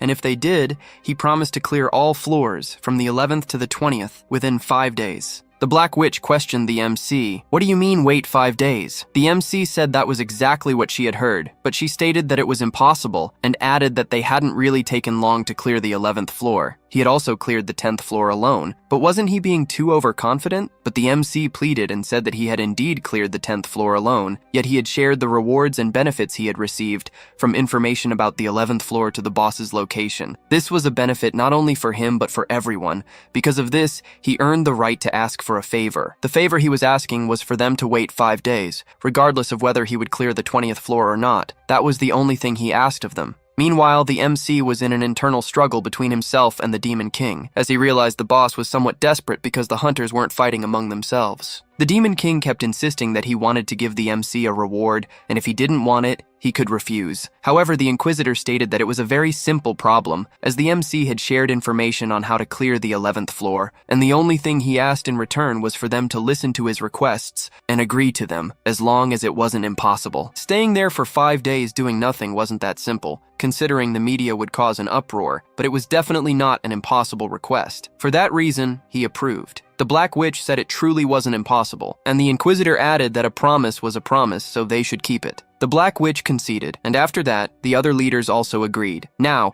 as for the Sword Saint, he said he had never agreed to that promise, and the only promise he had to the MC was to watch over him for the next 5 days. Therefore, he had no reason to listen to his requests. So, if he was heading to the 20th floor, he would follow him as he had promised. The MC intended to kill the Demon King, but it wouldn't be a problem if the old man was by his side. Then the MC bid farewell to everyone and said he would see them in 5 days. However, when he opened the gate, he realized that everyone around him was frozen. The MC thought the reason was because he hadn't accepted the quest yet. Or rather, he hadn't chosen a position. For example, on the 11th floor, they received the quest as soon as they entered, so that should be the normal quest progression. But they had been in limbo for moments at the beginning of the 12th floor, and why on earth did it take an eternity until they received the reward and the quest? Well, the quest only began once everyone chose their positions, which meant that if they didn't choose them, the quest wouldn't start. As a consequence, the demonic army's invasion wouldn't happen, and the Empire's army wouldn't be against them either. Now, hypothetically, what would happen if the Demon King died in that state? More precisely, what would happen if the MC killed the boss even before the quest began? Simple. No one could choose the Demon King's reward. Thus, there would be no traitor, and the Demon King would be destroyed before he could do anything. Shortly after that, the Demon King appeared and asked the MC how he had such audacity, as he should follow the steps correctly and choose a side he wanted to defend. However, the MC had already made a decision. He wanted to kill him even before the quest started. Thus, no hunter or Empire citizen would die. In other words, that was a happy ending without any sacrifice. At that moment, the Demon King grew even more furious, asking if the MC truly believed he could stop him alone, without the help of the goddess or the Empire. However, the MC didn't need help, because in a frozen world, raising his sword like the hands of a clock,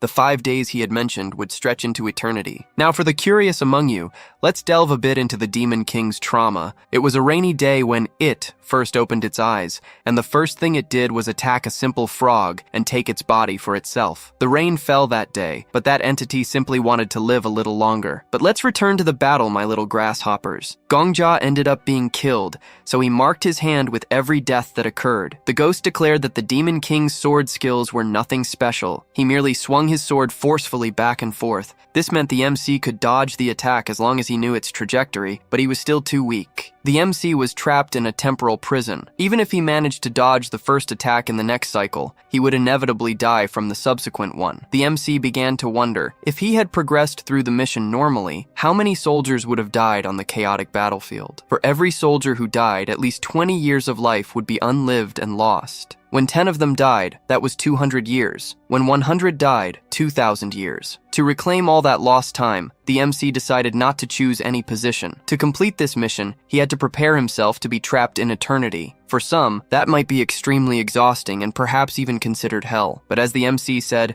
a hero must kill a Demon King. And now that he had become a hero, that was his job. He told the Demon King that he was the Empire's sword, and the MC's sword could be considered a clock hand. For to grant that world another second, he had to brandish it once more. He was simply a sword gaining another second. Yet the world trapped him in its 1 second for him to live once more. For the tides to rise and touch the heavens, it was necessary to start with a single drop. For him to live in an eternity, he would have to live each second at a time, and so he would live his life his own way. Gradually, results began to show. In one cycle, 40 people had died. In another, fewer than 30, and even as few as 20. The MC was happy that his struggle against eternity was yielding results, so much so that the Demon King himself asked why he was smiling. To the Demon King, the MC was simply a madman who would soon die. However, he stated that no one would understand him, but despite that, Gongja never gave up, and indeed, had no reason to, because his sword today was faster than yesterday, and would become even faster than tomorrow. And why? Because he was alive. Then, the day arrived when no one died, and with it, his desire to live a little longer grew. However, this battle against the Demon King was not yet over. He could dodge most attacks, but there was always the strongest one. This time, however, he would give his utmost to defend against it. At that very moment, the sound of shattering glass was heard, and the Demon King's attack ceased. The Black Witch approached the MC and said she was too impatient to stand by waiting for him for 5 days, which was why she followed him to see what he would do. The MC replied that he was playing hero and was having a very good feeling. The Black Witch remarked that it was indeed a good feeling, as the most delicious prey is always the stolen one. The Demon King stated that they were truly confident, and the MC apologized,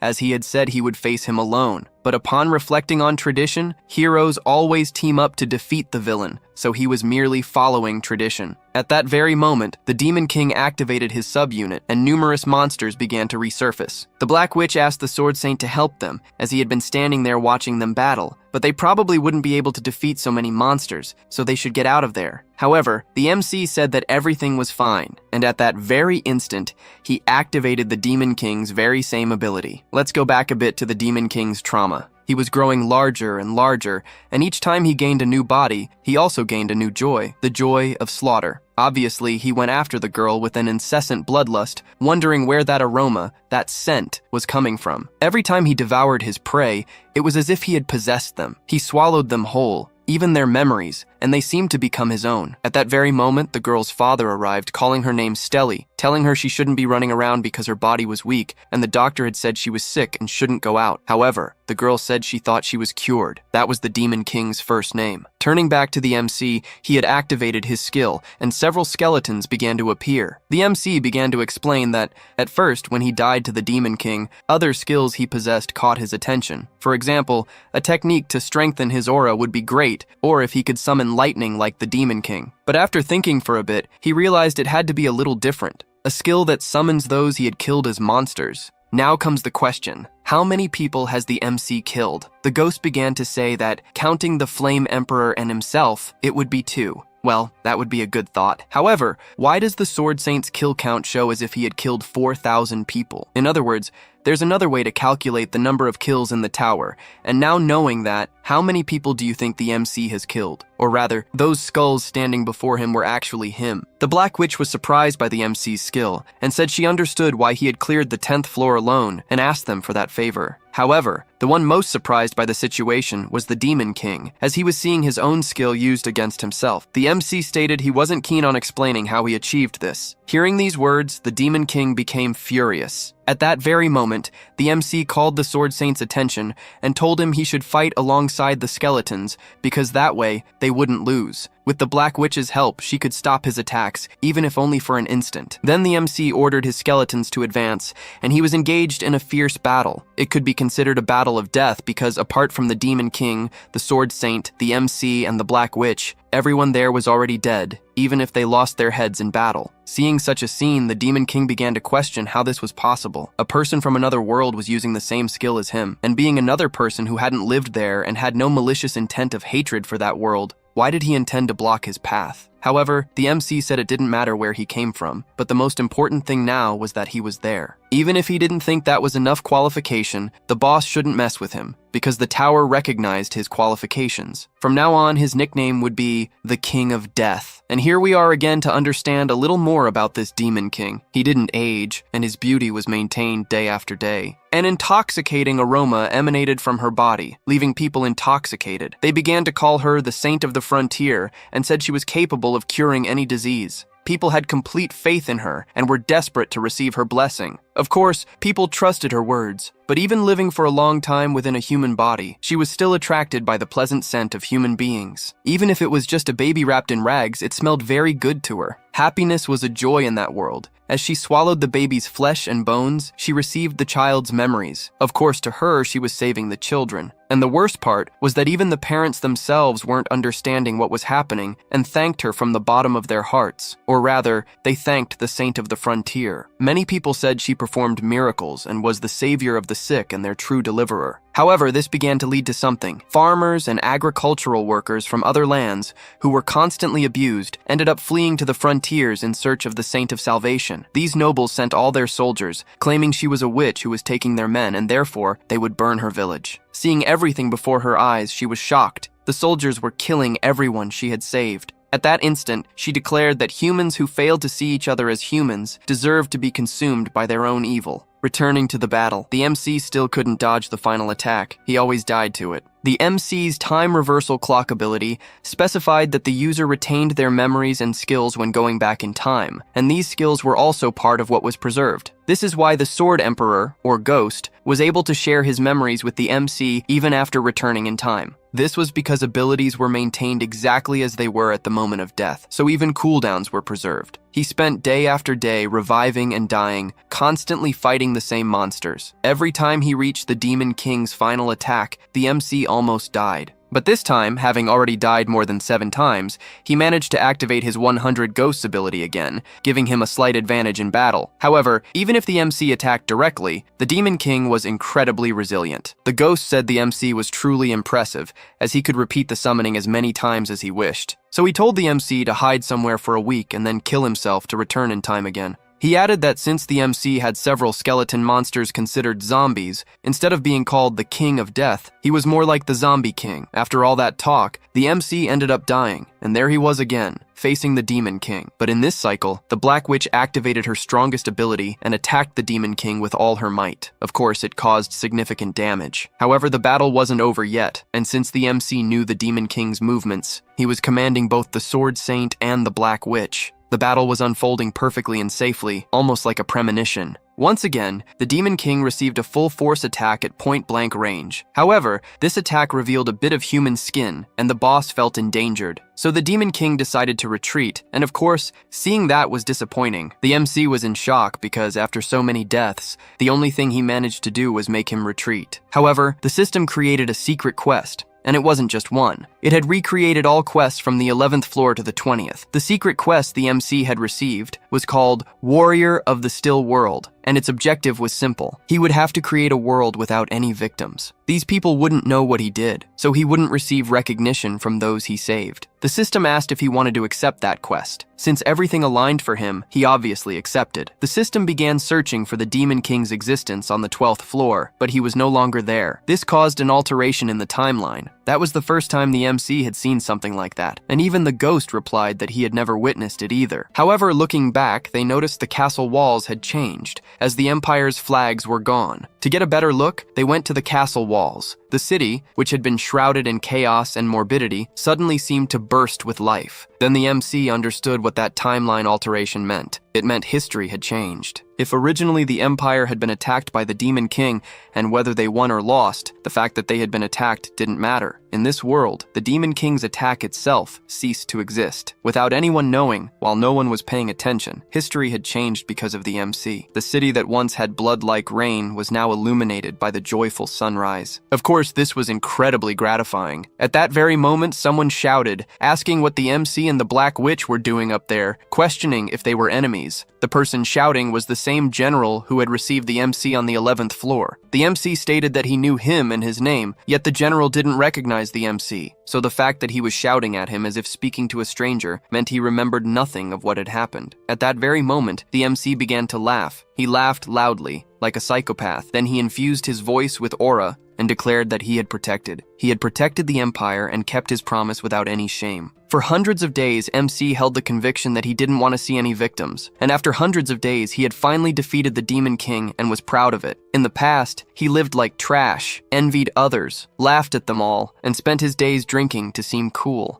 However, he froze those emotions and gave up on his life. But today, he could stand confidently in front of the Black Witch, the Sword Saint, and even the entire world. Above all, he was proud of himself because he had fulfilled the promise he made. At that moment, the MC shouted to the general, telling him to take good care of the empire and that from now on, he should protect it alone. The ghost, seeing the MC shouting as if he were crazy, couldn't stop laughing. The MC told him to be quiet because today was his day. Then he told the Black Witch that it was time to ascend to the 13th floor, but she looked at him with contempt and said that truly none of the best hunters were normal. As they were about to teleport, the Sword Saint stated that the first entry was always guaranteed to the rank one, so the MC could command the transfer for all of them. Of course, that was an honor for the MC. Upon arriving on the 13th floor, the Demon King was already waiting for them, and the MC prepared for battle. However, the ghost noticed something was wrong. It seemed the Demon King was weaker than before. Because he had suffered that blow from the witch, he was obviously injured, but it wasn't a physical injury. It was almost as if his level had dropped. Compared to when he was on the 12th floor, he was like an SSS rank Goblin King, but now he seemed like a common Goblin King who had lost his SSS rank. His strength was similar to that of the Goblin King the MC faced on the 5th floor. This was strange, because normally bosses get progressively stronger as you ascend the tower. Did the Black Witch's attack have some level decreasing effect? At that moment, the tower tried to calculate the rewards for completing the 12th floor, but the system errored. The rewards would be delivered when the MC reached the 19th floor. For now, he would receive the smallest of the rewards. All maps from the 11th to the 20th floor would be opened. In short, it was a world map. Seeing that, the MC understood why the Demon King was acting so strangely, because the history of the Demon King's attack from the previous floor had vanished, and even things like shelters and refugees had completely disappeared. Following this line of thought, where would the refugees come from? Had they come from the Empire, or perhaps from the entire continent? The shelters and refugees where these people had stayed completely vanished. As a consequence, it wasn't just the Empire's history that had changed, but that of the entire continent. For those who didn't understand what the MC had said, it was essentially that he had returned to the time before the Demon King's attacks. The MC explained to the ghost that his level had indeed decreased. He explained that there were voices hunters heard when they leveled up, which meant the hunter was growing, but for the phrase existence was more defined. It wasn't just to make things sound prettier. Perhaps the Demon King was a monster who had evolved by killing many people, but his murders and hunts had turned into nothing. Thus, his evolution was erased. That's why that moment was the best for a counterattack. Suddenly, the Demon King was summoning his soldiers. The Sword Saint and the Black Witch, along with the MC, were fighting against them. At that instant, the MC said he wanted to make a bet with the ghost, asking him how many times he thought the MC would die before reaching the 19th floor. The ghost said it would take at least 100 deaths, and the MC said he would choose 99. The ghost said that was unfair, so if he wanted to win the bet, he wouldn't help him anymore. After he defined that, let the games begin. In the first cycle, the MC asked if the Black Witch could do anything else against the zombies, and she said she was doing her best because she was the only one with area damage, and asked if the MC couldn't use his monster summoning ability like last time. However, he replied that he still needed 3 coins to use his ability. She didn't quite understand. The MC asked the Sword Saint to open the sarcophagus ahead, as there was something inside. The Sword Saint questioned why he should do that, but the MC simply said he was a prophet, so he should believe him. However, when the Sword Saint opened it, the MC ended up dying. In the next cycle, he asked him to retrieve the axe from inside the sarcophagus, but the Sword Saint retorted, saying he had used a sword his entire life and shouldn't use another weapon. But the MC explained that the axe had a special area of effect ability that could quickly eliminate the zombies. Just as the MC was about to say that he needed to believe what he said, he died again. In yet another cycle, the zombies were no longer a problem. However, a new monster emerged, a giant, one-eyed zombie. The Sword Saint declared he would quickly finish it off, but he ended up dying. Again, in the next cycle, the Sword Saint said the same thing. However, the MC stopped him and asked the Black Witch to aim for the giant eye right in the middle of its face. She immediately got excited, eager to burst it, but at that very moment, they died. In the subsequent cycle, the MC could activate his ability again and declared he would deal with the giant monster with his army of the dead. However, he asked something of the Black Witch. She couldn't aim for its eye. She was shocked, as the giant's eye seemed to be practically begging to be shot. It was almost like a glowing target ready to be hit. She wanted to say something more, but the Sword Saint told her to follow his orders, since the MC claimed to be a prophet, so the Black Witch declared she would hold back as much as possible to avoid hitting that eye. Shortly after,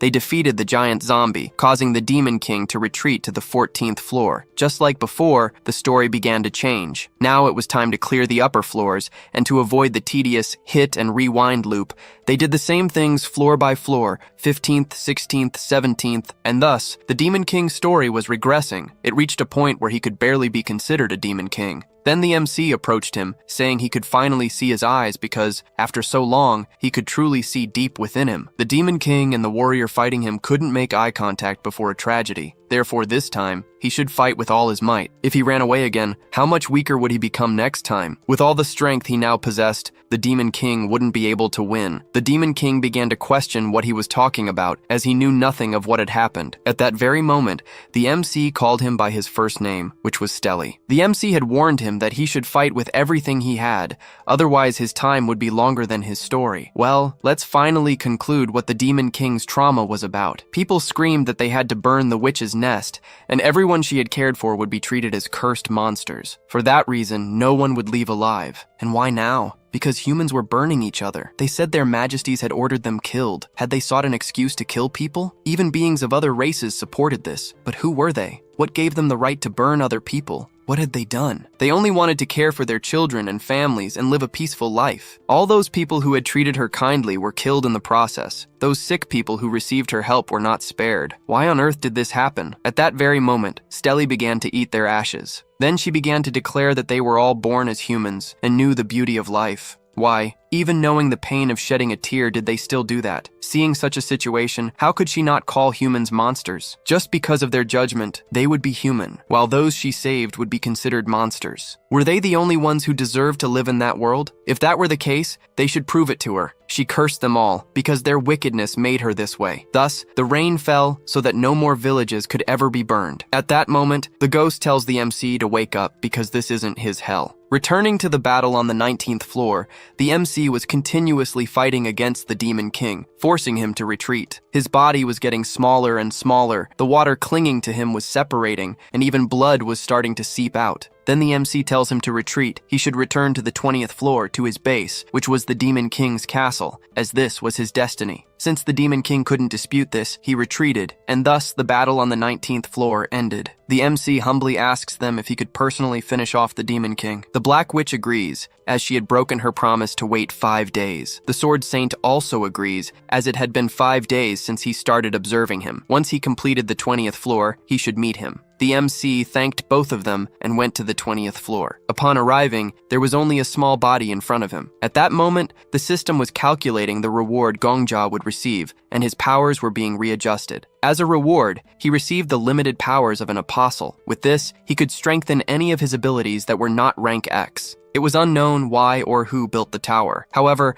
now the MC could try to guess what kind of entity the tower was. It was like a guardian of his decisions, making the MC remember the choice he had made. Then he declares to the Demon King that her end had come, but she says that village was hers, and he shouldn't dare destroy her paradise. In her mind, she still remembered those burn marks and all those flames. She questions if the MC was going there to burn her paradise. This was the lowest stage of the world with the weakest boss of all. The MC didn't even bother to dodge her attacks. The situation had now changed. On the 12th floor, the Demon King attacked while the MC defended. But now, who was attacking and who was defending was completely reversed. The Demon King tells the MC to die, but he says that word held no meaning for someone like him. At that moment, he splits the Demon King in half and continues attacking, saying that she had become increasingly weaker. And with each attack, the Demon King lost her power until a point where her title was stripped away. Thus, she reverted to being a normal human. The MC says she had indeed become much weaker, and she asks him not to approach. But Gongja simply says that if she didn't want him to approach, she should use a blade, not her words. Otherwise, he would keep coming towards her. Suddenly, she declares that she deserved to do everything she did. However, the MC responds that she was wrong, and as he had said before,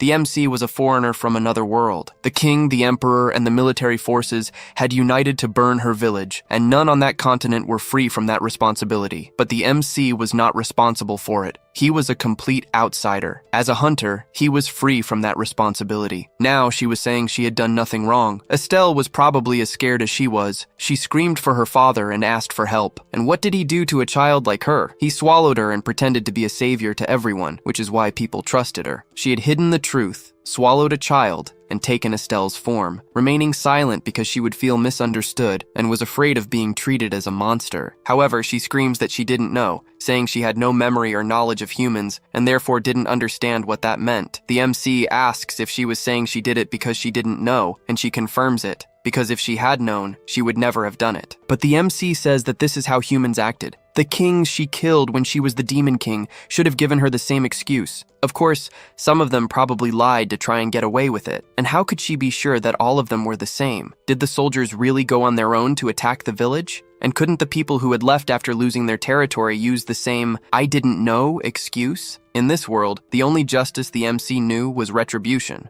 And if he believed that the things she swallowed and then expelled were still human, to be fair to them, she should go through the same thing he did. At that very moment, the MC claimed his reward. He already knew which skill he wanted to evolve. He could evolve an SS rank skill to SSS rank. But the MC didn't want to evolve the skill. He wanted to alter it. He only wanted to change one part, that the dead he revived would not inherit their memories and previous lives. That's why he wanted the summoned beings to be able to retain memories only when he wished. This was a reasonable request, as he wasn't asking for a cooldown reduction or anything like that. The tower accepted these conditions. After that, it was time to kill the Demon King. If she didn't like the word kill, she should just think that the MC was swallowing her as she did with others. Just as she did with Estelle and the other sick people, he would save her in the same way she saved others. The MC was relieved that she was still human, because if not, how could she use her ghost summoning skill? Then she tried to attack the MC, but he easily dodged. The ghost said her posture was all clumsy. She was simply running while swinging her sword and not even looking forward, which couldn't even be considered swordsmanship. That's why the MC should end this quickly. Then the Demon King fell to her knees, and the MC recalled what the Demon King had said, that he who sows death will, in the end, meet death. However, as Gongja was about to deliver the final blow, the ghost stopped him and said he shouldn't kill her now, as it seemed he was too certain. Let's say the MC was certain that she was no longer a monster and was now human like him. However, since she was an NPC, could she be summoned by his skill? And if the tower didn't consider her human and he had killed her, could he live with that weight on his conscience? But the MC declared that NPCs were people too. However, the ghost said that perhaps that wasn't how the tower thought. So the MC called out to the tower and asked if his skill could be used on NPCs or if it only considered hunters like him. However, his question was rejected, and this matter was beyond the tower's authority. It recognized his question as an official matter, and therefore, the tower would request a higher conference with the 6 constellations of the 10,000 lives. With the 6 constellations of the 10,000 lives, the MC questions what this is, not knowing what is happening, as he was apparently taken to the director's chamber. "You're asking too many questions, my friend. You're asking too many questions. This will end badly." And then, several butterflies begin to surround him, and he opens his eyes, seeing where he is, and remembers that it is the same ability selection room. So he asks why him, and the system confirms the participants. The constellation, author of all operas, is participating, along with the lady who walks in the mirage, the moon who contemplates blindness, and the one who created legislations. Gongja thinks he can't see anything, but he can feel something, and the god who dances from the void also appears. He notices oppressive presences there, and the tower confirms that the 6 constellations of 10,000 lives are participating, and the issue of the tower's temporary apostle, the King of Death, is being presented. The tower asks if the 100 Ghosts reincarnation ability applies to NPCs. If they agree that the ability applies, they must confirm, and if they disagree, they must decline. And then all those constellations begin to converse among themselves in their own language, and the MC, seeing this, begins to panic. And with that, they reach a consensus, and Gongja remembers that the languages of all beings in the tower are translated so he can understand, but they are different. They are not beings of the tower. They are beings that cannot even be compared to the Demon King. They might even be the beings who created that tower. And then the tower states that the vote on the issue at hand is beginning, and the 6th constellation, the author of all all operas votes against. The fifth and fourth vote in favor, the third votes against the MC, and the second simply abstains. And so there are 2 votes against and 2 in favor and 1 abstention. The beings who have the authority to decide on his reincarnation ability end up not reaching a conclusion after the vote, and he questions why, until he realizes that one of them has not yet voted, a being who didn't need to come there because he was already there from the beginning, the being who knew everything, the Tower Master. And Gongja says he thinks voting in favor is the right thing to do, because if NPCs are not included in the ability, then how did the Demon King manage to summon so many monsters? And all the people of the Empire killed by the Demon King were NPCs. And of course he knows they are worried. They are worried that he will start killing NPCs randomly to use them as pets, but he is sure that he has more than sufficiently demonstrated the kind of person he is, and he is not the type of person who would do that, and he says he will not live that way in the future. And so the Tower says he did quite well, but also says it's complicated, telling the King of Death to speak from his heart and not his head. And with that, he says that the Demon King was prey he caught, and he is his, so they should not dare lay a finger on him. And with that, the first constellation, Master of 1,000 Lives, votes in favor, and the vote concludes with 3 votes in favor and 2 against, along with 1 abstention. NPCs are included in the King of Death's reincarnation ability, and the King of Death's temporary apostle authority is removed. The conference concludes with the Tower once again wishing him good fortune. Then, when he returns, the Emperor is calling out to him incessantly, asking if he's hurt, questioning why he doesn't ask the Tower that. Then he calls out to him again, asking if he's listening, and the MC says it seems like he just blinked his eyes, but at the same time it feels like an eternity passed. And so he speaks to the Sword Emperor, asking if he saw or heard anything, and says that the Tower summoned him to the Void World, so there was something about the 10,000 lives or a constellation he doesn't quite know. Saying that, then a being like the Tower Master appeared and laughed, asking if he knows nothing, and the Emperor apparently doesn't know what's going on, apologizing and saying he thinks he provoked the MC too much, turning him into a zombie. He promises to provoke him with moderation from now on, telling him to go back to being his usual self. Gongja is surprised that the Emperor doesn't know, and even the legend who reached the 99th floor of the Otherworld's tower is unaware of this. He questions who he just met, but then thinks he needs to stay calm, because even though he still doesn't know many things, he is now certain of some. Meanwhile, Stelly continues to ask him to wait, and the MC says that he will now deliver the final blow to his prey. Once he reaches the 100th floor, he will know everything else. The Emperor then asks if he will really kill her, questioning if it wouldn't be better to ask the Tower first. But Gongja says it's fine, because he has already found his answer. And so, he uses the 100 ghosts, commanding her to awaken, and she rises from the ground, returning to his command. He orders that thing to stand up, and says that its appearance is the same as before, but it is nothing more than a newborn being. Those who gave birth to life in that world always bore the responsibilities. He states that Stelly is merely a name she stole, not a name she is entitled to have. He says that the first of these responsibilities was to give her a name. So he names her Kuro, declaring that from now on, this will be her name, commanding her to serve him as her new master. And she was the being who was once Stelly, the saint of the frontier, and the autumn rain demon king. The one who deserved no name finally gained her own. And so Kuro accepts his orders, stating that she will obey all of them. Finally, the final day of the 5-day promise comes to an end, and one of the kings has fallen. The Emperor then says he doesn't understand, telling the MC to think about what he did to her, wondering if he should be angry with him. He also questions why she decided to bow her head without saying a word. And regarding another matter, if he wants to know why Kuro decided to obey him without hesitation, the MC says it's because she knows, and he adds that the Emperor will also know very soon. And so the Tower begins to search for the Demon King's existence on the 20th floor, but he is not found. The confirmed absence of the Demon King and the alteration of the timeline occur there, and at this, she begins to cry, seeing that everyone has returned to life. But that same commander appears there with all his troops, ordering them to stop right in front of the village. And so the Demon King falls to the ground, calling out to the MC, saying that he will hold no grudge and will not seek revenge. He states that he will do anything the MC asks, saying he cares about nothing else, but pleads with him to please save his village. The Emperor then finally realizes that this is what it means for a master to also be responsible for protecting their subjects, so he apologizes for misunderstanding. But Gongja says that the Emperor also lost the bet, telling him to think of it as a consequence. Then General Sarbaste orders his troops to stop there,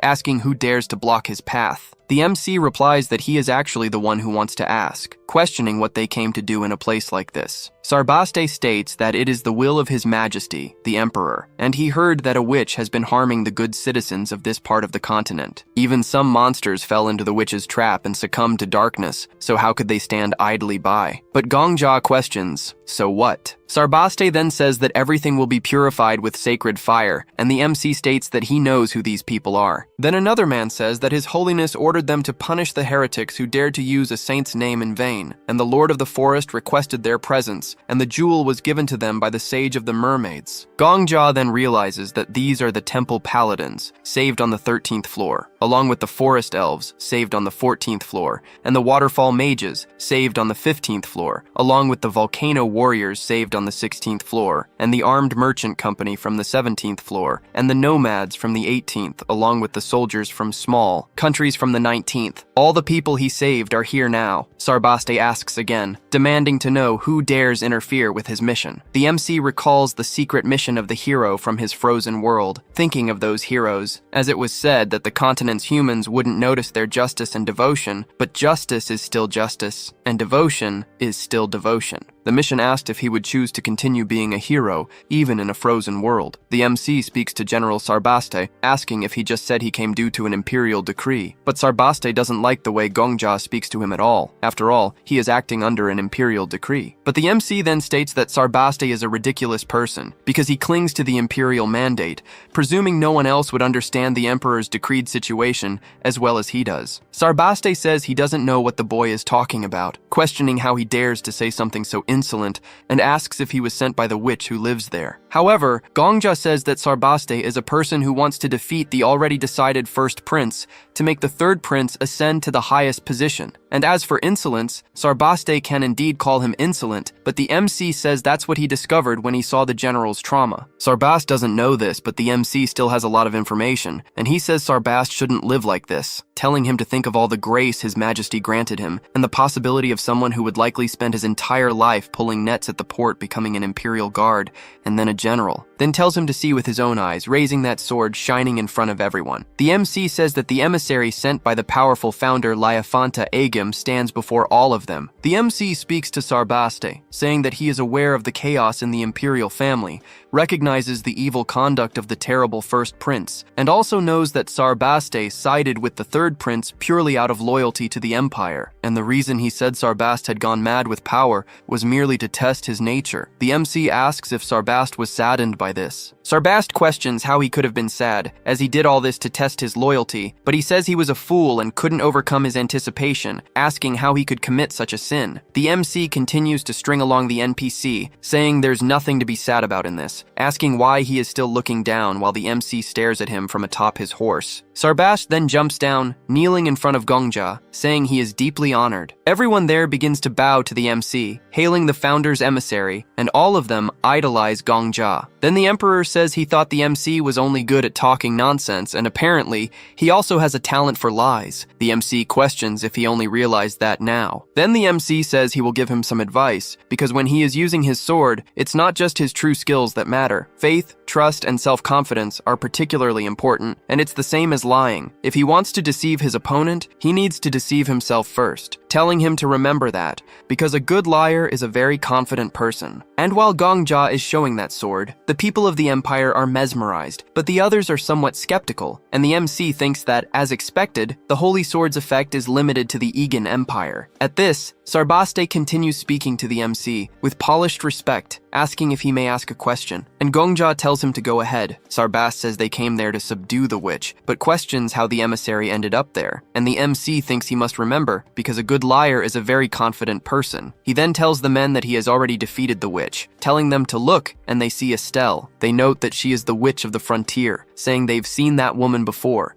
and she is definitely the witch, ordering her to be burned. Gongja tells Kuro to come to him, instructing her to kneel before those people. She actually walks over and does as the MC says, telling her to lower her head and put her hands on the ground, placing her forehead there, and so she prostrates herself, even against her will. Gongja then tells her to push off with her feet and do a front flip. She doesn't understand at all, but he asks if she didn't hear him, and she says she did hear, doing exactly as the MC says. So he now tells her to do jumping jacks, and she doesn't like it at all, but she actually does what he asks. He continues making a lot of ridiculous requests to Kuro, telling her to spread her arms wide and jump 20 times, and also do 10 squats. And when she's finished, he says he wants 10 push-ups, then tells her to hold a plank position for 20 seconds as well. And she says she can't do anything more, collapsing stiffly to the ground. Then Gongja asks if they understand now, saying that, as they can see, the witch has already been subjugated by him, and now, no matter what happens, she cannot disobey his orders. It's impossible for her to continue threatening the Empire, so they can relax. And they think that if that's what the emissary is saying, it's fine. But one of the soldiers tells them to wait, asking what on earth he's doing, because they came there to subjugate the witch. But then, Sarbasti says that according to the emissary, she has already been subjugated. However, the other questions how he can believe that, because, to begin with, the only evidence that Boy has of being the founder's emissary is a mere sword. But Sarbasti doesn't like him calling it a mere sword at all, asking if he is doubting the Empire's authority, questioning if he is doubting that sword is the will of the goddess. But the Pope's man says that His Holiness the Pope gave him an order. However, they start to argue, as it seems they are trying to place the Pope's will above that of the founder. And the MC clearly remembers that kind of scene with people fighting right in front of him, and says he can now understand why Kuro divided the hunters. But as they continue and the fight has no end, that lizard man tells them to please get out of the way, because from what he sees, the current problem is quite simple. He wants to confirm that the young man is indeed the founder's emissary, that the woman is truly a witch, and that the emissary has indeed subjugated the witch. As long as they can confirm these three uncertainties, the problem can be resolved, and they ask Gongja how he plans to confirm these things. And the lizard man says that the object in his hand is the soul orb, granted to him by the emperor of the mermaid people, and if a drop of blood is placed on this orb, it's possible to know if the owner of that blood has a good or bad soul. So they tell him to come forward, because if that woman is indeed the witch and he is indeed the founder's emissary, he must accept the test of that orb. Considering the MC has, say, about 5,000 homicides under his belt, it might just show that he's not such a good person. I'm just guessing. And that lizard man talks more about the soul orb, saying that when the blood of a good soul touches the orb, it emits light, but if the blood of an evil soul touches the orb, it will turn black. He says that if that woman is indeed the witch, and he is indeed the founder's envoy, they must accept that test, and the good and bad deeds they have done, the orb will prove everything. And so Gongja realizes it's like the paladin's lie detector, and the sword saint's detective vision. The lizard man then states that yes, his people are good at making items of this type. He tells Gongja he can try as much as he wants, but warns there's no point regretting it later, because lying before the orb is useless. So they will start by verifying the woman's soul, and with that, he makes a cut, takes the blood, and throws it onto the orb. They notice that the soul is exceedingly evil, asking how many evil deeds and murders she has committed, stating that she is truly a cursed being, and they believe she is undoubtedly the Demon King. Then he says it's the turn of the self-proclaimed founder's emissary, asking if the MC is ready, and the MC replies that he always is. The lizard man then states that lying is useless, ordering him to give his hand, and when his blood touches the orb, it shines purely, almost blinding everyone with the intensity of its light. At this, they question what on earth it is, and one of them mentions the drop of water given by the current queen, asking why such a beam of light is emanating from the orb. The lizard man then asks what on earth his soul is, and how this is possible, questioning how many lives he has saved, noting that this person is light itself. Everyone assumes he is the light, asking if they can't see how bright his soul is. The Pope's subordinate says he doesn't know about this, but the lizard man asks why he doesn't know, inquiring if it's perhaps invisible to the leader of the paladins. He replies that it's not that, he just doesn't understand what they mean by the light. The lizardman then states that this is why he doesn't speak with mere inferior humans, because no one with such a soul could lie to them, and this man is the founder's emissary. No, he even thinks he must be the goddess's apostle, and the MC proudly affirms to them that he is indeed the goddess's apostle. They say that by all appearances he is the light, and it seems to be a shimmering light. And the sword also shines, the sword that Emperor Egwene or someone similar used before, then asking where he came from. Everyone continues to buy into Gongja's lie, except for the Pope's subordinate. For even if he is the founder's emissary and light itself,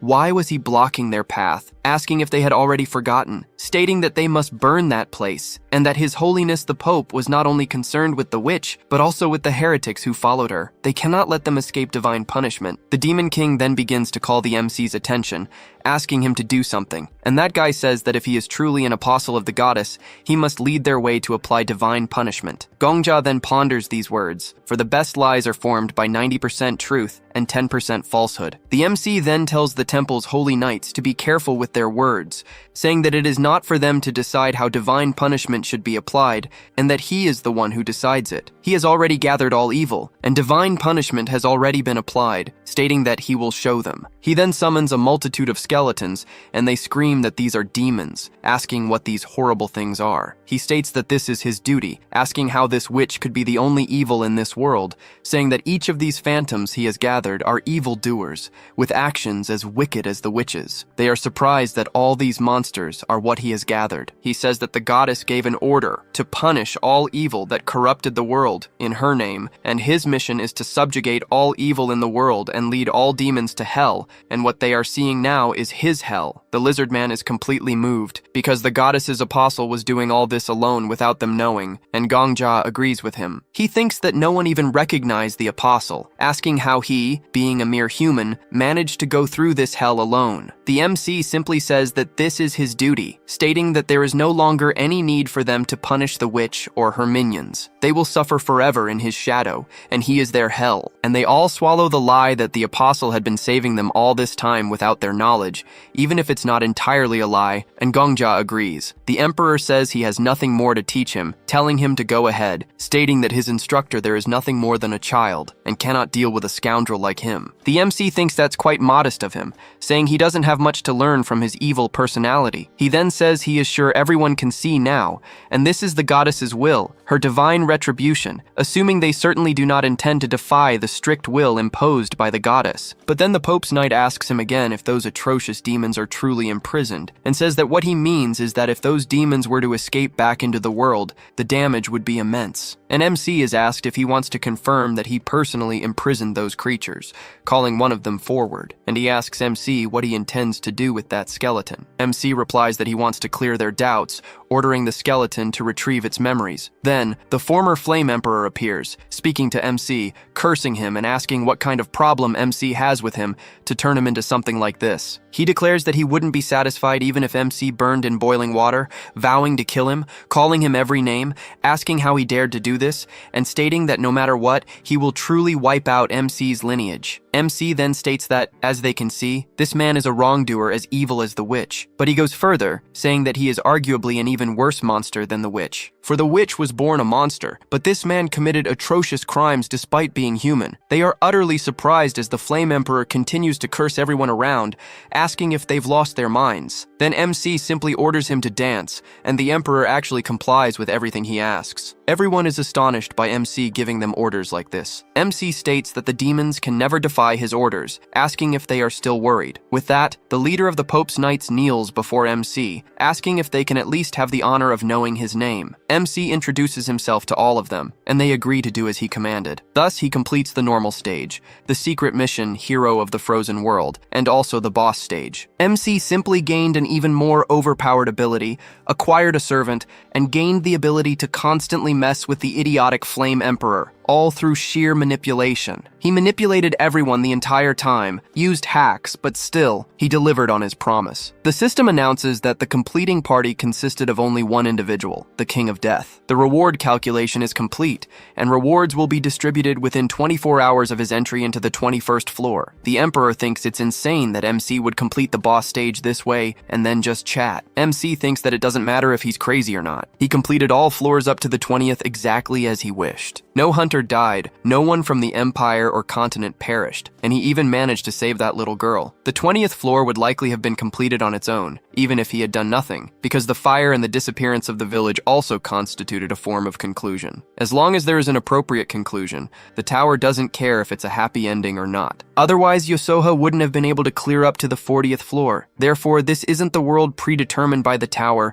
nor is it an ending that appeared because there was no other choice. He thinks that on that day, the rains did not fall from the heavens and the flames did not lick the ground. He believes this is the ending he chose. The Emperor questions if this thing is truly part of the ending MC chose, with that thing dancing behind him. The Flame Emperor then questions why MC doesn't stop it. MC finds it absolutely beautiful, while the Emperor simply tells the boy to go to hell. Meanwhile, a public announcement is made. The 20th floor has been cleared. The announcement repeats, and MC thinks it's a pain as there's no internet around. The Emperor asks if MC hadn't decided not to care about others' responses. However, MC, with a damn cynical face, questions when he ever said such a thing. The Emperor asks if MC didn't say it was more important to gain recognition from individuals like the Black Witch or Old Man Marcos, rather than the general public. MC then asks if the Emperor doesn't know that the more, the merrier, stating that he will gain recognition from all of them. The Emperor then thinks MC is far too greedy, wondering how anyone could be like that. Just then, the witch arrived, grabbing the MC and hugging him, calling him crazy, truly crazy,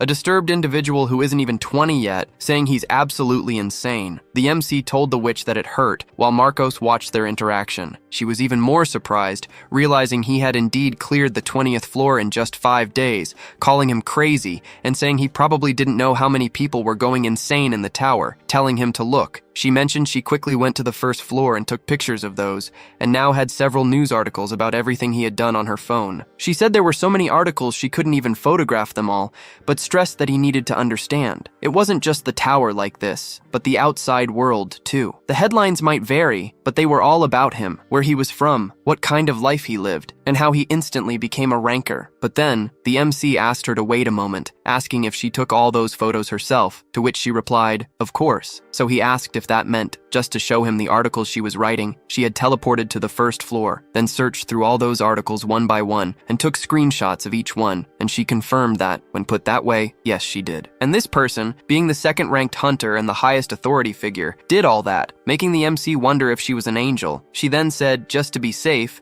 that he shouldn't read the comments, as envious people had bombarded the comment sections. Even though what he did was incredible and achieved without any casualties, he shouldn't pay attention to them. But the Emperor, seeing how naive the boy was, asked if he truly considered people angels just because they treated him a little nicely. The MC thought that if she wasn't an angel, perhaps she must be a goddess, and the Emperor thought that guy was absolutely insane. Then she told him to look at something else, saying he had made it to the front page, and that this was the first time something like this had happened in the tower's history. She couldn't believe he went from unranked to 3rd place all at once. The MC then became very excited. She then told him he would have to pay a bit more attention to his actions from now on, and the MC questioned what she meant by actions. She explained that he had currently joined all 5 major guilds, even though he was actually independent, and if a hunter was 3rd in rank, he should have a title on the level of a guild master. While it was true he was in all 5 major guilds simultaneously, being a regular guild member didn't suit him anymore. The MC then thought about becoming a guild master, but she said that if he preferred to be a lone wolf, destroying everything in his path like an old man, she wouldn't force him. Hearing that, the MC asked if they were talking about them, but the girl said to put that aside. She wanted to know who those people were. The MC explained that they were soldiers who had gathered from all parts of the continent, and said it was a long story. But after defeating the Demon King, there was an event where these NPCs invaded the 20th floor, at least he thought so. Using a skill and an item's effect, he tricked them into believing he was the emissary of the Empire's founder, and they fell for it. She then noted that he seemed quite talented at lying, but the MC stated that thanks to it, he managed to clear the floor without shedding a single drop of blood. She clarified that she wasn't trying to speak ill of him. In fact, she was quite happy, because thanks to him, they could now negotiate with that continent as well, which meant they wouldn't have to make bad trades with those old folks from the outside world anymore. They were annoyed that those damn people always used food to drive down prices, and they wanted to see if they could keep doing that in the future. Marcos stated that trades between the tower and the outside world were fundamentally unfair, whether it was capital, resources, or technology,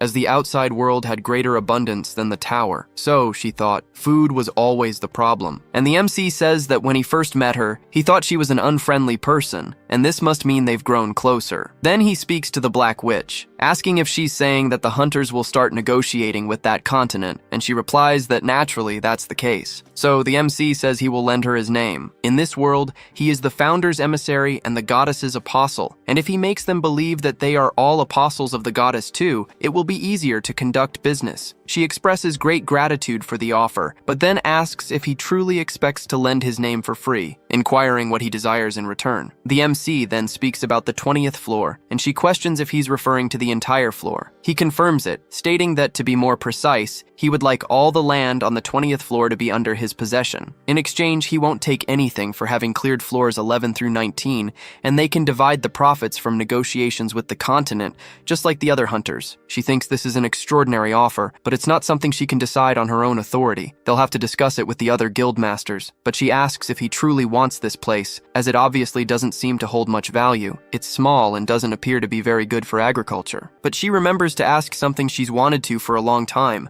inquiring what the hell that guy dancing behind them is, and he simply says, "She saw nothing. My brother. I had completely forgotten about that guy. Seriously, I had forgotten, and I chuckled a bit at his misfortune." And so, they teleport to the first floor, and she asks if it's all right for them to meet in the same cafeteria as before, and the MC says it doesn't matter to him. For others, only 5 days have passed, but for him, it's the first time he's been there in hundreds of days, so he feels nostalgic. She asks what's wrong, and the MC says it's finally sinking in that he's cleared the floor. She tells him that it will probably sink in much more soon, because as she said, everyone in the tower is going crazy about him, telling him he should prepare himself. And when they leave, everyone starts taking pictures of the MC, becoming euphoric because the Death King has finally emerged, and everyone begins taking photos of him alongside the Sword Saint and the Black Witch, and the MC starts to get scared by the situation. Then reporters say that rumors claim he cleared the 20th floor alone, asking if it's true, telling him to look at the photo, and he questions what kind of relationship he has with the Black Witch. At this, she quietly tells him not to say anything, explaining that he has no experience dealing with the press. Then she asks if he's going to be mysterious or a popular star, and he questions what she's talking about. She says she's talking about his concept, asking if he wants to follow a mysterious persona concept or prefers to be a popular star, explaining that once a concept is defined, it's hard to change it, and he needs to give her an answer now. She adds that, by the way, popular stars are like movie celebrities, and he'll need to create new social media accounts. He'll also need a secretary for image management, and she says the Black Dragon Guild will handle this workforce and his security. Then Marcos says he hates having to deal with this crap, so he's leaving, and the MC asks what he should do if he chooses the mysterious concept. She says it's simple, telling him to maintain a good poker face. She states that any social media activity is forbidden, and magazine appearances, broadcasts, and private streams are also prohibited. At most, he should give 2 interviews per year with reporters she approves beforehand. The MC questions, "Is that all?" She says he doesn't know how difficult it can be, explaining that attention is a drug, and the most addictive kind of drug. If only 10 people paid attention to someone, that person would be happy. But when you reach the position the MC is in now, anything he says will generate reactions from tens of thousands of people, and not many can resist that drug. But Marco says that's useless. She agrees, but adds that it's a damn good feeling, asking what the Death King wants to do. The MC says what he wants is recognition, and even though he's not sure, receiving attention is different from receiving recognition. He explains that receiving attention from the people around him is enough, whether it's thousands or millions. What he wants to receive from the rest of the world isn't attention, but recognition. She says she doesn't think those two things are very different, but she'll accept his answer, saying she's happy he's that kind of person. So the MC asks her how to maintain a good poker face, and she says she'll tell him a secret, instructing him to recall some truly bad memories. In her case, when she was in the outside world, her father died in a civil war. She was fleeing with her father, and the soldiers probably weren't coming after them. Then her father yelled at her to keep going without looking back. So she really ran without looking back and heard gunshots, but still kept running. It's not that she hates the fact that she fled, because she was just a child then, but she wonders why she didn't look back, as it was such an easy thing to do. And whenever she needs to be expressionless, she remembers those moments. When she recalls her heart beating super fast, she can create expressionless faces very well. She asks if the MC also has 1 or 2 such memories, and he remembers when he was killed by the Flame Emperor. Looking at him, she confirms that he does, saying he'll get used to it soon. And so the MC moves on, arriving at the cafeteria with everyone. The Inquisitor immediately welcomes him. He's surprised that the boy actually managed to clear the 20th floor in 5 days, stating that this is the greatest achievement since the tower's emergence. He says he respects him greatly, adding that he'll stop calling him Kim Gongja and will call him the Death King from now on. The Paladin says that, to be honest, she thought the 3 of them, Black Witch, Sword Saint, and Death King, would fail the death raid, but he went and cleared the 20th floor alone. She says if he has any secret tricks, he should tell her. And the MC says it's just about living a good life. Then she thinks that advice is super practical. Anyway, the MC says it's good to see them after so long, asking how they are. The Countess questions him, talking about so long, as only 5 days have passed. She says that at first they stayed in the throne room as they had promised, but after a while the Empire's NPCs started moving around. The MC thinks that was when he defeated the Demon King on the 12th floor, and so the Inquisitor says the NPCs thought they were invaders trespassing on the Imperial Palace, and the Empire's knights and elite soldiers came to get them. The MC thinks that really gave him chills, but Viper says that guy has several tricks. The MC first surrendered to them, and then he escaped from prison, with Viper exclaiming that he's amazing. But the Inquisitor claims it wasn't even that fun after all. How could they have known there was a secret passage in the dungeons beneath the prison? He says it felt like he had returned to his childhood days. As they continue discussing it, the witch mentions that she knows they all had incredible lives in the outside world. She reveals that the Countess was born in a very poor village in India, and Viper's parents were gang leaders. The Paladin, too, faced hardships in Venezuela. She then agrees that they were all trash when they were in the outside world. She then states that this isn't something they should be discussing there, and points out that even the King of Death is now one of them. She continues, saying they probably don't know, but the King of Death made decisive contributions to their completion of the tower,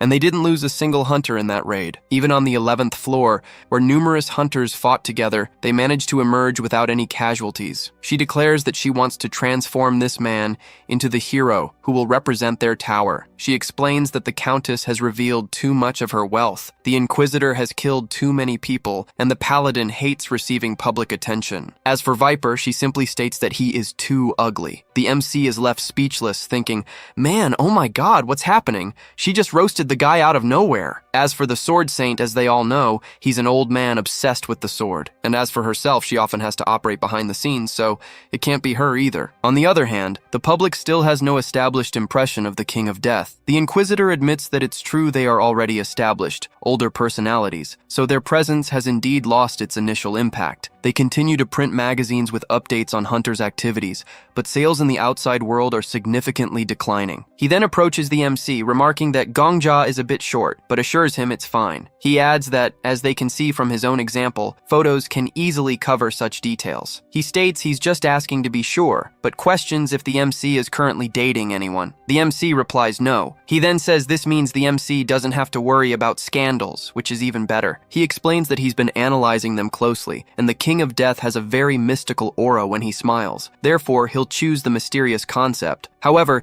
he laments that the MC has never dated before, stating that they need a scandal. With that, they begin organizing everything, and Gongja becomes utterly awkward. He tries to speak with the witch, mentioning her earlier comment about the mysterious concept, and says he didn't think they would need a designer. She replies that it's just for today, using her charm to convince the MC, telling him that the whole world wants to know about him. She explains that first, they'll take a photo and show it to everyone, adorning the MC and placing him in front of a white background for the shoot. At this, the Emperor begins to laugh at him. The MC declares he won't do this anymore, stating that hunters must climb the tower fearlessly. He asks who cares about media image or photo shoots. He argues that because these useless things occupied their minds, they collectively couldn't even clear the 10th floor for several years. However, they rather enjoy his outburst, commenting that his speech was great and begin discussing the article they'll write about him. But the MC reminds them that it was she who spoke about the 20th floor. He then states that he will grant them the rights to all floors from the 11th to the 19th. Therefore, they must ensure that the 20th floor is his. Meanwhile, Gongja is desperate, as they are completely disregarding his opinion. Marcos tells him to give up, explaining that the same thing happened to him when he became the top one, and that this was something they wanted to show the outside world. He adds that they are living an honorable life, and that this situation is somewhat of an inferiority complex. He states that they abandoned everything in the outside world and came to the tower, asking what is so pathetic about that. He then urges him to leave, saying this will never end if he stays there. With that, the two run off, and the witch calls out to the MC, telling him they will have a press conference tomorrow and to return early if he can. She warns that he cannot be seen by others, so if he wants to escape, he should use the rooftop, telling the boy to be careful. Following her advice, the MC climbs to the top of a tower with Marcos. However, a Paladin soldier arrives and speaks to the MC, who then asks if the soldier can leave him alone for 5 minutes. As she looks to the side, the witch notices that the MC is the King of Death, and the MC confirms it. She exclaims that it's her first time seeing him in person and that it's incredible. Taking something out of her bag, she says it's the only paper she has and asks if he could give her his autograph. She then asks what his name is, and he replies that he hasn't received a nickname. She then asks if she can also get an autograph from the King of Death, and he states that he has never given an autograph before. She declares that this is the dream of her life. The Sword Saint's autograph is simply his name written in cursive, or something similar, and the King of Death does the same. The witch then leaves, overjoyed, saying she will honor this as if it were an inheritance. After she departs, the MC speaks with the Sword Saint, Marcos. However, the MC begins by stating that it must appear as if Marcos has killed an enormous number of people. He continues, saying that if Marcos looks in the mirror, he will also see a mass murderer who has killed many. It's obvious that Marcos won't punish himself for that, because he has a clear standard for punishing people, to punish those who have hurt many. The MC then adds that he also has clear standards, which is why he did what he did, and his standard is to punish those who have hurt many people. The MC tells the Sword Saint that they are following the same path. However, Marcos tells the MC that he doesn't need to try to justify himself. Marcos explains that the MC is different from the other hunters and all the other high rankers, who are like children and suffered greatly in the outside world. Marcos then speaks about himself, saying he is different. He never lacked anything and lived a good life. But then he began to wonder if his success truly came from his own abilities, questioning if everything he achieved was simply because he was born into a good family. Marcos thinks it cannot be, and even though he was born into a good family, he obviously took pride in his achievements, but he wanted to prove that his pride was not an illusion. The MC realizes that Marcos went to the tower for this reason. Marcos then says it seems he unconsciously lowered his guard,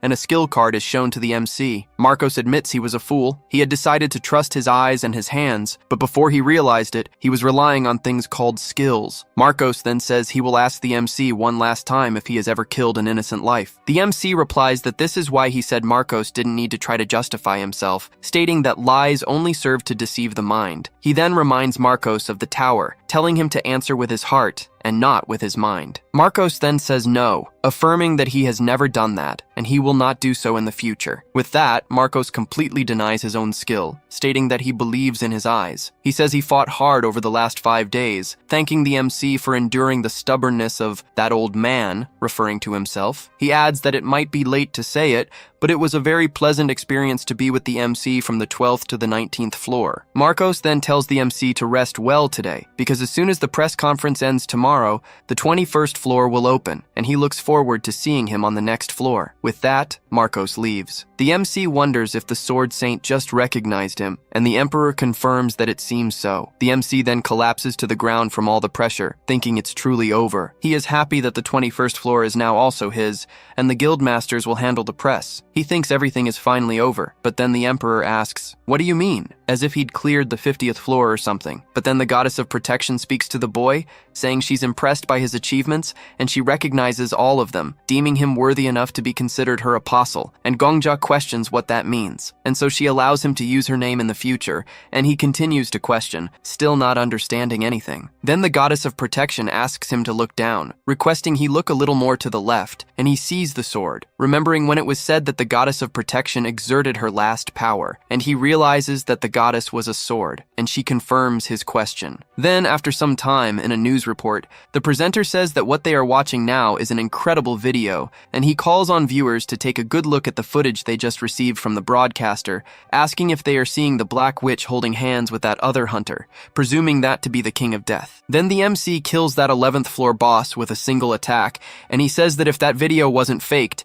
it means the King of Death defeated the 11th floor boss in one go. But he also says that until now, no one had managed to defeat a boss with a single attack. Then, as he was about to move to the next video, Gongja turns off the TV, and the Emperor asks why he turned off the TV, saying he was having a blast, and the MC says it's because he's so embarrassed he feels like he's going to die. And the Emperor asks why he doesn't just kill himself, since he won't die anyway. And the MC says he doesn't want to, then he says it's annoying, telling him to change the channel, and he says that all the channels are talking about him. And so the Goddess of Protection points out that this is due to his achievement being very unusual, and fame is like a price heroes have to pay, and the Goddess of Protection recommends that he get used to it. But the MC says he was so tired yesterday that he couldn't even speak properly, asking the goddess if she isn't overestimating him too much, and she says he is the light, and the Goddess of Protection clearly remembers the day he climbed the Empire's castle and gave a passionate speech, and the MC blushes more and more, telling her to stop, saying he only did it because he was completely hyped up, and she says she will entrust the Empire to him from now on, and in that sense, her trust is very appealing, and he asks her to stop, wondering if this sword is perhaps an obsessed fan of his. And she says she is happy to serve a second master like him, and the MC wonders if anyone has ever praised him so much in his entire life, making him feel awkward. And Gongja says she was the one who started it, and the goddess feels threatened by him putting her inside his clothes, and so she even falls silent, which the MC thinks means she is finally quiet, and he believes he gave her a good polish. Then he asks if she is saying she is a constellation, but questions why she is in a sword, asking if she has been possessing that sword from the beginning, saying that constellations are like administrators of each tower stage, as he has seen cases where monsters became constellations after a while,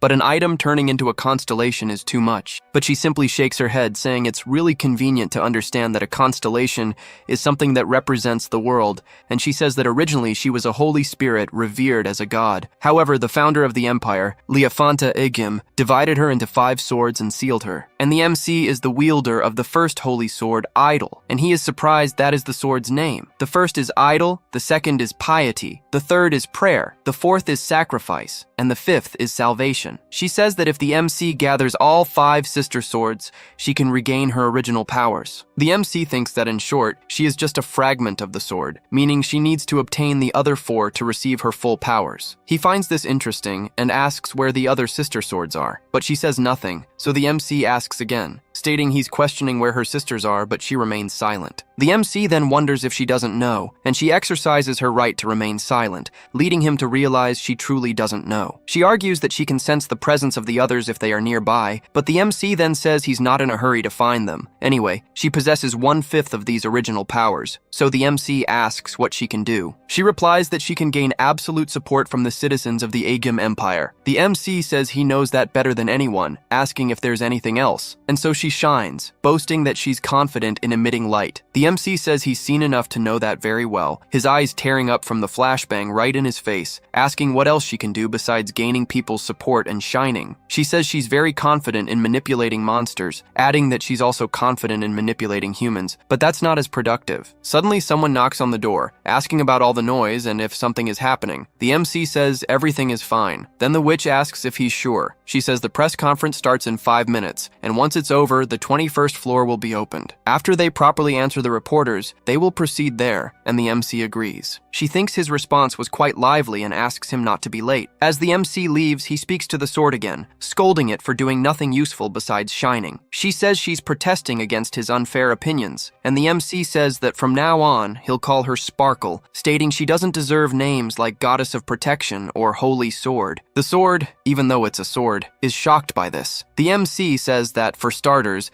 she couldn't even protect her own nation, and also that she's very noisy. He's already losing his mind because of the Sword Emperor, so he's going to start going crazy. From now on, she shouldn't speak to him unless it's absolutely necessary, so she remains silent, not even responding. He threatens her that he wouldn't make her be returned to the Aegim Empire, asking if she understood, and so she responds, speaking as little as possible. At the press conference, with 1 hour and 31 minutes remaining, they thank everyone for coming. Gongja, seeing so many fans, thinks the Black Witch has overwhelming popularity, but she doesn't even speak to the fans and gets straight to the point. She states that, as everyone knows, they have cleared all floors from the 11th to the 20th, and as reported by various media outlets, this was an incredible feat. They had been thinking about how to deliver this good news, but it seems they didn't have to worry, because the news was spread very well by others. They are grateful that their public relations expenses were reduced. But she says there's one thing that made them proud this time, and it's not about the successful raid on the 10th floor, which they had been waiting for so long to finally happen, nor is it about them clearing the 20th floor at unimaginable speed. She's talking about 0 deaths. No deaths were reported, and of all things, this is what makes her happiest. Asking everyone to look down for a moment,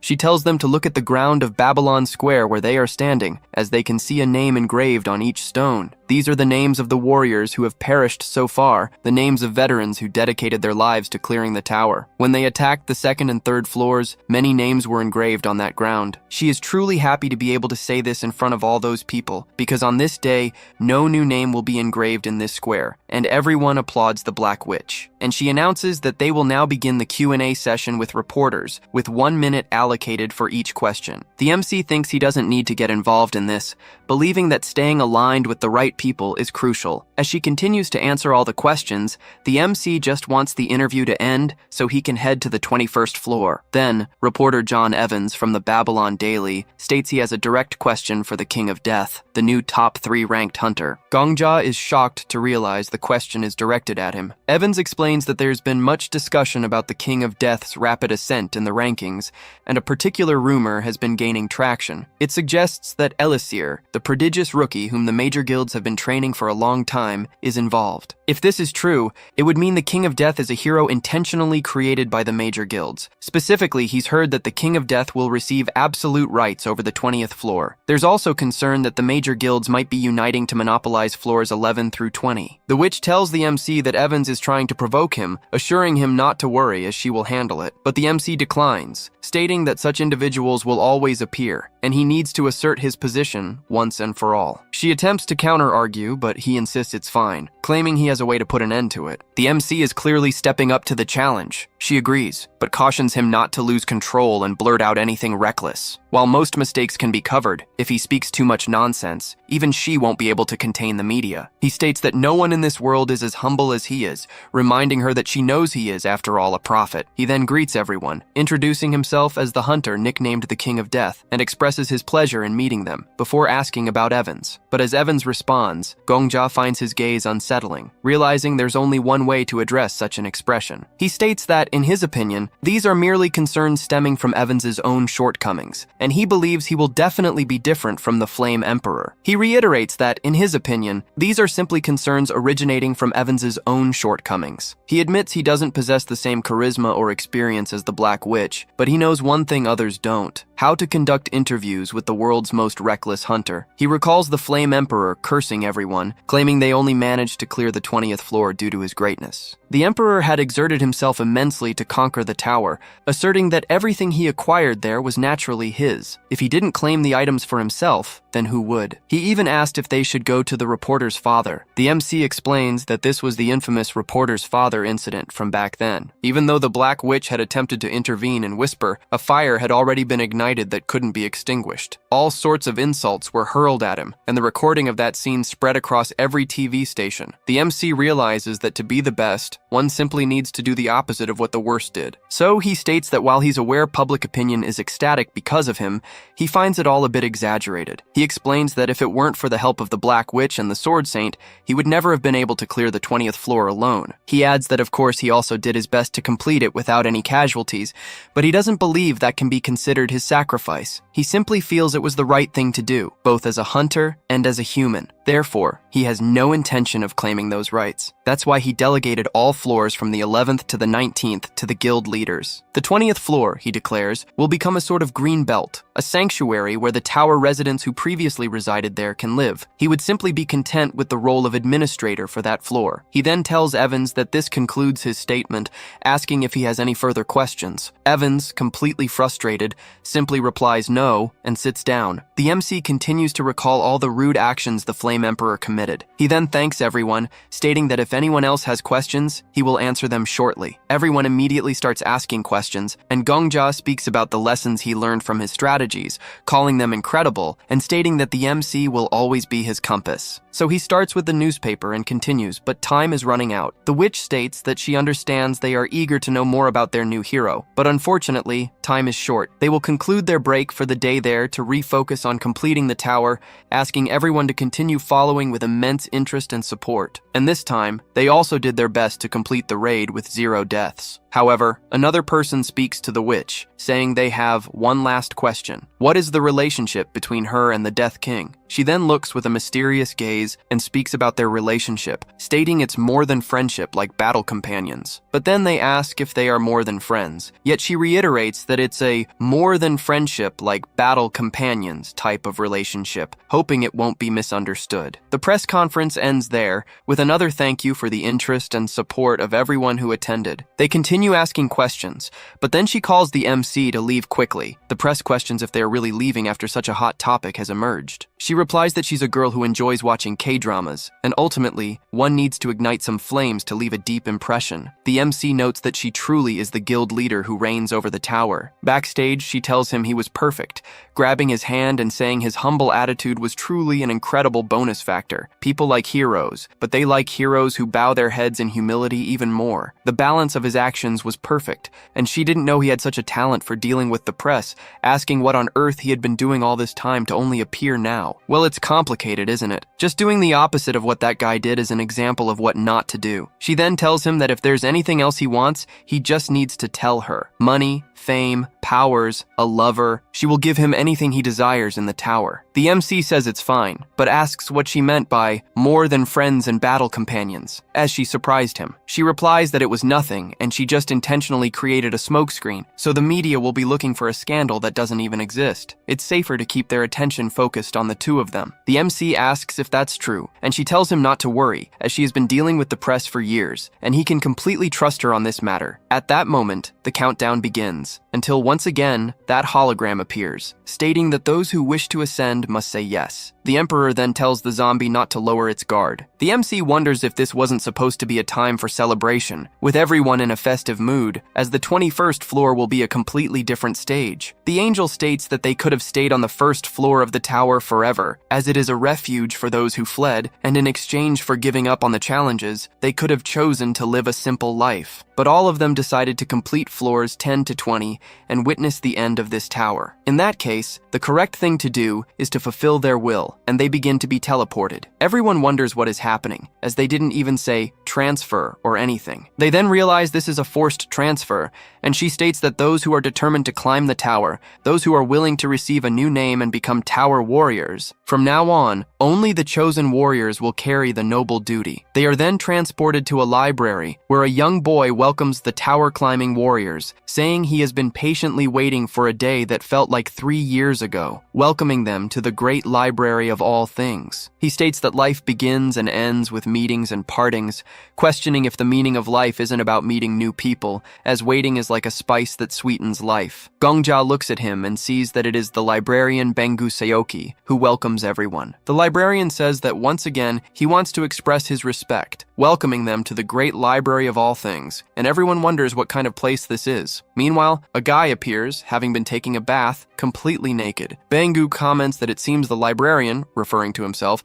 did not show much consideration, placing a book on top of the guy. The MC thinks, thank goodness, that embarrassment is over. Then the witch asks who he is and what kind of place this is. He replies that he is an extra who manages this slightly larger than normal library, and says that compared to her, he is an almost insignificant existence, telling her to treat him as if he holds no importance. However, she questions this slightly larger than normal library, as the place is colossal. They think that, from what they can see, it could be called the world of libraries. Bengu likes this definition, and then turns to Gongja, surprised that he is the king of death. He tells him not to be so alert, as he only wanted to welcome him, and to him, all of them are like the heroes of epic stories, which surprises Viper. He brings a book to his hand, saying that reading books is his hobby, but the books gathered in his library are by no means ordinary writings. These are tales that tell the story of the worlds where the tower was built, and he knows they must be wondering why, among so many warriors, they were selected. The reason is simple, because in their world, they are the only characters who possess a name. The 302 people gathered there are all warriors who carry a title. Everyone is surprised that only hunters with titles were summoned, asking about the others. Then the witch asks if he is saying they will be the only ones to attack the tower. Bengu tells them not to worry, as they defended the Egam Empire with only 3 people, and 300 people means 100 times that number, so they will be able to pass through the stages he prepared without much difficulty. But then the MC asks the librarian to get straight to the point, knowing he is excited to meet living people, but they want to continue climbing the tower as soon as possible. He says he understands, but he got so excited that he did not even give them their mission. However, he is not one to explain things in words, so he brings several books, asking what kind of project best suits them. He says that the apocalypse he picked up is so boring, and its destruction happened in a very peaceful way,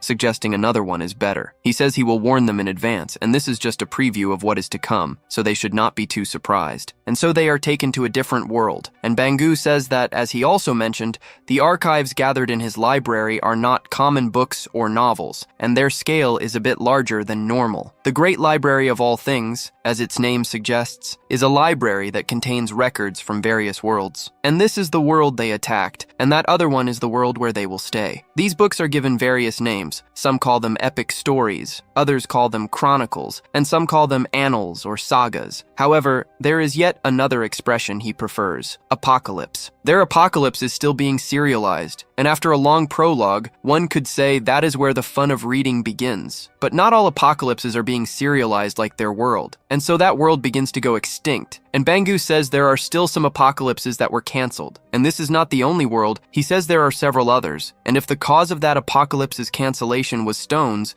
the cause of that one's cancellation was water. He thinks it is a tragedy what is happening, because the characters of that apocalypse were alive just like them. However, before they reached a proper end, before they could achieve an epic finale, everything ended for unfair reasons. And although he calls it a cancelled serialization, for him, it would simply be called destruction, and everyone there starts to vomit from what they just saw. The Emperor thinks there's no reason for them to be vomiting, as they've already seen far worse things than ordinary humans could withstand. Then Bangu says the missions he will give them are simple, and they must choose 8 series from the cancelled apocalypses. He says he wants them to finish reading the cancelled apocalypse, wanting them to continue reading the tales of the destroyed world. He says they will enter the 8 books of the apocalypse and save the apocalypses from the cancellation crisis. Gongja looks closely at him while thinking about it, and Bangu says this is the mission he will give them, and they need to rebuild the world. The difficulty is yet to be defined, and the goal is that, just as there are countless worlds, there are also countless destructions, and the librarian constellation Bangu describes this as a cancelled serialization. The librarian Bangu wants the worlds that were cancelled for unjust reasons to have the chance to continue their stories again. First, they must choose one of the apocalypses,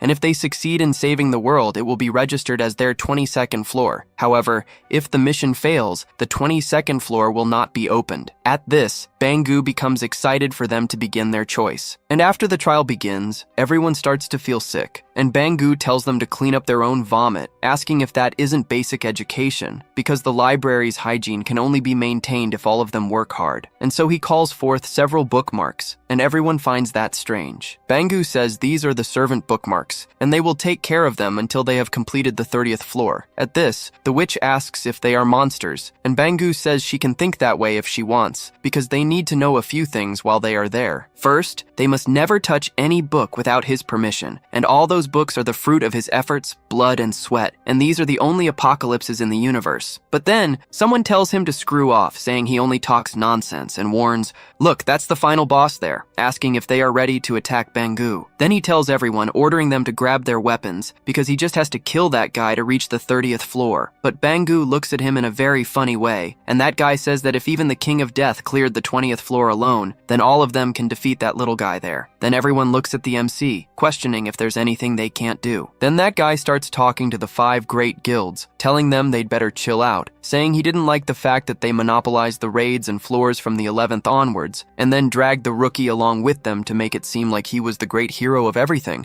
asking if that isn't true. And the witch asks who he thinks he's talking to, but Gongja tells her to relax, holding her back. But then she says she can't do that, because if they let people like that go unpunished, everything will go well for them. But the MC says that everything happening there is being broadcast live, and she doesn't even understand that, and everyone is really watching down below. Gongja says that in his past life, he also watched the raid on the 30th floor in the plaza. He explains that they are broadcasting everything via holograms in the central plaza, and that constellation said they are nothing more than characters. And of course, there are spectators watching these characters, and if she acts poorly there, it will be stored in everyone's memory forever. And she realizes that, in fact, the most important thing there is how they conclude that stage. The MC agrees, and they are already in the series called The Great Library. Then the system speaks to Gongja, saying that the reward for completing the 20th floor will be given. The reward for the normal stage is the blessing of the goddess of beauty falling upon him, and he can observe the approval of the characters from the 21st to the 30th floor. And the reward for the hidden stage is the blessing of the goddess of vitality falling upon the boy,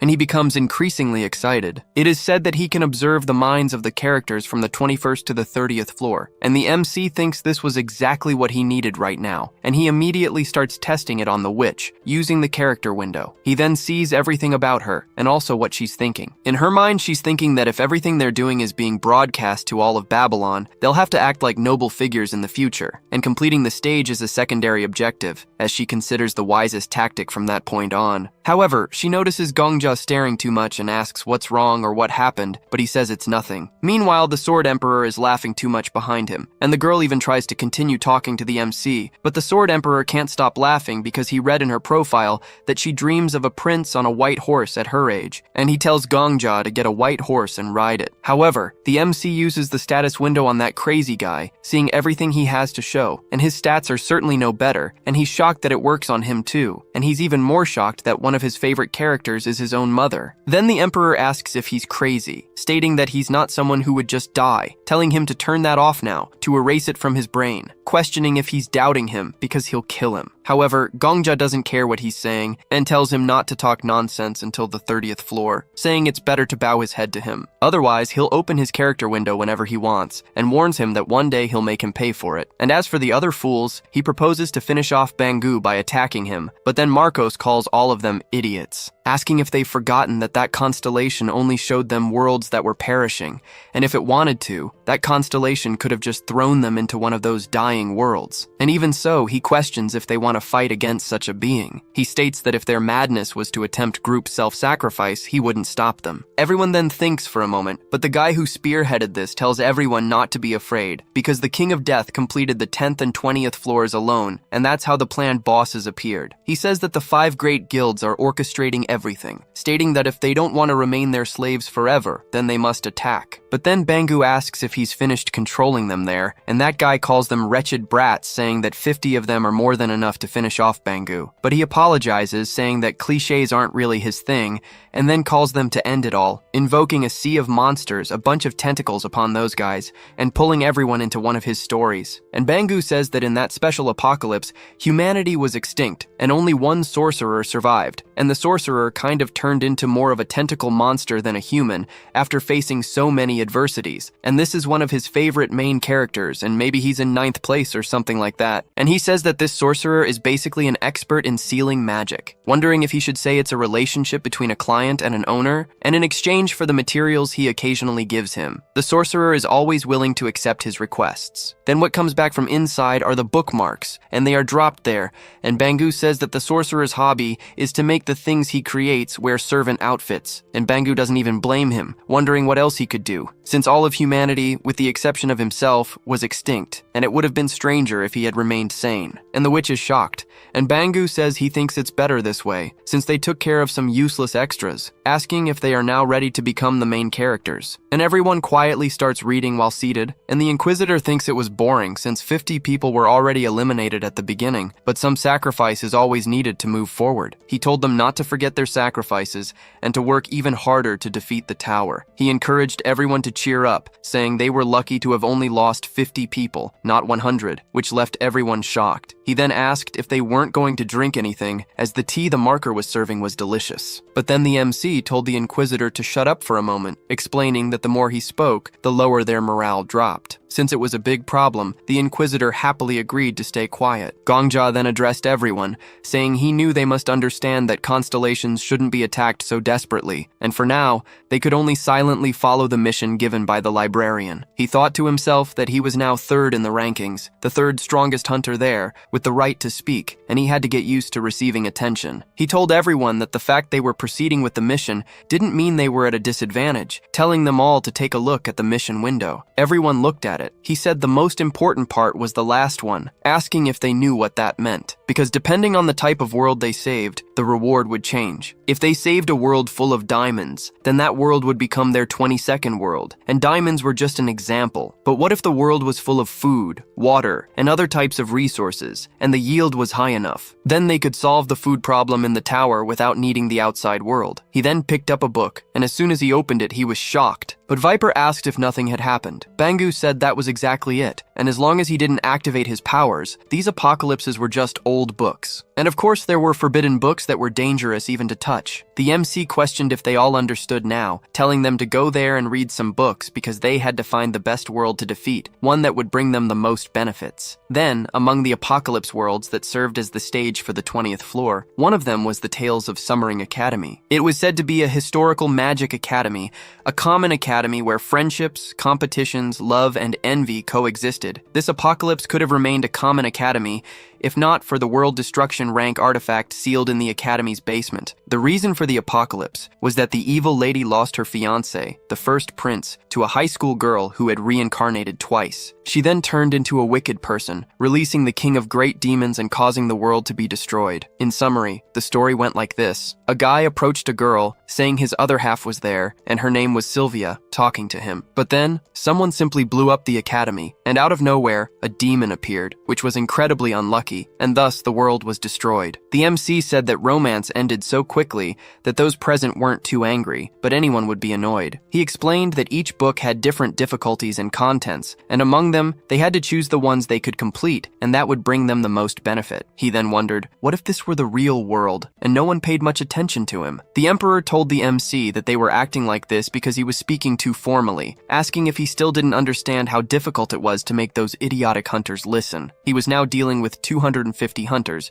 and to make them all listen, he needed to be more informal. Each time he leveled up, he heard his presence become more defined, asking if the boy knew what that meant. He said that his pride had grown stronger, and Gongja found that curious. The Emperor then explained that the stronger a hunter's level, the greater their pride, and those guys would never listen to him. But then the MC thought for a moment and sprang into action, speaking sternly to them, saying there were hundreds of apocalypse books there, and asking how he was supposed to read all of them by himself. He tells them to start reading now, explaining they will divide into groups. Those who have read novels or romances will go to the left, and those who know nothing about novels or romances will go to the right. He adds that those who have read books before should divide into groups based on their favorite genres, and everyone actually follows his instructions, heading towards mystery, romance, and other categories, but he notices the division isn't very good. He questions if no one else will come to the historical genre, wondering why there are so many people in the other groups. And so, they begin to read. The MC states that they will now divide the apocalypse books into genre-based groups, telling them to read them all together. He instructs them to read the books and decide if they are a success or a failure. But then the Inquisitor asks to speak, and Gongja gives him the floor. He questions how they will know what constitutes a failure. The MC says he will give them an example of a failure. The book's title is Surviving the Volcano, and its introduction states that the world was devastated by a nuclear war. But humanity's vitality is incredible, and even on the ground where the nuclear war exploded, the MC and his beloved survived. After surviving against all odds, the main couple swore they would be the new Adam and Eve. But then the Inquisitor, seeing that they would be a new Adam and Eve, questions if it isn't romantic and beautiful. However, the reason for its suspension was that the main couple spent their last night in the active area of a volcano, and thus, humanity was extinguished. He explains there's no point trying to save that world, as a nuclear war has already occurred there. So what will they do if they end up with a world full of radiation on the 22nd floor? Finally, the Inquisitor understands what he's trying to say. The MC explains that, for example, the Flame Emperor went to the 29th floor, targeting worlds that contained lava or volcanoes, because he was immune to fire. And if he had been lucky, it's possible he could have obtained the 8 treasures of the tower. But he didn't even take other people into consideration. He asks if they understand now, because it doesn't matter if the story is boring or if the protagonist died of a tumor. They shouldn't care about that. What matters is that they read everything and decide if saving that world will benefit all of them. But then someone calls out to him, and Gongja finds him strange. So he speaks to the witch, asking if this isn't the mystery group. She says she knows. But then he gets puzzled, because her character window had stated she liked romances. He questions if she likes mystery stories, and she says, of course, stating that she is an intelligent woman. But he thinks, no way, wondering if she doesn't want people to know she likes romances. Because now that he thinks about it, there are very few hunters in the romance group. And on the other hand, the martial arts group is full of male hunters. These people are pretending to be something they're not, even in a situation like this. The Emperor says he told him so, because high-level hunters feed on their own pride. He asks if he didn't see those 50 suicidal idiots from earlier, as all of them were crazy. At this, the MC speaks to the Black Witch, saying that no matter how much she wants to hide it, but then she doesn't quite understand what he's saying. He explains that he thought she was a very romantic person, saying that's what he always thought, so he was a bit surprised not to see her in the romance group. She questions if he's asking if she looks like someone who suits romance, and he says yes, explaining that's why he found it strange not seeing her in the romance group. She then seizes this opportunity and the opening Gongja gave her, saying that if he's saying it, there's no way to disagree. She states she has never read romance before, but wonders if she should take this opportunity to try a new challenge. The Inquisitor then said that the MC did very well, because when the Black Witch sits down somewhere, she doesn't get up so easily. However, Gongjia asked the Inquisitor if he also read mystery stories, and he replied that he knew Sherlock Holmes and Dr. Watson. But then he opened that crazy guy's character window, and he had to admit that this guy was truly not right in the head. He was actually thinking everything he was saying, and even his affection for the MC was only half. And he noticed that this didn't add up, wondering how this guy could say exactly what he was thinking. So the Inquisitor asked what his problem was, but Gongjia replied that, from now on, he was part of the fairy tale group. He added that the Inquisitor was the only one in that group, and he would have to review all the books of that genre by himself. The Inquisitor then felt a huge sense of responsibility, telling him not to worry, because he would read them all very thoroughly. And the MC thought that among several hundreds of apocalypses, there wasn't a single fairy tale. So how could a story be considered a fairy tale if the world ended in the end? He then realized it was difficult to deal with everyone, and he wondered how 111 out of 250 people were lying about their favorite genre, because those people were truly crazy. And now he went to the last person to be checked, opening Viper's character window. And upon reading each piece of information there, the MC was shocked, because basically, this guy would definitely be a subscriber to my channel. And seeing that, he realized that the 6th ranked person in the tower, the guild leader, Xiang Mu, was thinking that the story he was reading was absolute crap, wondering what kind of martial artist group this was. The quality of what he was reading was so terrible, it made his eyes want to fall out. And he wondered if it wasn't an absurd lack of consideration for the readers. Then he noticed Gongjia staring too much, asking what was wrong, and saying he was busy reading a book. And the MC realized that guy was the Emperor of Light novels. He said it was nothing, telling Viper he could continue reading. And after a while, no one else could read anymore. And then the witch spoke to the MC, saying she totally understood how that constellation felt, and Gongjia didn't understand what she meant. She explained that this apocalypse was suspended right in the middle of the story's climax. She said that the moment the male lead tried to confess to the female lead, a meteor fell, and when they finally kissed, aliens appeared, and it was total chaos. She wondered why on Earth there was an alien invasion in a historical romance story. She added that it was like a perfect meal, but it felt like something strange appeared when she cut the pork leg at the height of the feast. However, the MC was shocked by her detailed description, asking if she could please not talk about that while he was eating. She then said she was very sorry, apologizing for being so insensitive, but it was just that she needed to tell him how it felt. So he said that all of this was being broadcast live, asking if she was okay saying all that. She continued to be annoyed, but then she leaned close to the MC's ear to say something, and he even dropped his sandwich. Bangu said it seemed they were finally understanding all the pain he had gone through, because all those 683 apocalypse books he had granted them, even in his grand library, were considered magical grimoires that possessed a very particular destructive power. And these books were so incredible that readers couldn't help but fall in love with them. But he said that was it. Even though they were so incredible, they all ended up making readers sad, because all those magical grimoires had a crappy ending. So the witch asked if he had given them these books on purpose, just so they would suffer as much as he did. Bangu then said she could think that if she wanted, confirming that was exactly it. He hoped they would all get stuck in that hell of canceled series, and he wanted them to fall into eternal suffering, to writhe in pain, telling them to suffer. And everyone was shocked that he had made them read canceled stories on purpose, saying he was a real devil. But then the alchemy master calls the MC, and he asks if she also received a title. She replies that it also happened by chance, and even though it was just a plain title like alchemist, she still got one. The MC then asks if she already received the title of alchemy master,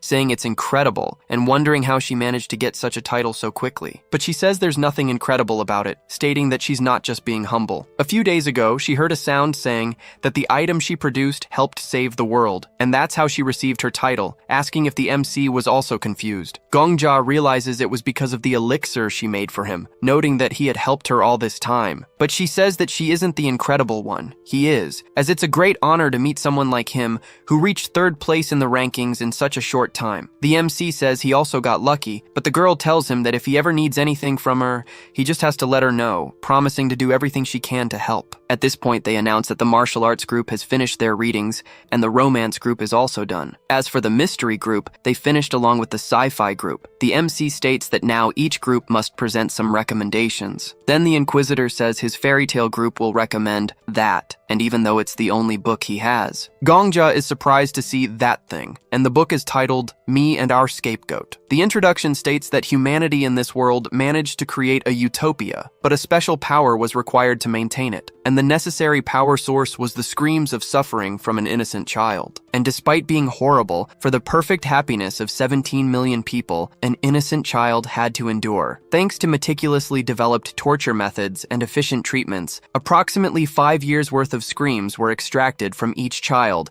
which was considered efficient. The reason for its suspension was that 118,000 years had passed since the utopia's creation, and eventually all innocent children were used up, leading to the end of the utopia that had lost its power source. The MC notes that he will have to clear that apocalypse regardless of its difficulty or reward. As for the martial arts group, they strongly recommend that masterpiece titled Chronicles of the Heavenly Demon. The introduction states that Murim, a world where people venerate Mu, encountered a heavenly demon who arrived there and attempted to unify Murim, and a demonic cult formed around the heavenly demon. The opposing forces against this demonic cult, both sides fought to control the world, or they would have, if not for the emergence of a super epidemic. The reason for its suspension was that an unidentified epidemic swept across the world, causing the heavenly demon to die, annihilating the demonic cult, and destroying the other forces as well. Marcos explains that the reason he's recommending Chronicles of the Heavenly Demon is simple. In this world, there's a person called the Heavenly Demon, and it's the Murim world where all the strongest martial arts are gathered. Therefore, a library or something similar must have been built to house a great secret treasure,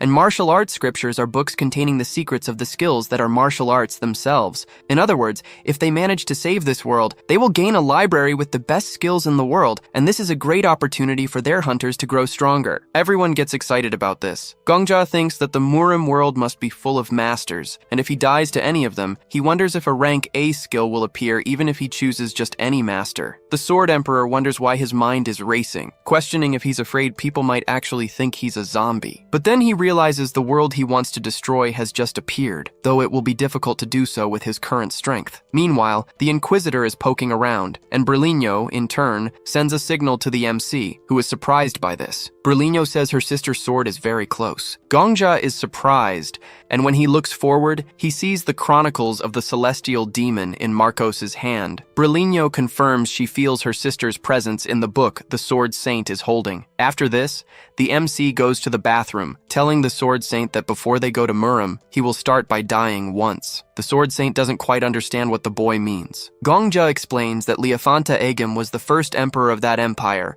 and was also responsible for transforming the goddess of protection into Berlino. He doesn't know what kind of person Agam was, but he could travel between worlds. He then asks the sword if she was in the world of the Agam Empire, but states that the other sword is in the Murim world. This means Agam had the ability to travel between worlds. He was able to create an empire, and was strong enough to seal a constellation. It's not a good idea for the MC to jump headfirst into the Murim world in his current state, as he is not invincible. The MC thinks that in fact lately he's been a bit nervous. He was worried that his confidence would turn into arrogance if he became too relaxed. He mentions that he reached 3rd place in the hunter rankings and defeated the Demon King almost single-handedly. Now, all anyone talks about in the city are stories about him. He's even giving orders to other titled hunters. He's afraid of letting his guard down if he makes a mistake, just as the former #1 ranked hunter was killed by him for being off guard. This could happen again. He says he needs to know what kind of person Agam was before entering the Chronicles of the Celestial Demon, especially since he currently has no information. The Emperor thinks this plan isn't bad,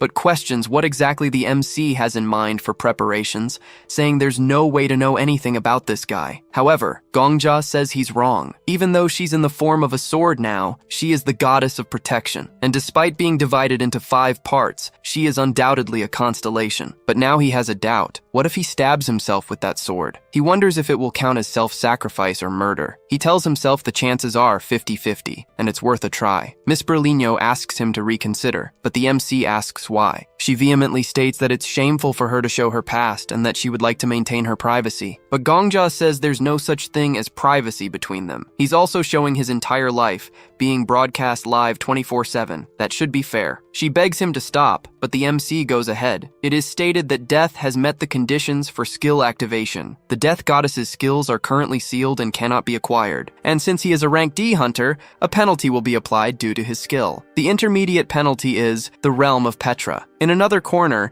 an angel is speaking with a man, telling him his long journey has finally come to an end. The angel affirms that they knew he could do it, and the man agrees. The MC wonders if this man is Liafanta Egem. The man himself says it feels like only yesterday he was brought back by the sudden summoning, but in a short time, he became the emperor of the entire unified continent. The Sword Emperor is surprised by what the man is saying. Just by looking at the silver-haired man, he can tell he is the constellation killer. Gongjia then asks if the Sword Emperor knows him, and also asks what a constellation killer is. The Sword Emperor says that's his title, and that bastard received this title because he went around seeking out and eliminating constellations. The tower is connected to various worlds, and from the 50th floor, he will have to compete with hunters from other worlds. This guy remained on the 50th floor without climbing the tower further. Whenever a new constellation appeared, he would immediately track it down and kill it. So the MC asks if Liafanta is also a hunter. The Emperor confirms that he is. He wondered what kind of world a madman like him was born into, and never thought he would find an ancient connection in a place like this. But Gongjia asks what the relationship between the two was. Then the Saintess speaks to Liafanta, saying she can finally feel relieved again, as he was also a common human who knew nothing at first. The Emperor says they had a real fight, and he has to admit that Liafanta was strong, but not strong enough to defeat him. Then she speaks to Liafanta, asking what he plans to do now that he is stronger than her, as there are no more gods or demons to block his path. Then he speaks to the constellation, stating that neither gods nor demons are constellations. The world belongs to humans, not constellations. That's why he finds it strange for her to suddenly use her aura. He says he won't kill her,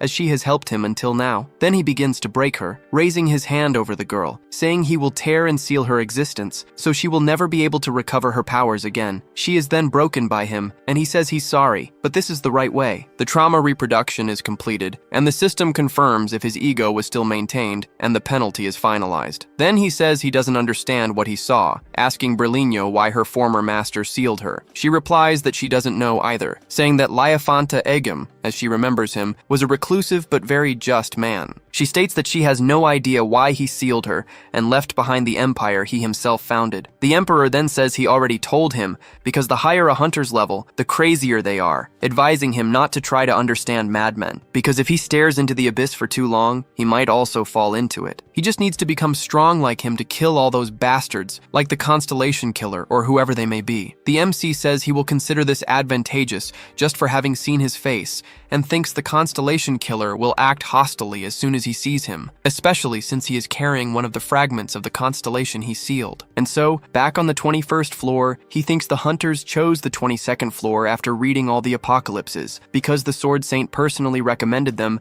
the Chronicles of the Heavenly Demon were chosen without difficulty. Then Bangu asks if they chose martial arts as the first genre, and says it's not a bad choice. Even though it's not a Murim world they are familiar with, it also contains martial arts and many strong individuals. Depending on how they guide the story, they might even gain a miraculous encounter, and the value of martial arts is immeasurable. It's possible they could even acquire some skills just by how they speak. Everything there is high risk and high reward, which speaks volumes about how strong the enemies in that world are.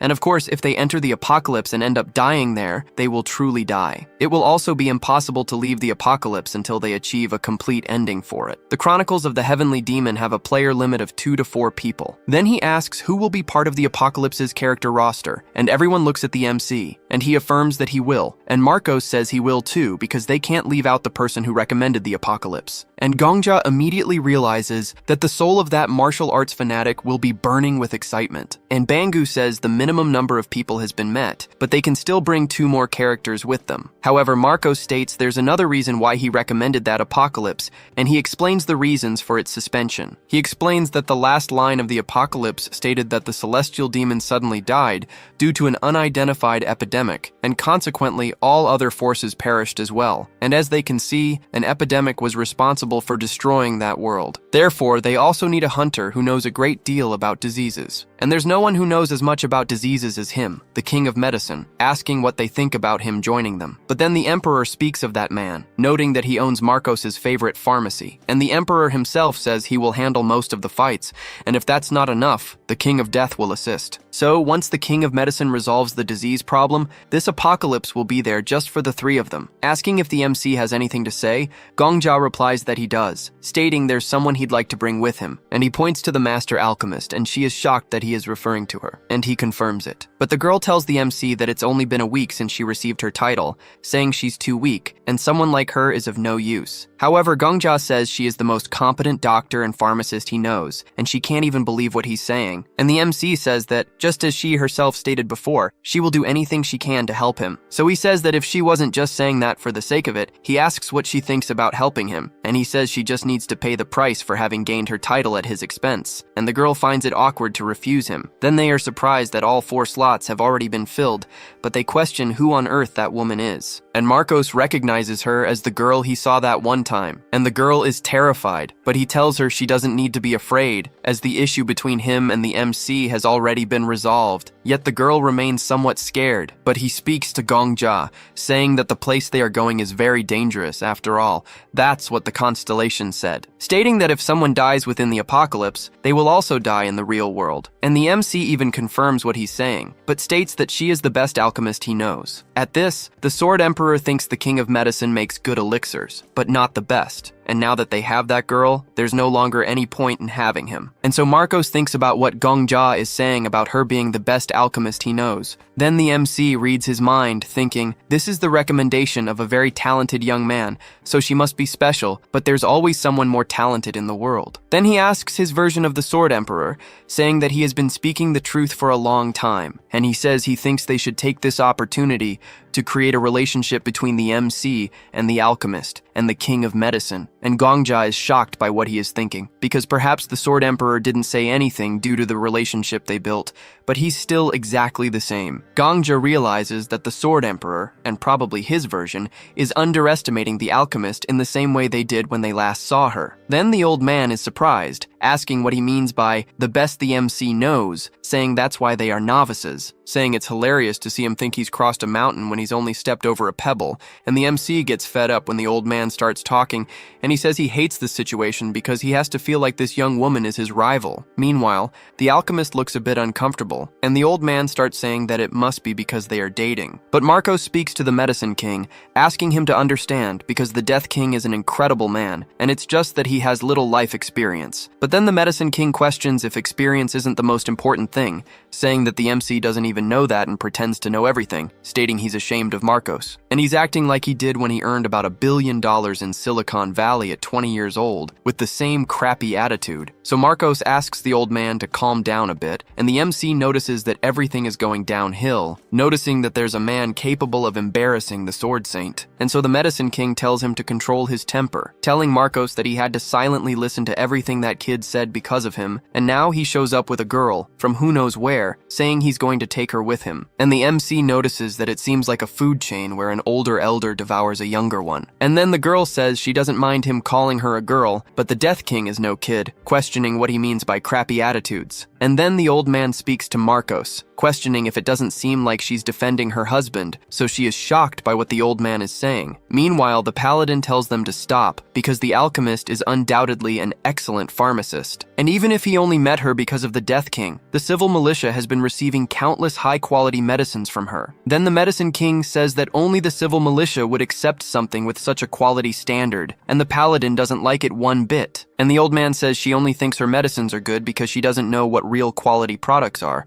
asking if she has ever been to his pharmacy, saying that even her gaze is that of a young woman irritated by rivalry. And so the Sword Emperor asks why the MC isn't saying anything, asking if he's just going to stand there holding back. But the MC says he's not holding back, because this scene is being broadcast live in Babylon Square, asking if this isn't the perfect moment, the debut of one and the retirement of the other. And so the MC questions what they think of a showdown, and the old man speaks to Marcos, saying that since he couldn't win with reason, he wanted to resort to a fight. But the MC says it's not him he's going to compete with, and he will give medicinal herbs to both of them so they can make an elixir with them. Then they will compare the elixirs to see who is the best, asking if that isn't fair. But the alchemist speaks to the MC, saying she's very upset that he insulted him, but he is still the Medicine King, and on the other hand, she has just received her title. However, the MC calls the girl, trying to encourage her, saying he believes in her, so she needs to believe more in herself. And she gets a bit flustered, but still says she will do her best, even correcting herself and telling him she will win, and the two get ready to make their elixir. And the people watching them compete think that no matter how they try to see it, the Death King is being somewhat irrational, because that old man's pharmacy is so expensive, and yet it takes almost a month to get an order. And the Death King and the Medicine King are both kings, but their age difference is vast. And the Countess, seeing this drama unfold, immediately starts a bet, asking who they think will win, telling them to place their bets with the help of the markers. So the witch asks the King of Death if everything is all right, as the bets are 1.8 to 47. He replies that it's fine, asking what she thinks about making some money by betting on the alchemist to prevent the betting odds from dropping too much. However, the witch reminds him that he said everything was being broadcast live, and if the alchemist he recommended has a breakdown, his reputation will be damaged. And the MC says yes, stating that all of this is being broadcast on the internet beyond Babylon,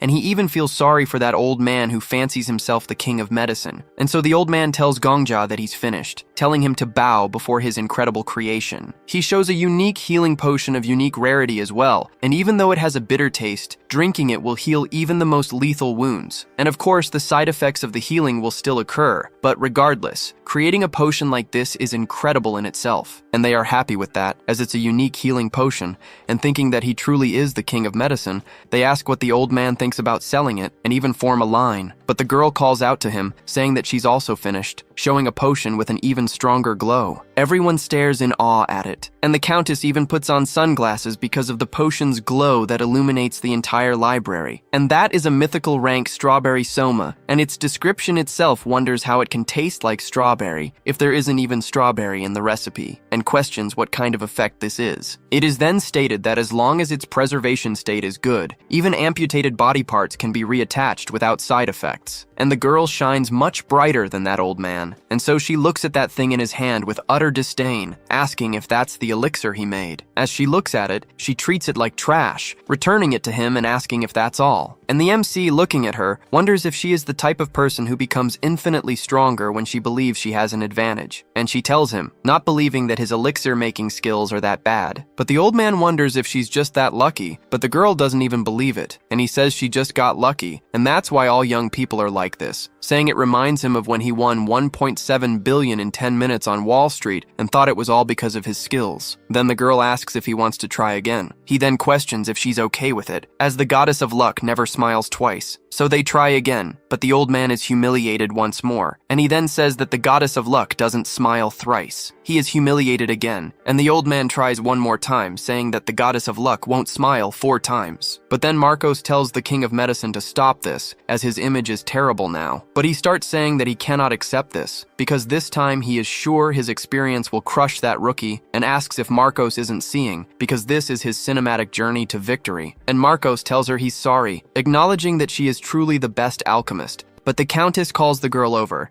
asking to make a contract immediately, telling her to form an exclusive contract with her, and the girl doesn't understand anything. And the Countess says she will receive the best treatment in the industry, and will even let her touch gold. Or rather, she will roll in a sea of gold, asking what she thinks. Everyone then tried to make a contract with the girl, but she told them to calm down, stating that anyone who wanted to do business with her must first ask permission from the King of Death. She would still sell to her old clients, like the Paladin, but only to others who had the King of Death's permission. So they would have to go there, and the Countess was not pleased about it. However, Gongja said they would only think about that after they had completed the apocalypse. That's when Bangu realized they had decided on the characters, stating he would warn them again. If they died in an apocalypse, they would die in the real world. There was only one way to escape, and they had to overcome the crisis of the series' discontinuation somehow and achieve a proper ending for it. The MC asked what a proper ending was. Bangu replied that it would be up to their judgment, and the possibilities were almost infinite. Perhaps they could save the Murim by eradicating the pandemic, or use it to personally become the masters of Murim. Gongja then said it was fine, ordering them to send it to the Heavenly Demon Chronicle now. But then Viper asked him to wait, and everyone was surprised, questioning if he wasn't going. They then said that the sect master was an expert in martial arts. The MC grew nervous as Viper began to speak,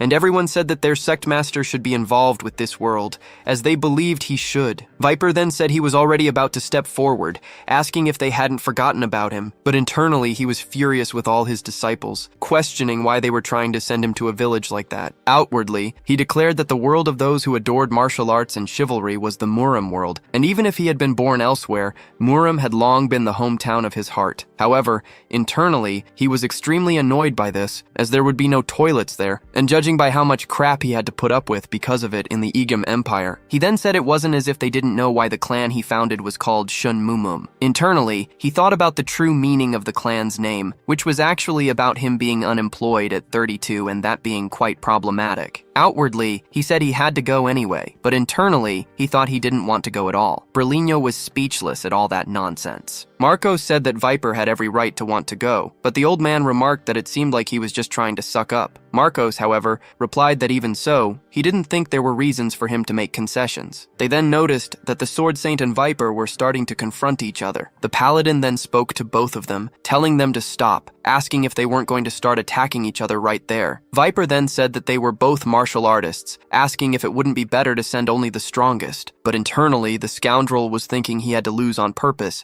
as it would be too embarrassing to lose completely. So he would fight at the same level and lose in the end, because his disciples would probably understand if he lost to the Sword Saint. With that, he asked the paladin to do something. The paladin in turn said that against a strong man like Viper, she questioned the Sword Saint about what he thought of retreating. But internally, he was furious with her, asking why she was telling him to retreat. The paladin said she knew he always wanted to be on the front lines, but asked if he hadn't participated in the raids from the 11th to the 19th floor with the King of Death and the Black Witch. She stated that it would then be very bad if he said he wanted to be the first to participate in the 22nd floor raid as well. Furthermore, Viper was a group leader, and she questioned if Marcos could respect him a little, saying that even though Viper was a man who didn't care much about the image he projected to his disciples, his position was different from Marcos's, who was a lone wolf. Marcos then thinks for a moment, wondering since when he started caring about the 5 great guilds. She tries to speak to him, but he says he was just wondering if he would ever have any sense of honor. The MC wonders why he made such an emotional decision now, and he tells Viper that this time he will yield to him. Viper says he should have done that earlier, adding that he was glad to know the old man just saved his own life. But internally, he curses Marcos, thinking that he wasn't that kind of person. As for the Inquisitor, he says the paladin is amazing because she managed to convince the Sword Saint. But she replies no, stating that it was he who accepted her persuasion. Meanwhile, the witch thinks that all of them are indeed growing little by little, and the Medicine King says that if everything is decided, they want to leave immediately because they are just like him when he was young, and he starts spouting a lot of nonsense. Meanwhile, the alchemist tells the Death King that she is scared, asking if he is sure it will be alright if someone like her goes with him, as the result of her clash with that old man was clear as day. But even so, she wants to know if he is certain he will take her. Viper then tells the non-combatants that they better be careful when entering a fight, because it only takes a second for someone's head to go flying. But internally, he thinks he didn't want to, asking the Sword Saint to switch places with him. Meanwhile, Bangu speaks to the 4, sending them there, stating that he names them as the 4 new characters of the Chronicles of the Celestial Demon. And when they open their eyes, they will be in the world 10 days before the discontinuation of the Chronicles of the Celestial Demon serialization, adding that he looks forward to the wonderful ending they will achieve. It is said that, in this generation, the martial arts genre was already in decline. In an era where all serious things were ridiculed, there was no room for martial arts. It was a declining genre, a declining world, and it was snowing there. And when they arrive, they immediately feel the cold of that world. Gongja tells them to release their auras to protect their bodies, but the 2 doctors say they haven't learned how to use aura, and the old man says he's going to freeze to death. So the MC tells Viper to take care of the Medicine King, then he picks up the old man and puts him on his back, and the old man says thank God he will survive. As for him, he picks up the alchemist, and she is surprised. Then Gongja asks her to give him her hand, and when the girl touches him, she even thanks him, but says it makes her a little embarrassed. However, he says he is also shy, but now is not the time for that, because the librarian is a constellation, so he could easily talk about things like masterpieces and serialization, but this is a real world, not just any book, and they went there to save the world. And she knows that very well, but she thinks she underestimated everything that's happening too much, yet she says she will do her best. And he says she just needs to focus on her role, and for now, he is protecting her with his aura. But when the time comes to cure the epidemic, she and the Medicine King will have to take the lead, and she agrees. And so the MC remembers the Chronicles of the Celestial Demon, because he died due to the epidemic and everyone else died soon after. It was indeed a very short sentence, which said nothing about the biting cold, or about the knee-deep snow. And from now on, they will have to discover what exactly led to the death of a character like the celestial demon. Then the girl tells them to look ahead because she saw something there. So the MC continues to wonder what the unidentified epidemic was that caused this world to be destroyed. And so they walk towards those things. But the Emperor thinks something is strange because he can't hear anything coming from there. And the MC wonders if the sounds aren't being muffled by the snowstorm. And he says that might be the case, but it's not just the sound. They aren't moving at all, wondering why they aren't moving. And as soon as they arrive there, they notice that the humans are all frozen, that they are truly paralyzed. And the girl goes up to one of them, trying to peel off a piece of skin from that paralyzed human. And she says they are indeed human. And the Medicine King says that according to his diagnostic ability, they died 2 years and 3 months ago, and the cause of death was infection. And after performing an analysis with his mobile hospital ability, the disease that caused all this could not be identified, and he finds that strange. Then he notices that the causes of death are all the same, but it wasn't hypothermia. They died from some disease, so they should all be lying on the ground, but they are all standing, and he thinks it's very strange. However, the girl says that it's very likely someone brought them there on purpose.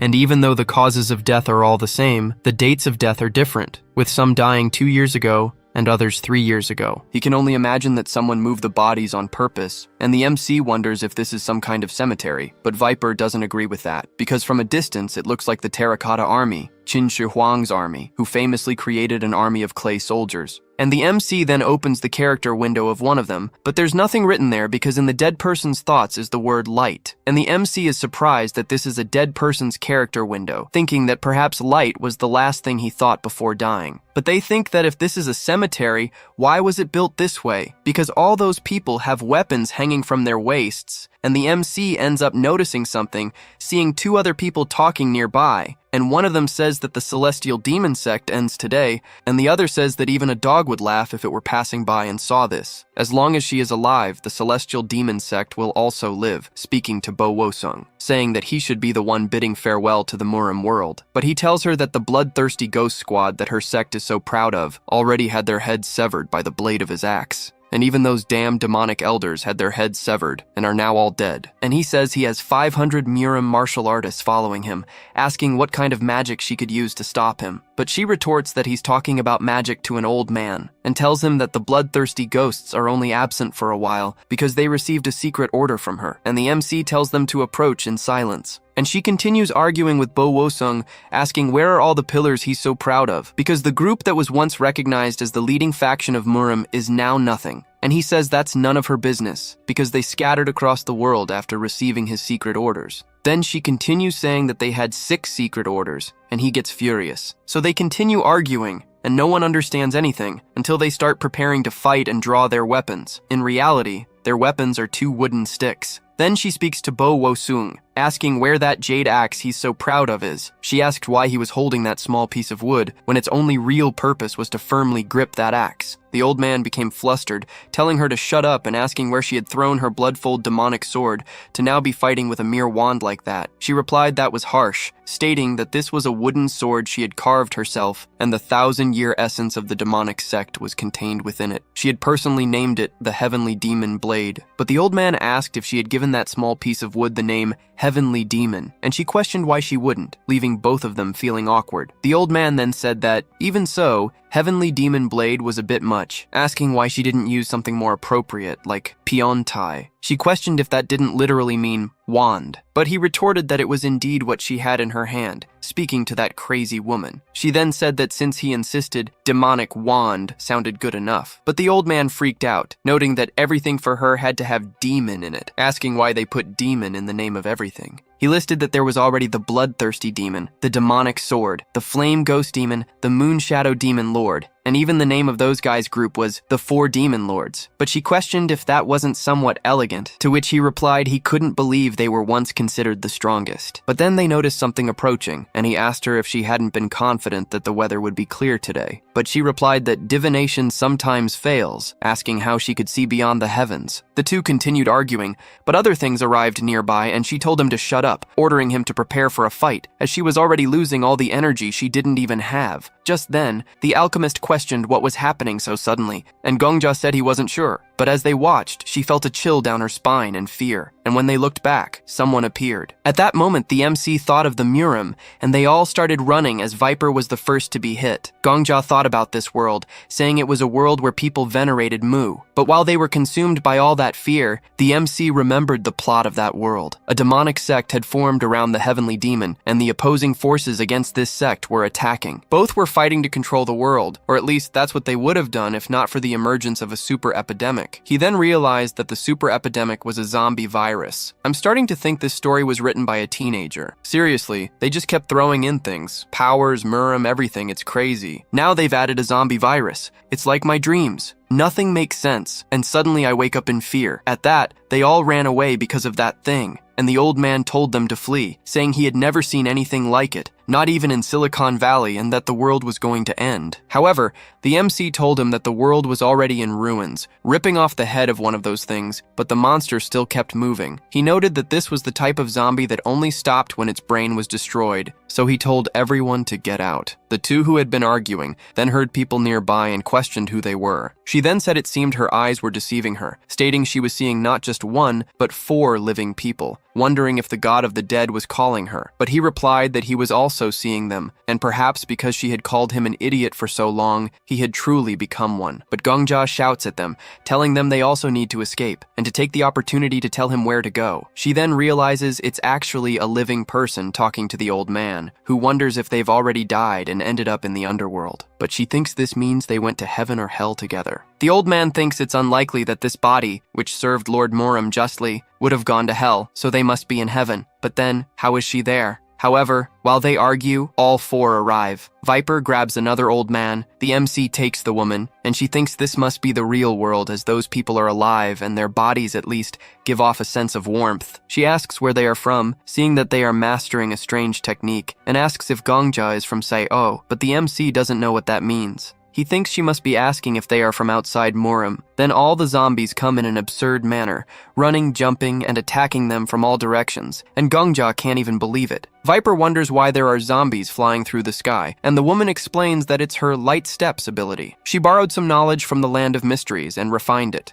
She tells them to look, as these are the elite of the demonic sect, trained by her. Even after death, they haven't forgotten their martial arts, proving they are true masters. But the MC speculates if they truly haven't forgotten even after dying, and she says perhaps he doesn't understand because he's a Seiyo. She explains that if a strong person turns into a zombie, their martial arts remain with them, and everyone knows this. But he says he's never heard of it. She adds that those young men are the elite of the demonic sect, and were specially trained by her. Her training makes you react to an assassination attempt even while sleeping, which is why they remain so strong even after death. However, this training is backfiring, and they are almost being caught. They realize that at this rate, they will be captured. The old man starts yelling at Viper, telling him to go faster, questioning if he can't run any quicker. He warns that if Viper gets bitten and turns into a zombie, the first person he'll go after will be him. But then he questions who the hell brought that old man there. Gongja then shouts at him, saying they are about to be eaten by martial arts zombies, asking if that really matters now. But the point Viper raised is somewhat relevant, as he is surrounded by 2 cursed old men, while the MC is with 2 beautiful women. It's starting to look like Fred's division in Scooby-Doo. You go with the dog over there, and I'll go with these 2 to look for mysteries, look for clues there. After Gongja says it doesn't matter, he replies that he got the pretty women, so what else could possibly matter? However, the Emperor calls the MC, and he remembers to ask the girl if the zombies have any weakness. She replies that they stop moving when their heads are crushed. Gongja asks if there isn't an easier way,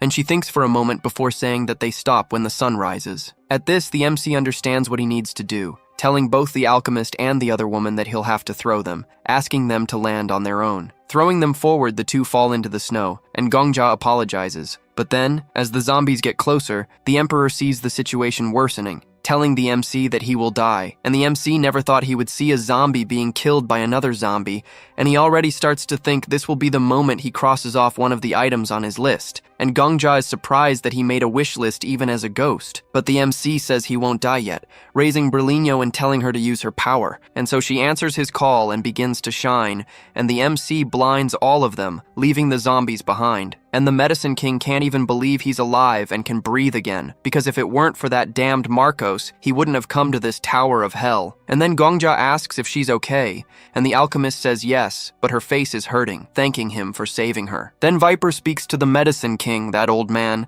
saying he wants to live the rest of his life far away from old people. And the MC speaks to him, asking him to take care of the others while he kills the zombies. And Viper asks what he's going to do. And the MC says he's going to try to get rid of those guys while they're not moving, because it will take some time, as he'll need to smash their brains one by one, but it's not difficult at all. But then, that black-haired woman asks Gongja to wait, saying that, first of all, she wants to express her gratitude for saving her. However, if he intends to tear off the zombies' heads, she has no choice but to stop him. And the MC asks why, wondering if there's some kind of curse on the zombies, and if he kills them, the curse will pass to him. But she says they are all members of the demonic sect, and Gongja finds what she's saying strange. And she says they are her disciples and subordinates, and the great war triggered by those scoundrels from the Murim sect has begun. And they will need all the people they can gather, and there's a very complicated situation, so they can't lose elite members there. But the MC wonders what on earth this great war is, because that world is already on the verge of destruction,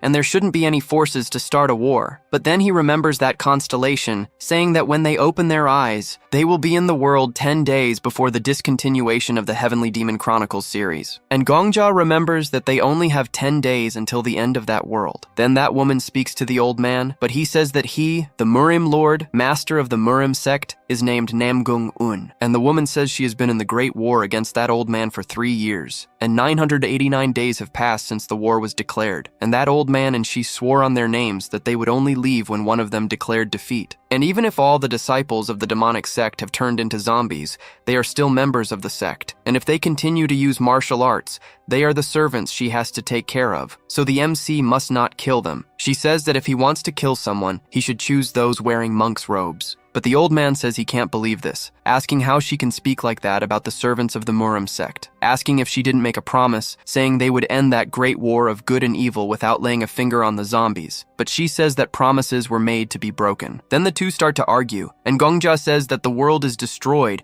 and they're still talking about the calamity of a great war of good and evil. But then she says that the order of things is wrong, because the world was destroyed while they were fighting in the great war, but you can't postpone a fight that has already begun. And she won't stop until she defeats that damned old man, saying she still has 500 soldiers left, and she will lead them and defeat that damned man. But he says it's him who should be saying that, because even if they turn into ghosts, his brothers and sisters from Murim fought by his side, and he will end that war which lasted 989 days once and for all. And the MC, seeing the state of the world and how those two crazy individuals are acting, is at a loss for what to do. And she says that a scholar doesn't cover their brush just as a warrior doesn't cover their sword, and even though he's holding a wooden stick, having forgotten to bring a sword, he can still send that old man to hell. And the two start fighting with that little piece of wood, using their techniques until the stick breaks, and then they resort to fisticuffs, and Gongja just watches, wondering what the hell is going on. Then the old man pokes her in the eyes. Meanwhile, the Sword Emperor thinks this is strange, as these individuals have correct postures and appropriate breathing, and they would be considered masters even in his world. And the MC is surprised that those two would be masters. And he asks if he doesn't know the fundamental principle, because the divine dragon's claw trying to pierce the eyes is like the legend of two dragons fighting for the pearl. And the woman defending her face is like the Buddha who covered the faces of all humanity, which became known as the observation of 1,000 sounds. But he wonders why they are fighting in such a strange way. And the Emperor says that's what's strange. And for them to have reached this level, they should be able to follow the flow of Kai. And because there's no ki in their movements, they can't summon an aura, and the fight is almost ridiculous. They shouldn't be like this even if their ki core was destroyed. Then Gongja thinks he's trying to make a fool of him. However, Viper there says that woman is very good, and the MC feels something is going on. And he says that bite follows the principle of Jiu Wang Sa, and that arm strike follows the principle of Wun Liang. And the Sword Emperor says this guy is legitimate, a true warrior, and tells Gongja that unlike him,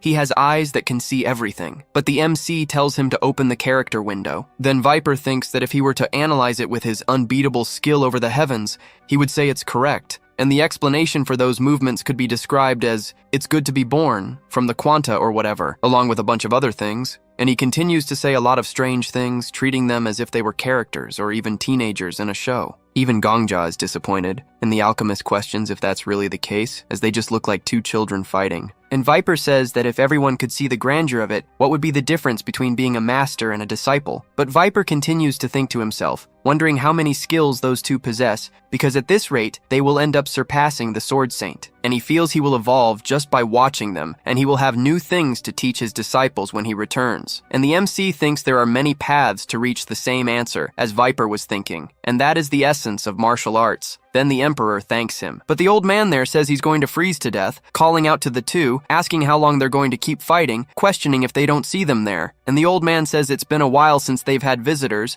and this really isn't appropriate behavior. And so they say they will first take them to the cave where they are staying. They then head to a spot where the sun is finally shining. When Gongja arrives, he sees that the other two are quite exhausted, so he offers to carry the woman if she doesn't mind. She accepts, saying that practicing mind control isn't easy these days. However, Viper once again tells the MC that it's not right. He then declares that this is how it has to be, tossing the old man to Gongja and picking her up instead. But as they walk, the MC feels something strange. The old man is warm, even in this freezing weather. The MC finds it odd, but they finally arrive at their dwelling. Inside the cave, the alchemist is amazed by the place, noticing a hot spring there. The girl says this is a place he found a long time ago, and she never imagined they'd receive foreigners from Seo as visitors. She tells them they can bathe, as she'll go look for food to serve them along with the old man. The old man asks if, by any chance, they have anything other than energy seeds to give them. She retorts, asking if she hadn't just said they'd go look around, wondering if he's going deaf. So they head out, and Gongja and the alchemist find it strange. The old man wonders if they haven't spent 3 years fighting. The alchemist thinks it's incredible, as they just had a life or death battle. The old man says they must have developed respect for each other after all this time.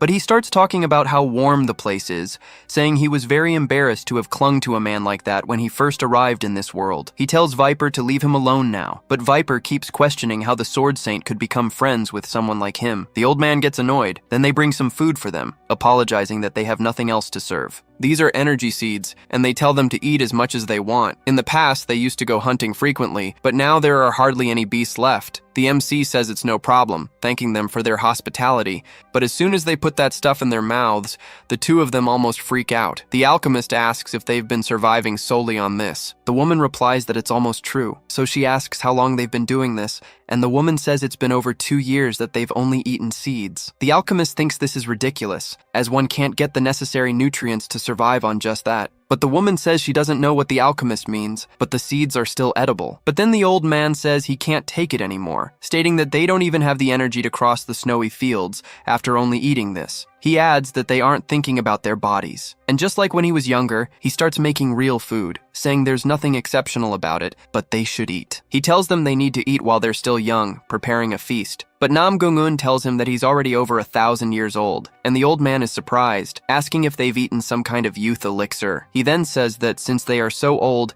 they should eat as much as their age, and that way their bodies will get stronger. Gongja gulps down the soup, tasting each dish and finding it wonderful. The alchemist says it's delicious, and the girl also says it's truly the most delicious thing in the world, asking if he's by any chance the imperial family's chef. As for Nam Gung-un, he says he's eaten many dishes in his life, but it's the first time he's tasted something like this. The old man explains that it's because he earned 3 Michelin stars as the owner-chef of his restaurant when he was in his 50s.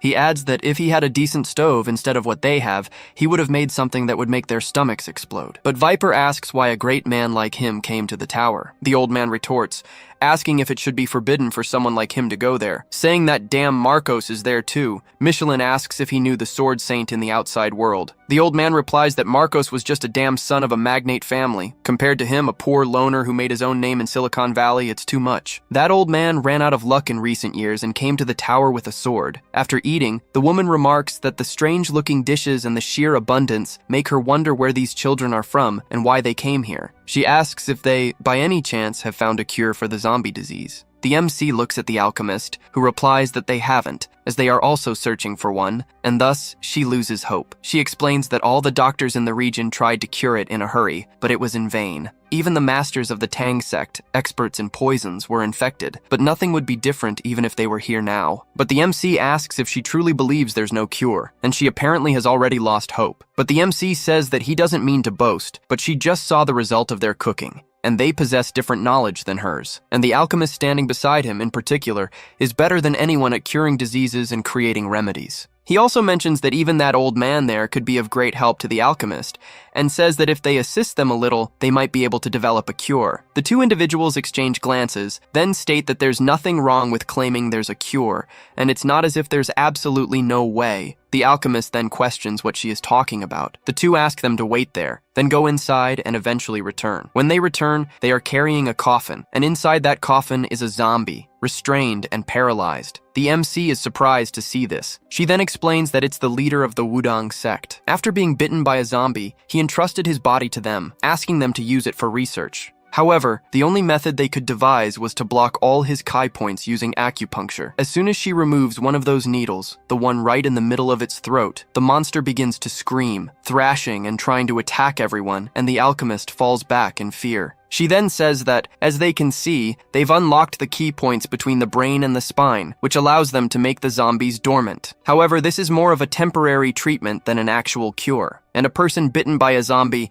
is destined to have their Kai points and vessels filled with corrupted energy. This corrupted energy cannot be repelled, no matter how much Kai meditation one performs, whether it's a cultist with demonic ki or a monk with pure Kai. Once someone is bitten, it's over. Their entire body becomes hot, as if burning. Soon after, you turn into a zombie. The old man says he believes that Shaolin monk lasted the longest, as he managed to retain his mind for a year after his arm was bitten, but that was a major exception. Even the best martial arts masters barely managed to last more than 2 weeks. She then speaks to the foreign youths, asking if they truly believe they can find a cure. Both the alchemist and the medicine king aren't entirely sure if they can. She then says it's all right, as it was already a blessing from her mother that she managed to find other living people, when she thought they were the only two left in the entire world. The old man says he will prepare a place for them to sleep so they can rest for now, as they can discuss this tomorrow morning. So as they head to sleep, the old man talks about Marcos, saying that if he leaves like this, he will be eternally furious. Everyone then falls asleep, while the old man continues to speak. But the MC is awake, and so the emperor asks why he isn't sleeping. Gongja replies that there's something he needs to see,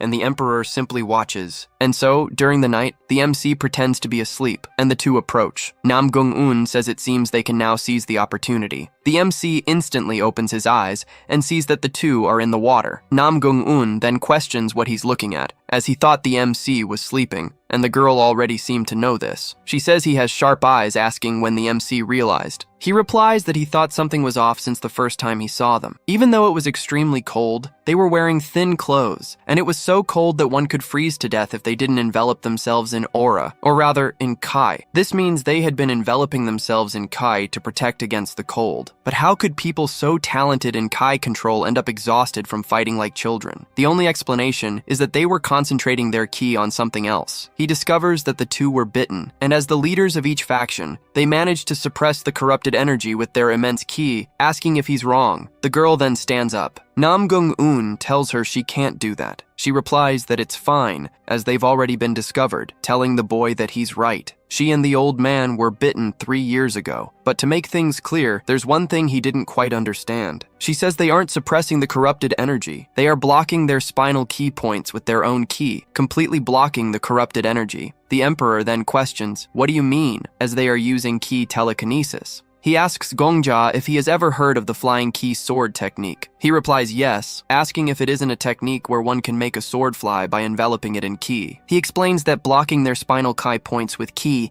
means they are paralyzed from the neck down, and now they are moving their own bodies with ki, just like using the flying sword technique. From their heartbeats to their breathing process, and the movement of every joint and muscle, they are controlling each of these things with Kai. Essentially, they are using the flying ki sword technique 24 hours a day, and it's no surprise they get exhausted after taking just a few steps. And these guys are truly insane, my friend. The guys from Nano Machine were surprised that the MC could control about 80 or 100 swords. Imagine controlling every process of your body to stay alive for 3 years without stopping for a single moment. Simply put, these two are completely absurd. The girl then says this is how they've been stalling the great war between the sects, and it has been like this for all these 3 long years. The heavenly demon remembers people from her sect speaking to her, saying that things cannot continue like this, as half of the blood guard has been destroyed, and the elders have already scattered everywhere after learning they would enter the Murim world. And now is not the time for them to fight with the leader of the enemy faction, saying that this might be the greatest crisis their sect,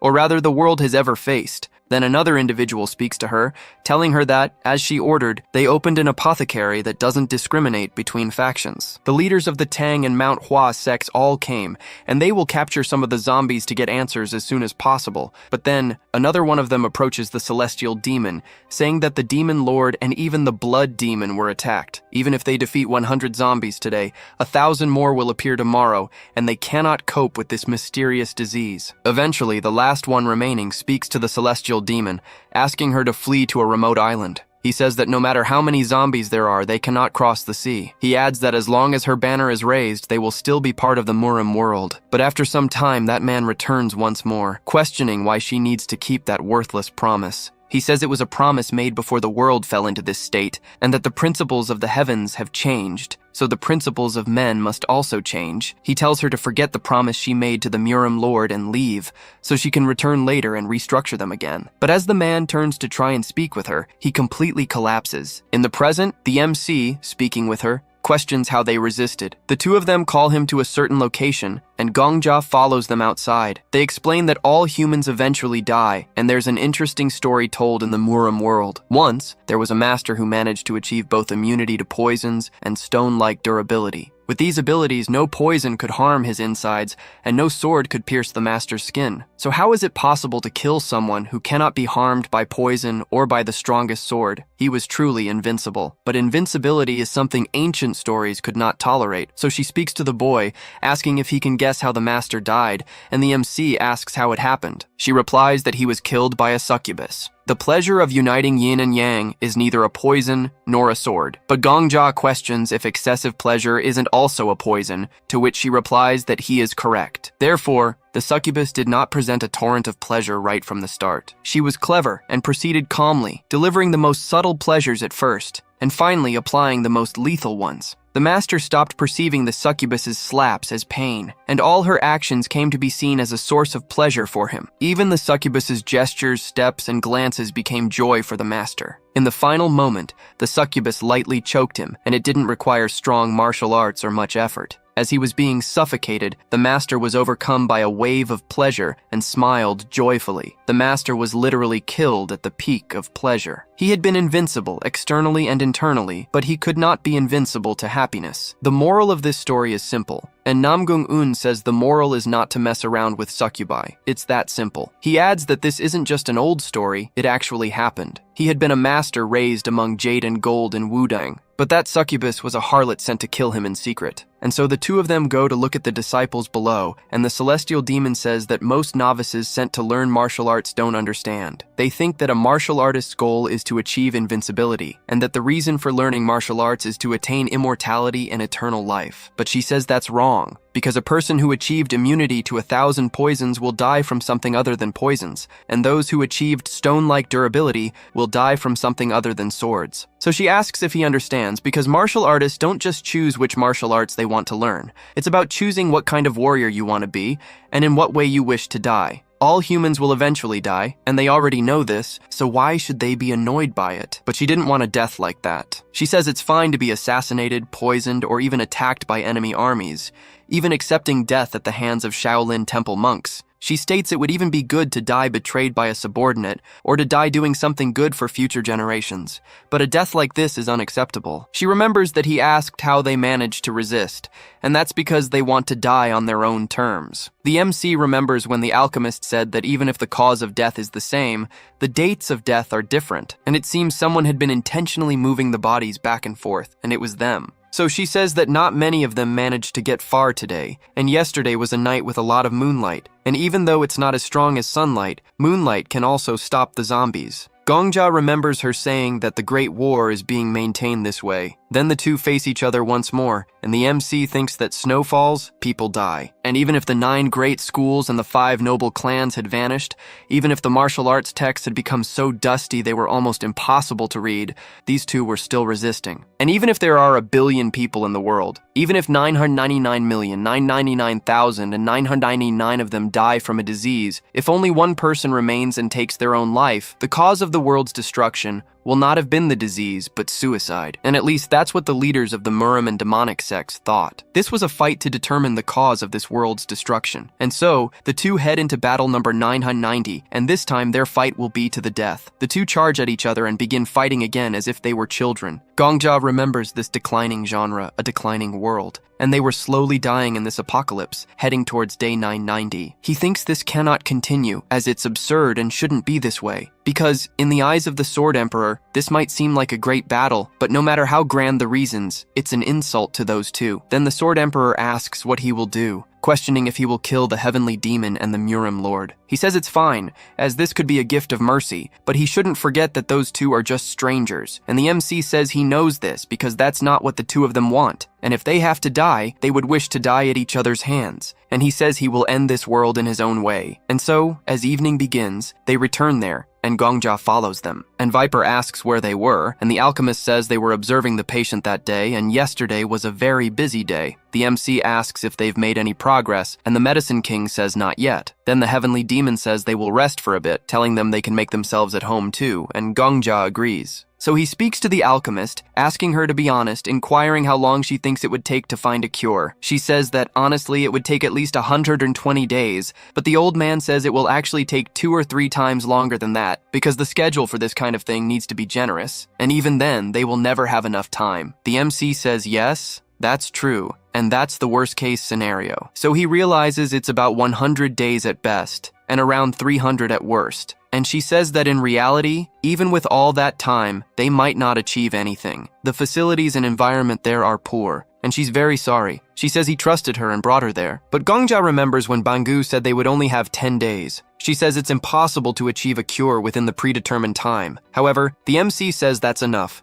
telling her not to worry because he will resolve the time issue, instructing her to continue researching non-stop. He asks if she remembers the words he spoke when they fell into this world. He says this isn't an ordinary book, it's a real world, and they are there to save it. He states that his words are still the same as yesterday, and the time limit is before them. If they don't break through this stage, they might never escape the apocalypse. He asks her to please set aside any thoughts of doubt, saying he will do his best in his role. She then asks him to please show her his best as well. She is surprised by his resolve, asking him to set aside his doubts. The MC then promises her that all other problems will be resolved, asking her to trust him and just keep working. She then tells Gongja that if it weren't for him, she would be doing odd jobs in the slums, all her equipment stolen, and honestly, she doesn't know what she would have done. She says she wants to repay him for what he did, and that's why she will focus solely on developing the cure. However, when she's focused on work, she can't pay attention to her surroundings and probably won't be very polite. Still, the MC says that's not a problem, telling her to please show him her skills to the fullest, and she agrees. She asks the old man to help her with all his strength from now on, and he is surprised by this. He says there's order even in cold waters, superior and inferior, asking how a beginner dares to ask the king of medicine for help. But then she opens her skill card. He then questions if she's trying to show off her skills to him, saying that younger people think skills are everything. He says she doesn't know what true skills are, but she tells him he can look at what her skills are. He is surprised, asking if she's going to reveal her skills to a rival, then asks if she's gone crazy. But she asks if he prefers her not to show them, saying this skill is called ambulatory hospital, and everything from blood tests to electroencephalograms can be done in real time, and she can also use the medicines she stored beforehand. However, there's a 2% chance of diagnostic failure, and that is the life diagnosis, which shows the patient's conditions at a genetic level. By combining the two skills, she can minimize diagnostic failures. But then he asks her to wait, questioning why she's showing him her skills, and says that if she exposes this to the alchemy castle or her business partners, she's lost. But she says he can do whatever he wants. However, he must help her until she can put together a treatment. But he keeps asking why she's asking him for help. But she says it's because she needs him to speed up the development time, even if it's just by 1 day. She asks if he doesn't hate looking at her, assuming he's thinking this young woman knows nothing, and it must be irritating to see someone as talented as her. She says that the days she will live in the future are longer than his, and knowing that, and also knowing she will be admired for longer than him, must drive him crazy. And if he helps her this time, she will give him all the medicine recipes she has made so far, and she won't go around saying the recipes are hers and he can use them. But then he slaps the girl's face, knocking her glasses away and curses at her, but she merely says she will analyze the zombie virus. He then says she will discover that there is a heaven above heaven, but then she tells him to please do what she's asking. He then says the day will come when her pride will be crushed, and she will be just another rotten corpse, but she doesn't care about that, telling him to just do what she's asking. She says she will write down everything she needs and give him the list. After much discussion, the two finally agree, and they sit near the body. As they focus, she tells Gongja to leave. She says the sound of his breathing distracts her, and it's very, very unsettling. The old man then tells him to go and get 6 more zombies while he's out, saying he needs more samples. A child, a young person, and an elder,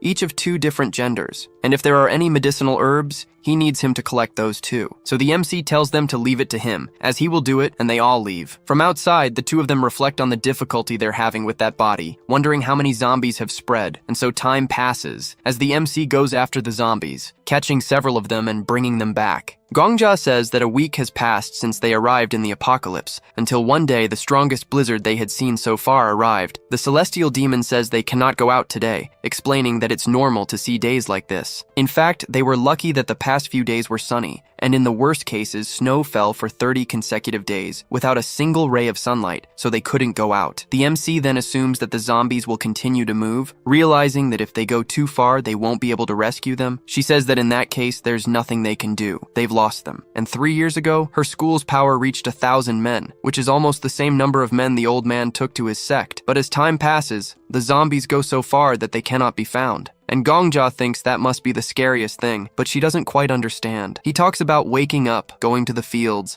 and discovering that the zombies have vanished somewhere. However, she asks him if he really thinks she would be scared, and he says yes. He thinks so. She says that indeed the world has been turned upside down, because in the past, a man who spoke like that wouldn't keep his head. She tells him he should consider himself lucky that the world is destroyed. But he says that the celestial demon and the Murim Lord are masters, and they are so good at martial arts that it would be ridiculous to compare them to him. However, no matter how skilled they are, their ki is not infinite. He questions what she will do when her ki runs out, as they are blocking their spines with kai and their heartbeats, breathing, and general movements are also controlled by kai. No matter how strong they are, it will be impossible to continue this forever. He says he will ask again, questioning what will happen when their ki runs out. She doesn't even answer, saying he is truly wise, and so he assumes she doesn't have many days left. She says she will correct what he said, telling him he perceives things very quickly. At this, the MC wonders why the world of the Celestial Demon Chronicles was destroyed, because if you stop to think about it, you'll see that it was something incredibly simple. Gongja assumes that when their ki runs out, it will be impossible to keep moving. And she says yes, only 3 parts will remain. The heart, lungs, and upper limbs, and everything else will rot. So the MC says she must already know. She says the Shaolin monk lasted for another year. He hid in his own quarters, sitting cross-legged, and shortly before the end, his entire body, with the exception of his face, was black and rotten, just like the zombies, and a single word was left as his testament, Amitabha. She says he asked if she was afraid, and she admits she is very afraid. She's afraid of running out of kai, afraid of becoming exhausted, afraid of the snowstorms, of being without sunlight, afraid that when the sunlight returns, those who were subordinates will have disappeared, and she's afraid she won't be able to kill that old man. She fears that the old man won't be able to kill her, and she fears the day will come when both she and the old man will lie forever, unable to move. Both she and the old man will lie together, waiting for their kai to run out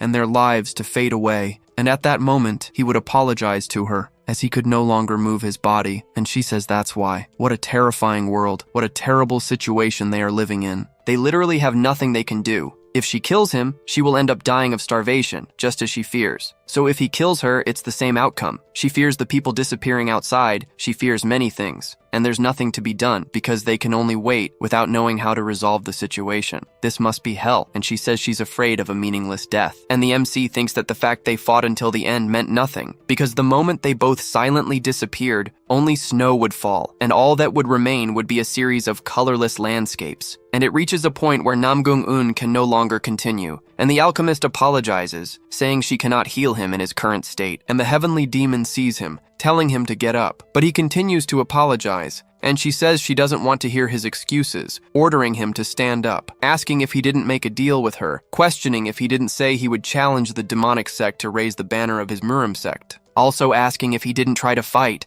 gathering the 9 great schools and 5 noble clans, saying that he cannot die in a hospital bed like this, telling him she forbids it, ordering him to get up and grab his weapon, getting angry, saying it doesn't have to be his damned axe. And so the MC is surprised, both of them actually. Then she tells him to pick up anything, even a piece of wood, and fight her. However, he continues to apologize, but she says she already told him to get up. However, he apologizes to her for being weaker than her, saying he has already tried to resist for another day, but it's already difficult, saying that she must have felt it too, and he was already running out of internal energy. And he tells her that his ki has run out, and she can still survive for another year, but this is his end, saying he was weaker than her, asking her to kill him, saying he doesn't want to end up like the leader of the Shaolin monks, telling her to kill him before his body rots. Because when you become a zombie, you don't truly see, even if your eyes are open, and you don't truly live, even if you're still moving. So he doesn't want that, but she questions if he wants her to kill him while he's lying in a bed, asking if that's what he's saying, questioning if this is the end of the great war he promised her, for they had sworn to defeat each other before, asking for what glory he resisted until now, and she says they should have ordered their sect subordinates to die together, asking for what brilliant future he lived until now. And he even tries to speak, but she talks about Namgung-un, the target of everyone's desire and envy because he was born with the constitution of a celestial body, having even reached the peak of his power at 20 years old. And even before 30, he became the leader of the Namgung family, and when the demonic world gained power, he was promoted to leader of Murim. The essence of the Murim sect rests upon him, and the resentments of the paths of justice weigh on his shoulders. And yet, he is offering his neck to her, an evil person. He has nothing to say. And so she says it's fine, saying she will kill him, but he won't have a good death. Then they all feel that aggressive ki emanating from her, and she pulls out a massive axe. Speaking to the old man of the Namgung, she says, "This is the ancient halberd he loved so much," questioning if he hasn't forgotten it yet. He notices it's Sobaikyang. She tells him to speak, commanding him to utter a phrase. War has forgotten honor, and honor has forgotten war. She states that if he says that, she will kill him however he wishes. This marked the end of the Murim sect, a demand that meant the destruction of the sect itself. Only by acknowledging this could he die however he wished, but he remained silent. Then she asks why he can't speak, and he replies that he can't. He says he cannot say it, apologizing to Baek Hyang as he cries.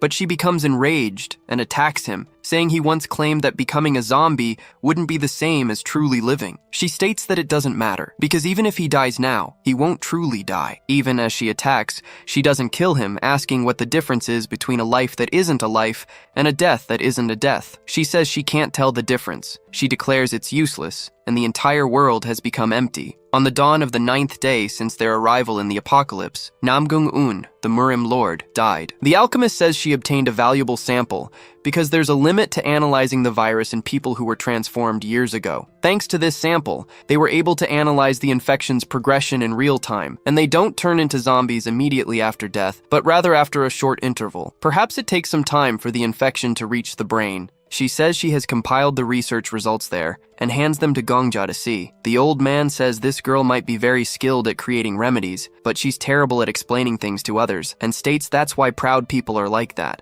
She says she did her best in the research, but as expected, she couldn't develop a cure. The MC asks if she didn't have enough time. She replies yes, saying she needed at least 90 days, and preferably around 120. But then the old man starts freaking out, screaming beside her, and they all get scared. But then the demon lord arrives, saying he's pathetic because in the end, this is what a person is on the inside, and there's no difference between a human and a beast. She tells him to eat, eat, and eat, until his body can no longer move and is utterly consumed, and so she offers her hand to him, telling him to eat. Then Viper asks what she's doing, because she'll end up turning into a zombie like this. But Gongja tells him not to approach, saying it's already over. And with that, she uses her ki to make him disappear, completely obliterating him. And seeing that blood on her hand, she starts laughing diabolically, freaking out in front of everyone. Then the Emperor tells the MC to be careful, because she's gone mad. Then she looks at them, completely deranged, asking if they are servants of the Murim sect who came to kill her. She says that's great, telling them to come, because they'll clash their swords. And Gongja then tells them all to flee, but she quickly lunges at them, ripping off the old man's head first, and then going for Viper. And the Sword Emperor realizes she has gone insane. Not even exorcisms would work on her now, because she has exhausted all her internal energy and will. But at this moment, she is in a temporary state between life and death. And even if he faced her at her peak, he would lose to her 4 out of 10 times. And she says that Mount Song is overflowing with the world's grief,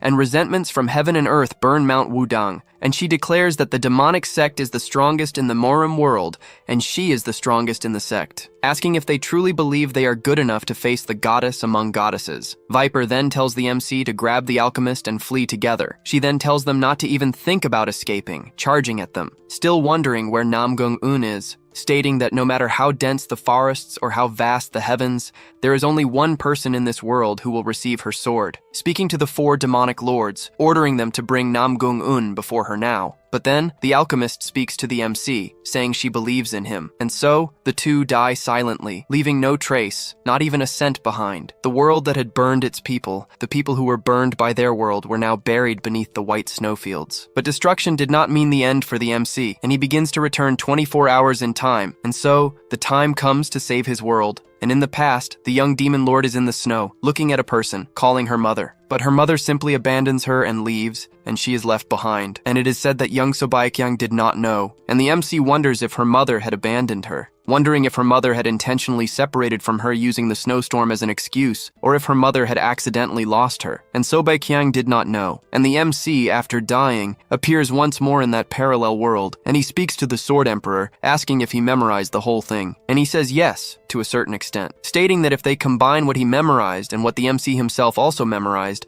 the pieces will fit together. But he has to do it soon, before he forgets. And the MC then says they will choose a skill first. And with that he asks, how about that heavenly and infernal demonic art, rank A? And it is said that the more one curses the world, the more one overwhelms the heavens, and the one who has mastered the heavenly and infernal demonic arts will be responsible for bringing down the heavens. However, it will be difficult to maintain one's sense of identity when using this skill. And the MC thinks about this, noting that this must be the martial art they saw her use before. And he says it's a typical demonic art, and ultimately it's about how one deals with the world, whether with strength or strategy. And the MC doesn't quite understand. So he explains, saying that if one tries to embrace the world with humility, they usually end up on the righteous path of the Murim sect. And if one harbors hatred against the world, they will end up in the demonic cult. And that is why the people of the Murim sect transformed their own bodies into vessels for the world. And the people of the demonic cult transformed themselves into claws that scratch the world. And he says he will give the boy a simpler example,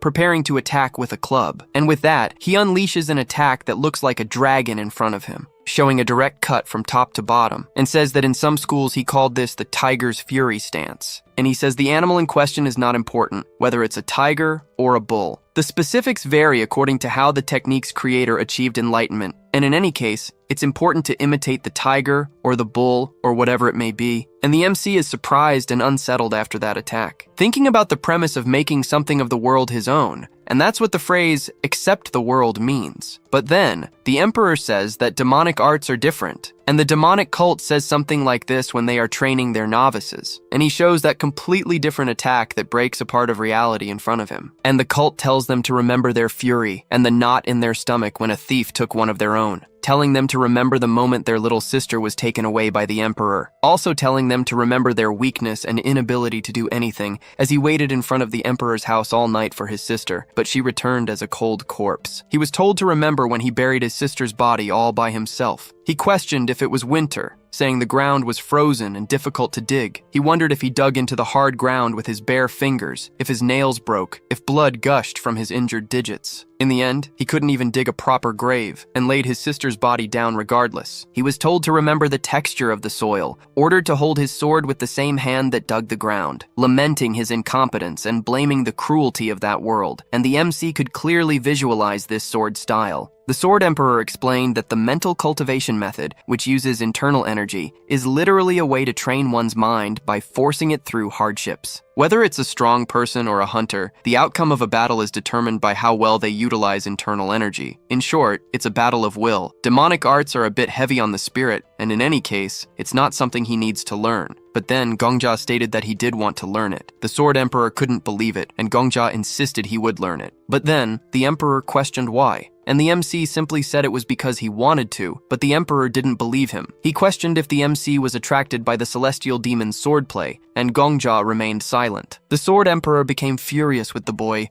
saying he would go crazy, because it only looks impressive like that when one is in a life or death state, and it literally drains your energy. He told the MC that a warrior cannot become intoxicated by power and have their energy drained like that. He added that compared to his martial arts, these demonic arts were garbage. But then, Gongja questioned if the Emperor was jealous that he was learning martial arts from someone else. The Emperor became enraged with the boy, and the MC told him not to worry. After all, his martial arts were the best in the entire universe. He asked if the MC thought he was trying to learn the celestial and infernal demonic arts without realizing it, so the Emperor admitted he was indeed the strongest, but then questioned the boy's motivation for learning the demonic arts, and the MC replied that it was so he could clear that floor. For example, if a cure is developed, everything will be over once he saves 2 people, as the others have all been dead for over 2 years, and the treatment won't bring them back. So he questioned how this would end. He asked if the Murim Lord and the Celestial Demon would become Adam and Eve. He asked the Emperor if that seemed like a good ending to him, but the Emperor said no, stating that just imagining the 2 of them together made him nauseous, and the MC explained that creating a cure was only the first condition for achieving a good ending. Ultimately, a good ending depends on whether these characters can be satisfied. He wanted to present a completely satisfactory ending for both the Celestial Demon and the Murim Lord, and so he copied the skill. Currently, he was a rank D hunter, and a penalty was applied because of his skill, and the MC thought that of course it wasn't over yet, because the Celestial Demon's grudges were another hell he would need to face. Thus, the trauma of his killer was recreated, and he said there would be an opportunity to talk about it calmly, and that was a mild purgatory. Viper then stopped, and they returned to the moment they had arrived there. At that, Gongja used his aura to warm the girl, and she thanked him. But the MC said it was nothing. He told Viper to take care of the Medicine King, and so he began to guide all of them as needed. Then they saw the zombies and were startled, but Gongja said they appeared to be zombies. He told them to look, pointing out that there were many pieces of flesh between their teeth. It was as if they were biting beasts. At this, the alchemist confirmed it was true, and the detailed pieces of flesh between their teeth were incompatible and completely different from each other. She states that this body died 3 years ago, and the owner of this flesh died 2 years ago. It's hard to imagine, but that body seems to have been moving for a year. At this, the old man begins to complain that he hates monsters and everything about horror movies, telling them to do something about it. The MC then thinks that their progress was much faster than last time. So he talks to the alchemist and the Medicine King, explaining that he possesses a strange ability, recalling when he tried to remember everything with the Sword Emperor. He then bluffs, telling her about his peculiar skill. After hearing everything, she exclaims that it's fantastic, calling it an impeccable research method, almost something she herself would devise. However, the choice of words is completely different from what she would say, stating that it's truly incredible. Gongja thinks that the alchemist is indeed evaluating herself as truly incredible. And so the old man says that, regardless, he's happy that the research time has been reduced, but he still wants to stay away from the zombies, suggesting it would be good to find a warm place to rest. But then they finally encounter the 2 once again. The MC remembers when he saw the heavenly demon expressing fear. Seeing her acting calmly there, he feels a slight comfort and states that she is the strongest person in the world. That's why she survived alone until the very end, and in the saddest sense of the word, a solitary warrior who understood the lonely existence of a child. So, seeing them there, she is surprised. But Gongja simply kneels before her and says that he has heard of the heavenly demon's greatness and has come from a distant land to see her. He adds that he has long admired the stories of the greatest person of all time. He states that he doesn't know how long it will take from now on, but still, he speaks to her, asking her to accept him as her disciple. My friend, I'm telling you, this guy knows how to cook up a good strategy, and I can't wait to see how this training will go. For those wondering why he went back all 10 days this time, obviously he was killing himself off screen. We're not going to show him stabbing himself every single time, what's the point? So he just reset everything at once, and it's all good. Still in her childhood, the young heavenly demon is in the middle of the snow, realizing she can't hear anything, see anything, or smell anything, and it's as if her stomach is filled with ice. She keeps thinking about her mother, as that place is extremely cold, until a ray of light emerges from the sky, and she sees someone descending towards her. She remarks that it's strange because it stopped snowing there 10 days ago, and the snow reached over 1.5 meters in height. So how is this child still alive and breathing? And so she goes to the girl, pulling her up. She states that the girl must not be an ordinary child,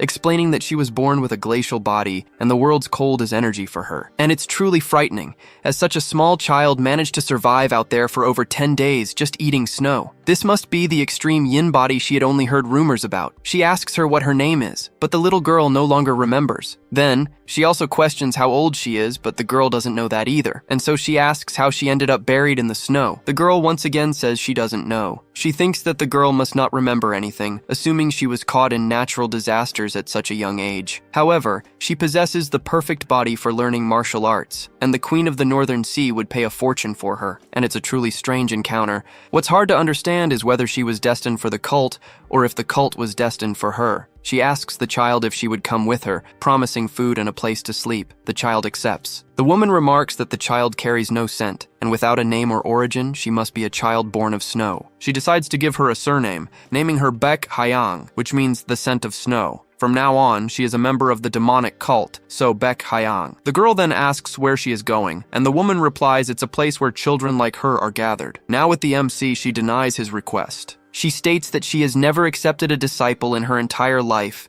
and even if the world crumbles, she will not change her ways. She questions him becoming her disciple, declaring it will never happen. But then the Lord questions why she is acting this way, as he is proud that the boy from foreign lands managed to survive. Not only that, but he endured the harsh martial realm to learn from her. He asks why she doesn't treat him with kindness. He questions why she needs to be as cold as before. She replies that she is proud they made it this far. However, the master-disciple law must be strictly upheld, and her cult does not accept people so easily. Only children abandoned by their parents and the world can join the demonic cult. The Lord then remarks that they always call him an old boar, yet they are still so demanding. He tells the MC that he must have heard, suggesting that since they've reached this point, what if he accepted him as a master instead of the stupid demonic cult? He states his name is Namgung, and he is the head of the grand and noble Namgung clan, and leader of the martial artists alliance of the Murim sect, and if he becomes his disciple. But the MC doesn't even care what he's saying. He questions why the heavenly demon won't accept him. The old man laughs at being ignored. She questions if she hasn't already told him, stating that only children abandoned by the world can join her cult. She explains that the world has changed. People have turned into zombies due to an unknown disease, and the sects and clans of the martial realm have collapsed. The MC replies that since the heavens have forgotten humanity, they have all been abandoned by the world now, whether they like it or not. More importantly, he thinks he is a hunter who entered the tower because he was an orphan, and questions if he hasn't naturally met the requirements to join the cult. She is left speechless, unable to retort. He thinks she is ashamed to say that he was abandoned by the world, but he believes he is in a position to say that he abandoned the world first. She then agrees, stating that if he is so confident, he must at least perform the 3 sword techniques. She will judge with her own eyes whether he is worthy of joining the clan. Although she is certain he talks a lot and does nothing, he thanks her for the chance, activating his skill and drawing his sword. The first skill is the infernal heavenly demonic arts. He then begins to learn rapidly, everything flashing through his mind. He says he can see the path of the sword. Countless movements are forming in his head, but so far they are only visible, and he hasn't fully understood this skill yet. And if he were to attempt to perform this technique, it would be like a pigeon imitating a pelican. But he remembers what the Sword Emperor told him, instructing him to lament his incompetence and blame the cruelty of that world. But he thinks that since he's going to be ridiculed anyway, he wants it to be for real. And he remembers what the Sword Emperor told him, that if he tries to challenge the world, he becomes part of the demonic cult. That's why the cult members train their bodies to become nails that will scratch the world. But while performing the demonic arts, his thoughts changed, and the essence of the demonic cult isn't nails, but rather screams, and he remembers all the screams he had heard and experienced throughout his life. The laws of yin-yang might be incredible, but the world born from them is full of flaws, and no matter how wise the writings of Confucianism are, they cannot silence a human's scream. Namgung is surprised by the technique the boy is performing, and Gongja thinks that this is a sword dance of disgust, and it's more precise than the yin-yang sword techniques. And a sword wielded with a scream of despair is stronger than a sword that moves according to wisdom. But then the celestial demon tells the boy to stop, and the MC thinks that the greater the despair and the louder the scream, the stronger the sword becomes. And that's why they are strong, the survival of the fittest. And this is the doctrine of the demonic cult. And he says that's why the sword path of the celestial demon, the cult regent, must always be a scream directed at the world. But then she orders him to stop. But the boy continues performing the sword art, and he starts to think that even the regent herself screamed in despair in her final moments. but then she questions if she hadn't already told him to stop, yelling at Gongja and ordering him to halt, attacking the boy. Then she questions how he stole and learned her cult's supreme technique, saying that he cannot deceive her eyes, and his form might have been careless and unrefined, but what he just performed was certainly the celestial and infernal demonic arts, and the only ones capable of learning these arts are the cult members, but they have never met before. So she asks him to tell her how he managed to steal it. But then he gets straight to the point, asking her if it's worthy or not, and she becomes somewhat flustered while the boy falls to the ground. She turns away, and then they rush towards the MC, saying he used too much aura, and the alchemist says she will apply serum to his vein. Meanwhile, the Sword Emperor is disappointed, as he must be on the verge of death for having performed a martial art far beyond his level, and he says that's why he always tells him to practice and slowly refine the basics. But he says it wasn't so bad, telling the boy that he is proud of him. And in the past, once again, she is with that lady arriving at the cult, and she says that this is where the girl will stay from now on. She can eat when she wants, sleep when she wants, and play when she wants, telling Baek Hyang that she can simply live however she wants. Then, with the children, they start saying that all the adults there are very nice and don't force them to do anything. While they think that maybe they will raise them to be servants, the girl calls him an idiot because it's been over a year since she arrived there, and nothing like that exists. By the way, she asks if he has already said hello to the children who arrived today, and the boy says he only said hello because several children arrived that day, and they think that overall, many children have been arriving lately. And the other one says it's because this year was bad for harvests, resulting in more orphans. And in any case, everyone was smart to come here because they would have starved to death if they had stayed in the villages where they were born. But then Baek Hyang questions how they all ended up there. Then everyone is surprised by what she's saying, and they all start complaining, with one of them saying that his father said the harvest was bad, and his mother worked in the red light district, and they say they don't want to tell her, questioning why they should, saying that men with swords attacked their village one night, and the people in their town started getting sick and died. Another child said his father used to beat him constantly, so he ran away. This made the MC remember the concentrated poison jar. It's a jar where all sorts of poisonous animals and insects are placed before it's sealed. The creatures trapped inside then kill each other, and the last one remaining alive possesses the most concentrated and lethal poison, and the poison seemed to flow with every word the children spoke. So, how could there be so many types of poison in that world? The MC then asks if they are happy now, and everyone agrees. And she realizes that this place is not a paradise, but rather a jar designed to produce a single, concentrated poison. One of them says he doesn't need to earn money in his mother's absence. He just likes it there because no one beats him anymore. The MC then begins to ponder the true nature of this place. Sometime later, a man comes to call everyone for breakfast, but notices the MC is not there. The MC remembers that they are supposed to sleep when they want, eat when they want, and play when they want. However, she starts to work. They think the MC is very strange, noticing that she is always interacting with the farmers and doesn't even eat food. The MC remembers that the lady said she can simply live however she wants. At that moment, the lady approaches the MC and says it's been a while, adding that she came because she needed to ask a question. She heard that the MC was helping the farmers and harvesting her own food,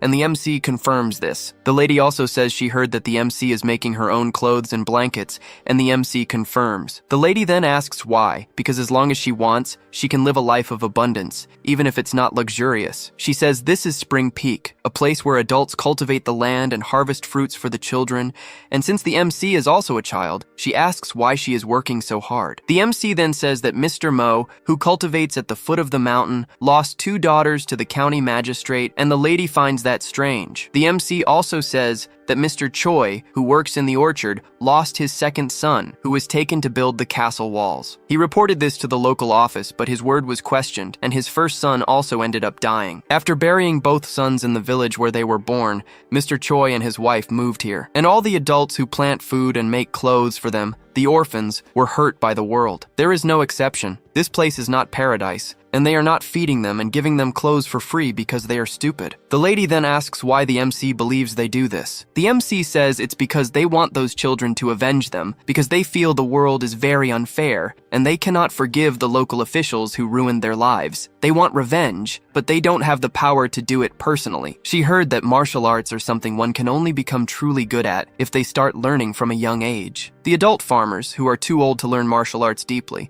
can, however, produce for the children who can learn.